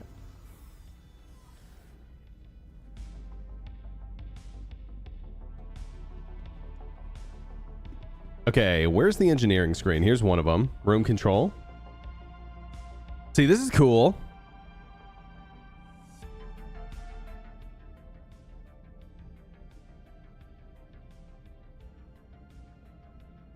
Room vent. 0% O2. So you see how top right it says life support. Uh-huh.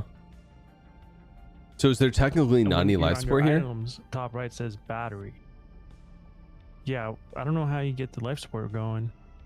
So if I like take my helmet off right now, I die?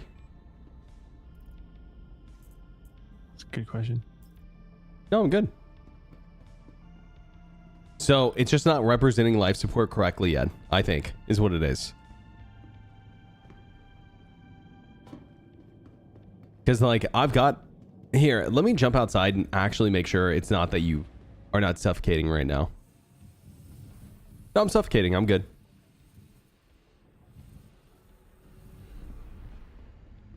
It's okay. Let's try something. Can you guys not join on me? It's not working.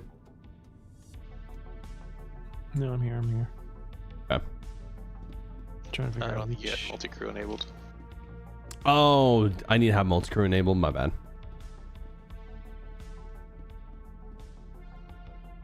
But I have to like die to do that, right?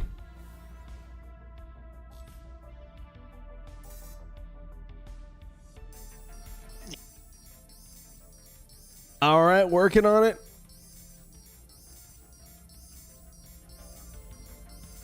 If I'm good at one thing, it's dying. Oh, I can see you from the spawn page, like flying around. Yeah, it's kind of like Battlefield. They added that a while ago. It's pretty cool. I think that was like a 320 update.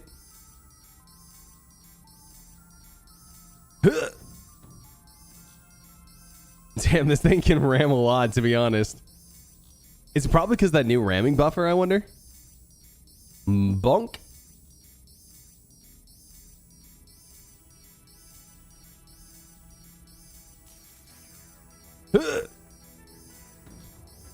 I mean, surely I'm just about to explode, hopefully.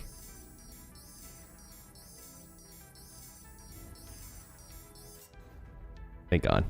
I guess I could have got out of my scene and just held backspace. All right, multi-crew enabled. Spawning right now.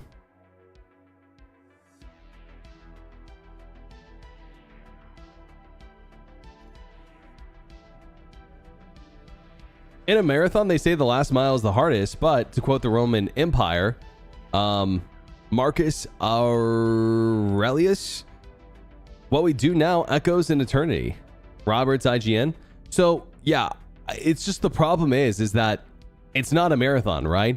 It's like a super marathon. They keep on adding, distance on to the end. And it's like if they decided that during the marathon, they were going to change shoes every mile, without stopping. I mean, the best example of like Star Citizen development I've heard is that it's a car driving down the highway that is being put together at the same time, It's like quite literally what they're doing. And that's not an excuse for like where we're at with development. It's more of just like they're making a really hard game. And I think it would be hard for any development team, really.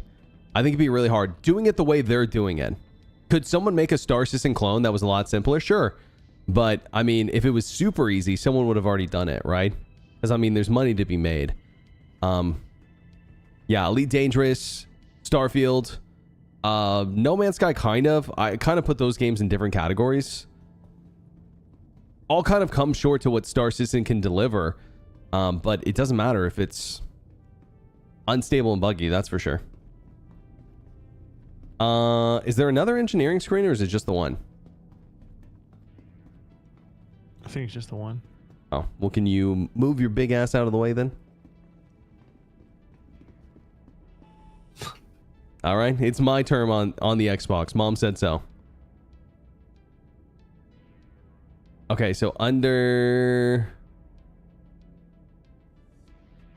So items is the old stuff, like the fuse. Yeah. And the weapons and the radar. I don't think any of this works though, dude. And top right, we have no life support on. Right. Because remember, under items, it used to be based on battery. Yeah. They didn't say there was an update coming to this, so I think it's just like small stuff that sneaked in. What if fires are You know what I mean? No, we don't Fires are not in. Shoot the ship, dude. They literally showed like clips of people like shooting the floor and fire coming up. You know what I mean? Like, it's definitely not in. Maybe. Oh, wait. I've got a grenade. Motherfucker.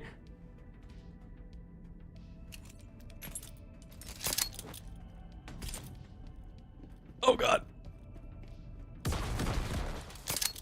You won't. You won't.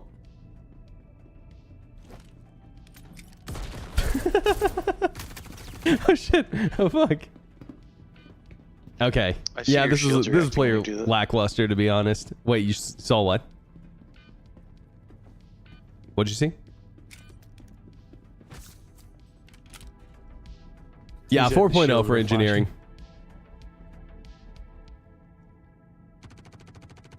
But that's you're in combat. If you exit now, you're nitrogen, oxygen, and CO2. Wait, hold on a second. There's a combat log timer for AC. And hold temperature. on. Can you come look at me and see if I disappear whenever I log? AC Yeah, combat you timer? I'm gone? That's funny.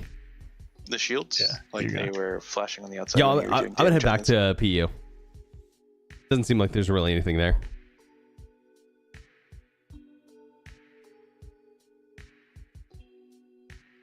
I don't think shooting panels with bullets should cause fires. Maybe shooting components should cause fires.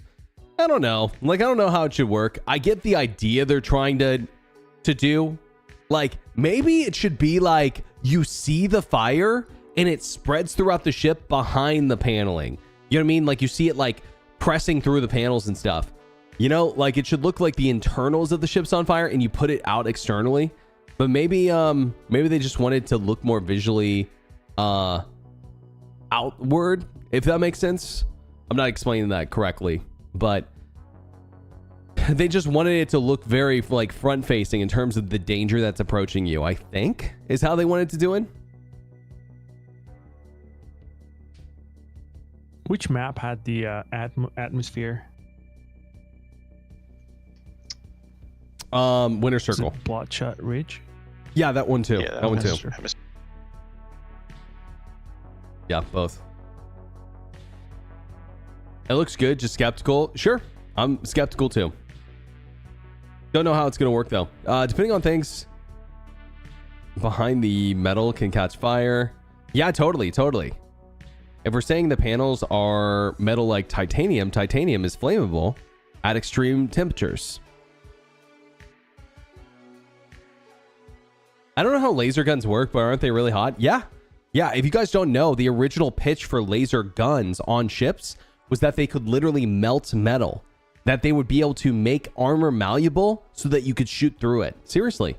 Like, that was the whole idea behind lasers, is the reason that they would be good is that you could shoot like a capital ship, make the armor really hot, and then shoot through it. So, I don't know. We'll see.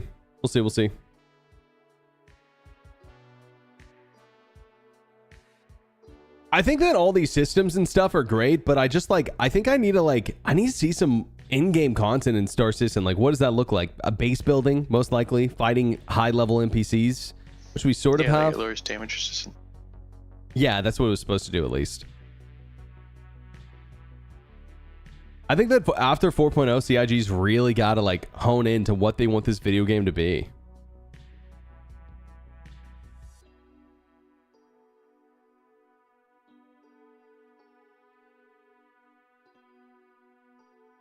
Right now, it just kind of feels like it's being tugged in a couple different directions, you know? Lightsabers? I'm in. Add them into the game.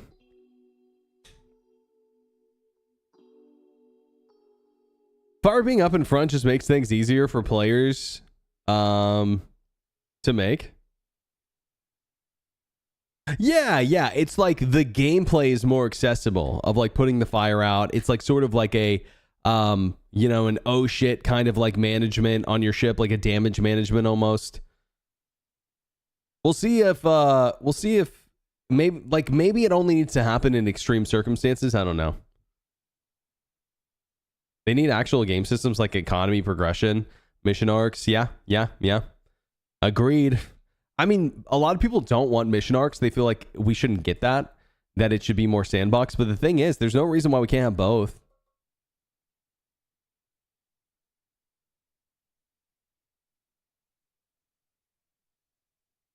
NPC ships losing engines or guns, but not fully blown, or not yet out of combat. Sure. Totally agree. Agree with that one.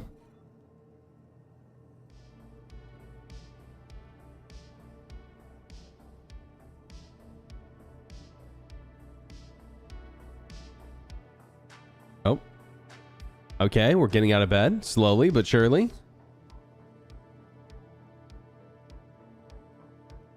Mission arcs show you how to play the game? Yeah, I'm with you. But like mission arcs don't all have to be tutorials, right? Like they could be like, you know, high-end PvP to fight Vandal, or if you're a criminal, the UEE. Oh my fucking god, there's no way. Yeah, I'm gonna get some more water. One sec.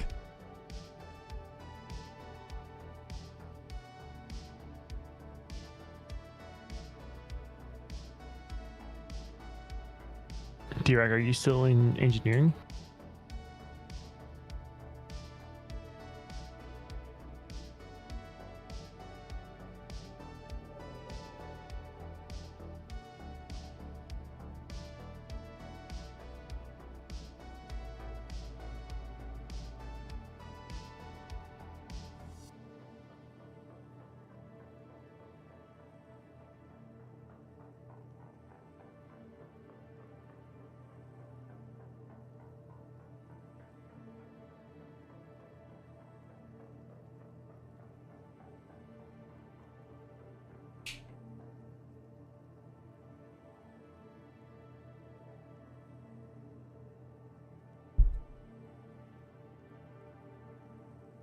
Don't forget to hydrate in game. Nah, we're good. We're good. We're good. In-game waters. No, listen, guys. This is actually Mountain Dew is what this is. It's Mountain Dew concentrate. It's not water. And you might be asking, Berks, why do you have such a brightly spring-colored water bottle? Well, I lost the one that was dark. So that's why. I had a black one and I lost it. So now I need one that's like neon colored. Yeah, I like the color too.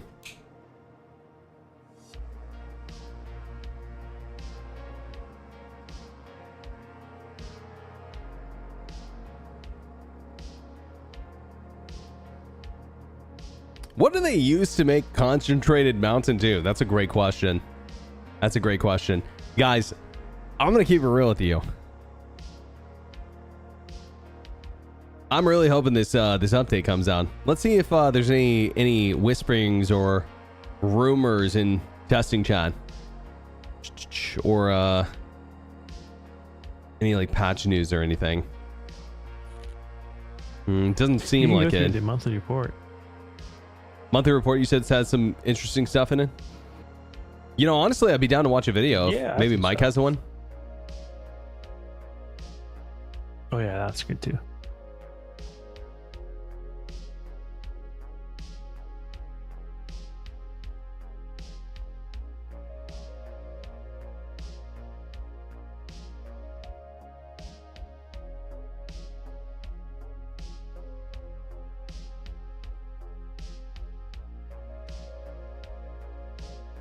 Board Gamer has one. This is 3 months ago.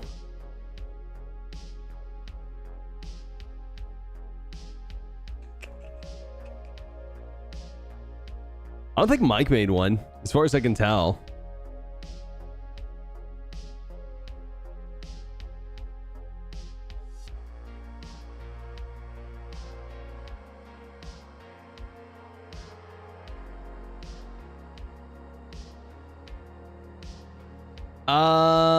Board has one. I think.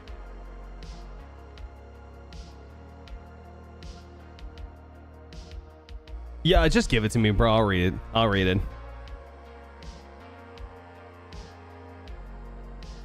Mike said he's gonna upload his tonight. Okay, well, I'm uploading mine live right now.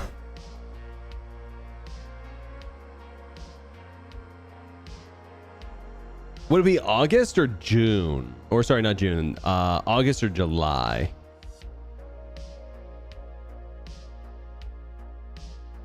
I think July. July, okay. I think I got it.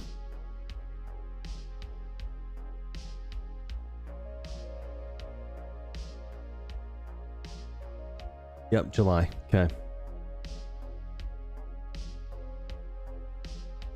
Okay, AI features. Last month, AI features team worked on a combination of fixes and new functionality, including the issues requiring unusable to have a interactable component. A problem was also solved with the stance not being updated, causing issues with AI exiting cover. Okay. This bug was caused conflicting changes between Squad and 42. Okay, where's like the juicy stuff? I think on their gameplay. This is just like, we figured out how to make it where AI aren't so dumb. Okay, core gameplay. Here we go. Oh, oopsie.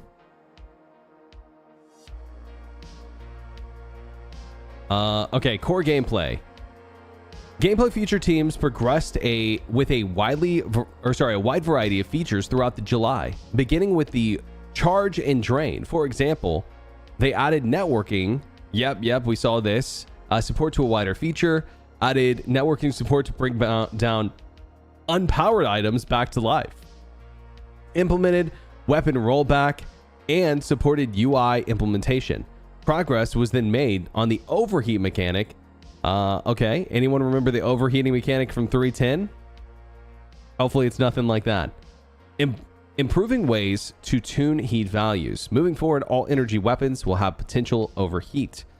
Tasks were also completed for the light amplification, adding control hints to toggle on and off on supported scopes, while bugs were fixed for the fire extinguisher and the quantum travel for server meshing. Interesting. Okay. Gameplay features continued improving control surfaces, addressing various tuning issues, while zero-G traversal markers were also implemented. Okay, zero-G traversal markers. Interesting. In mission sections, they say repeaters and stuff from outpost so they can run. That's a great idea. I've been saying they should do that for a while. 100%. Last month, significant progress was made on jump points, with gameplay features providing design with the ability to define exit locations, which will also have physics force to push players away from the exit. Players will now get pulled into the tunnel one by one when making the jump. Okay, so instead of going with a bunch of people at the same time or like randomly once it opens, it's just one by one. Interesting. Improvements were made, and it also sounds like you're just going to get sucked in. Is what it kind of sounds like. Improvements were also made for the tunnel generations. For example, the team has now has radial control over the 8-way logic, better control points for tension parameters, more accurate section probability, and improved stability. The tunnels are less prone to intersection at corners too. Okay. Interesting. Alongside this, updates were made for the jump UI, including the icon, color changes, text fade out, contextual nav points, and general heads up display. Fade in and out depending on your approach angle. Interesting. July, we also saw progress on engineering gameplay, making the fully distorted items consume resources despite not being functional. That's kind of interesting. Support was added for master modes too, with quantum drives now going fully offline in SCM mode. Shields going offline in nav mode. The engineering screen in MFD progressed, with tasks beginning on power presets and the assignment UI. Interesting. Life support and fuel information were added, while the power display was improved. The radar and scanning feature progressed. Gameplay feature adding delta signatures to the HUD, and MFD moving the jammer from signal. Sorry. Let me read this again. The radar and scanning feature promise, with gameplay features adding delta signatures to the HUD and MFD, and moving the jammer from the signal system to the radar component for easier integration. Interesting. Jammer. Any ship that you guys know of is supposed to have a jammer besides like E-Warfare ships? Not that I can think of. Interesting. More information was added to the... Or maybe they're talking about like jamming from distortion? I don't know. Does the scout have jamming? I don't know. Interesting. More information was added to the charge scan UI, including the maximum charge held, a notification when attempting to scan is on cooldown, and a fade out collapsing the animation. The overall HUD was polished and decluttered too. For example, nameplates only show for the targeted ship. Oh, yo, where's Riot? He would love this, dude. He should have read the monthly report. For example, nameplates only show targeted ship distance and only appears for targeted and pin ships. Targeted information shows for the scan ships and how long the target information how long target information is shown is decreased. So it sounds to me like they're trying to collapse the HUD at least. So that question is, when in the PU? Probably 4.0. Audio signature emissions were added. This is interesting. While devs begin implementing see, this is why I think if you're down on the ground and someone's sniping or railgunning, you should have to scan for them with audio signatures. I think that'd be so cool. While devs began implementing FPS ping counterplay, with the players being detected and highlighted at the FPS ping on various factors. Again, I'm not so sure how I feel about the FPS ping system, how far it should go, how effective it should be, what should counter it. I don't know, but they are planning on adding it. The new vehicle annunciator system was added, which supports power, weapons, thruster, shields, proximity, radar. Okay. Annunciator is just like where it's like proximity alerts, power on, shields on, you know, like that kind of thing is what it's talking about. Following last month's progress on the mission refactor, the team added an option to spawnable objects and random points near planets, both inside and outside atmosphere. Alongside this, the ability to attach objectives to players was added. Interesting. I don't really know what they mean by that. Attach objectives to players was added. So like, this person is the objective, but like, I guess they kind of have that with bounty hunting. So maybe they mean something else. I don't know. I can see that combat visor being an issue down the road with countermeasures like jammers. Yeah, totally. Could be really cool. Yeah, bounties maybe. Maybe it's for a bounty hunting 2.0 thing.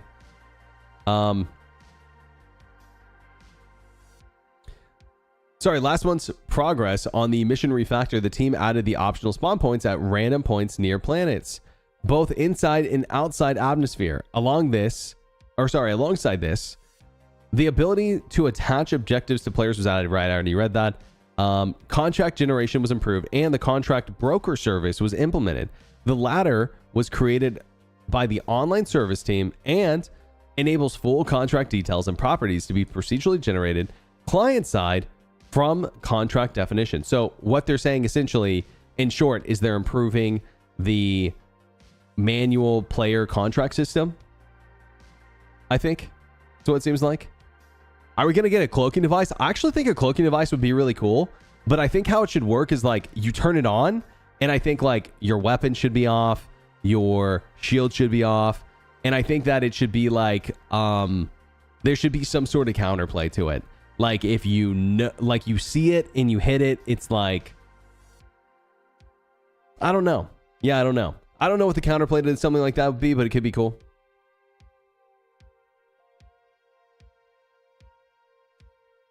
Maybe just like your shields and weapons need to go off, or maybe you can only be in SCM mode or something. I don't know.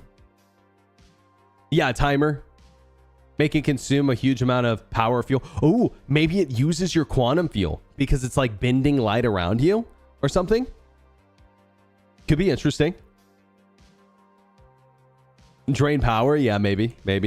I'm just thinking of ways that you could potentially, because a cloak's different than stealth, right?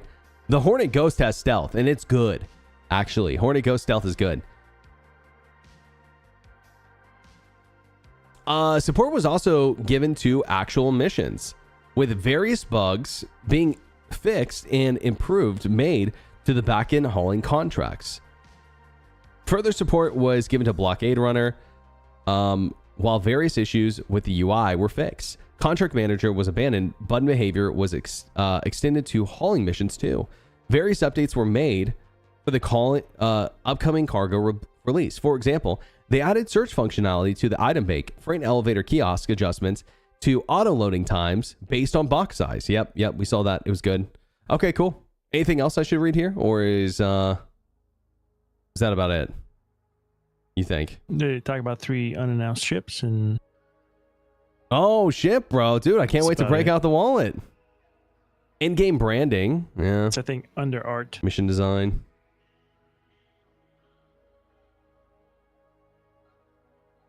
Sorry, guys.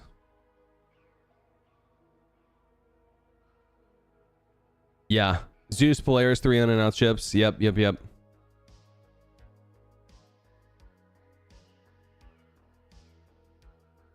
July saw economy team progressing their task for Pyro, including outer rings. They also worked on refactor that will allow them to create and modify shops at a more scalable manner. For cargo, balancing was done to the price of time and auto loading to give players the choice between manually loading and paying for the convenience of speed. See, here's the deal with what they're saying here with the whole convenience of speed or whatever. They must have not tested this because like it is quite literally the same amount of time, but you only have to pay like 15K to fill up your ship. Yeah. You know what I mean? Like it is, I think, kind of low, to be honest.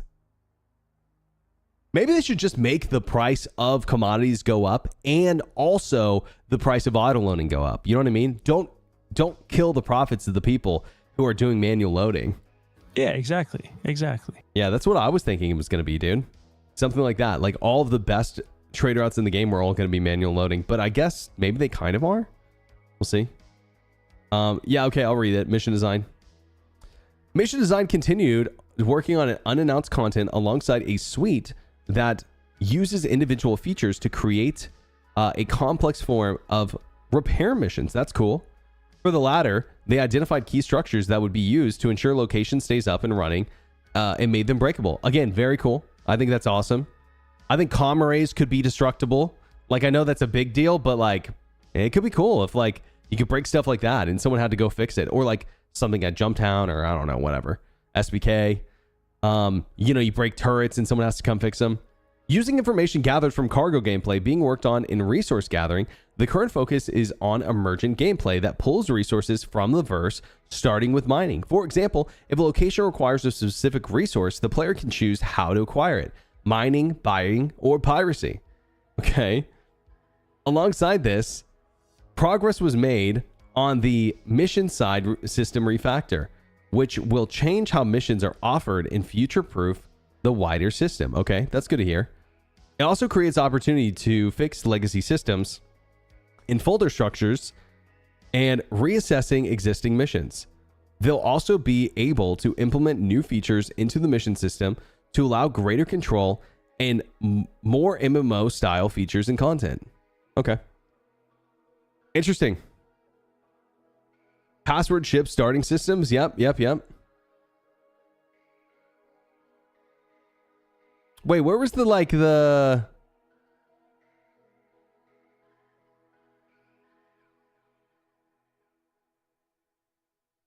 Did I miss what you were talking about? Is it under AI somewhere? Oh, no. I think I read what you were talking about. I was looking for like the turret thing that you were talking about.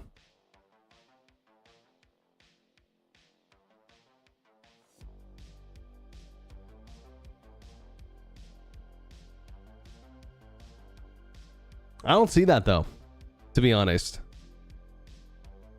Am I on the wrong monthly report? Maybe.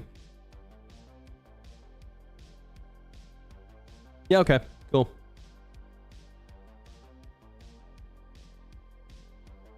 All right, guys. Yo, here's what I think I'm gonna do. I think I'm gonna go ahead and call the stream, dudes. We're a little early, but I think things are just a little bit slow on the PTU right now, and I'm actually really excited to test out the dynamic mission that's coming tonight. So if that launches, then I'll jump back on stream. We'll play that, okay? I'll play that if that launches. Cool. Oh, okay. I thought you were trying to say that there was like something else. I thought you were saying something else.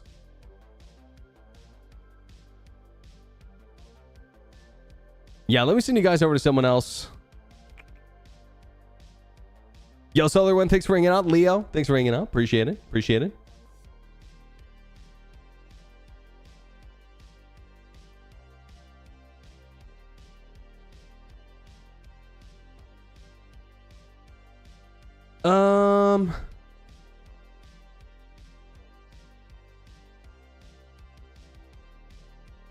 I'm sending you guys over to Space Cutlet.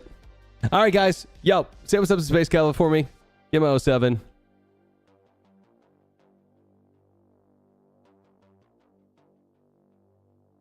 Yo, thanks for hanging out, guys. Again, a lot of fun. Good discussion. Again, if they drop a patch, I'll be back on later. Yeah, no problem, Relin. In fact, I think I want to start hopping on a little bit earlier.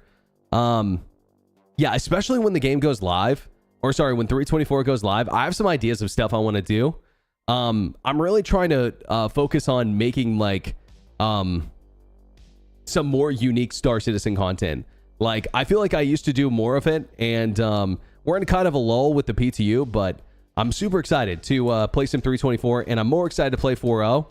I just think that my hands are together praying that both of them are going to be semi-stable. You feel me, guys? Yeah, I think it's going to be cool to like maybe do like a 0 to hero out of a personal hangar. You know what I mean? That's what I'm thinking. That's what I'm excited for. So we're going to give that a try once the patch goes live. I'm looking forward to it. Anyways, guys, yo, thanks for hanging out. A lot of fun. GG's, and I'll see you in the next one. Peace out. Say what's up to Cutlet for me. Yo, Trevania, have a good one. Later. Yo, Scarlet, peace, dude. Yo, Pitucho, later. Nox, yo, Icy, good to see you, brother. Hope you're good. All you guys, till next time. Yo, Bears, Rhino, Conan. Yo, Virus, later, guys. Till next time, peace, peace. Yo, Rules, later. Dilly, cancel. All you guys, till next time, peace. Later.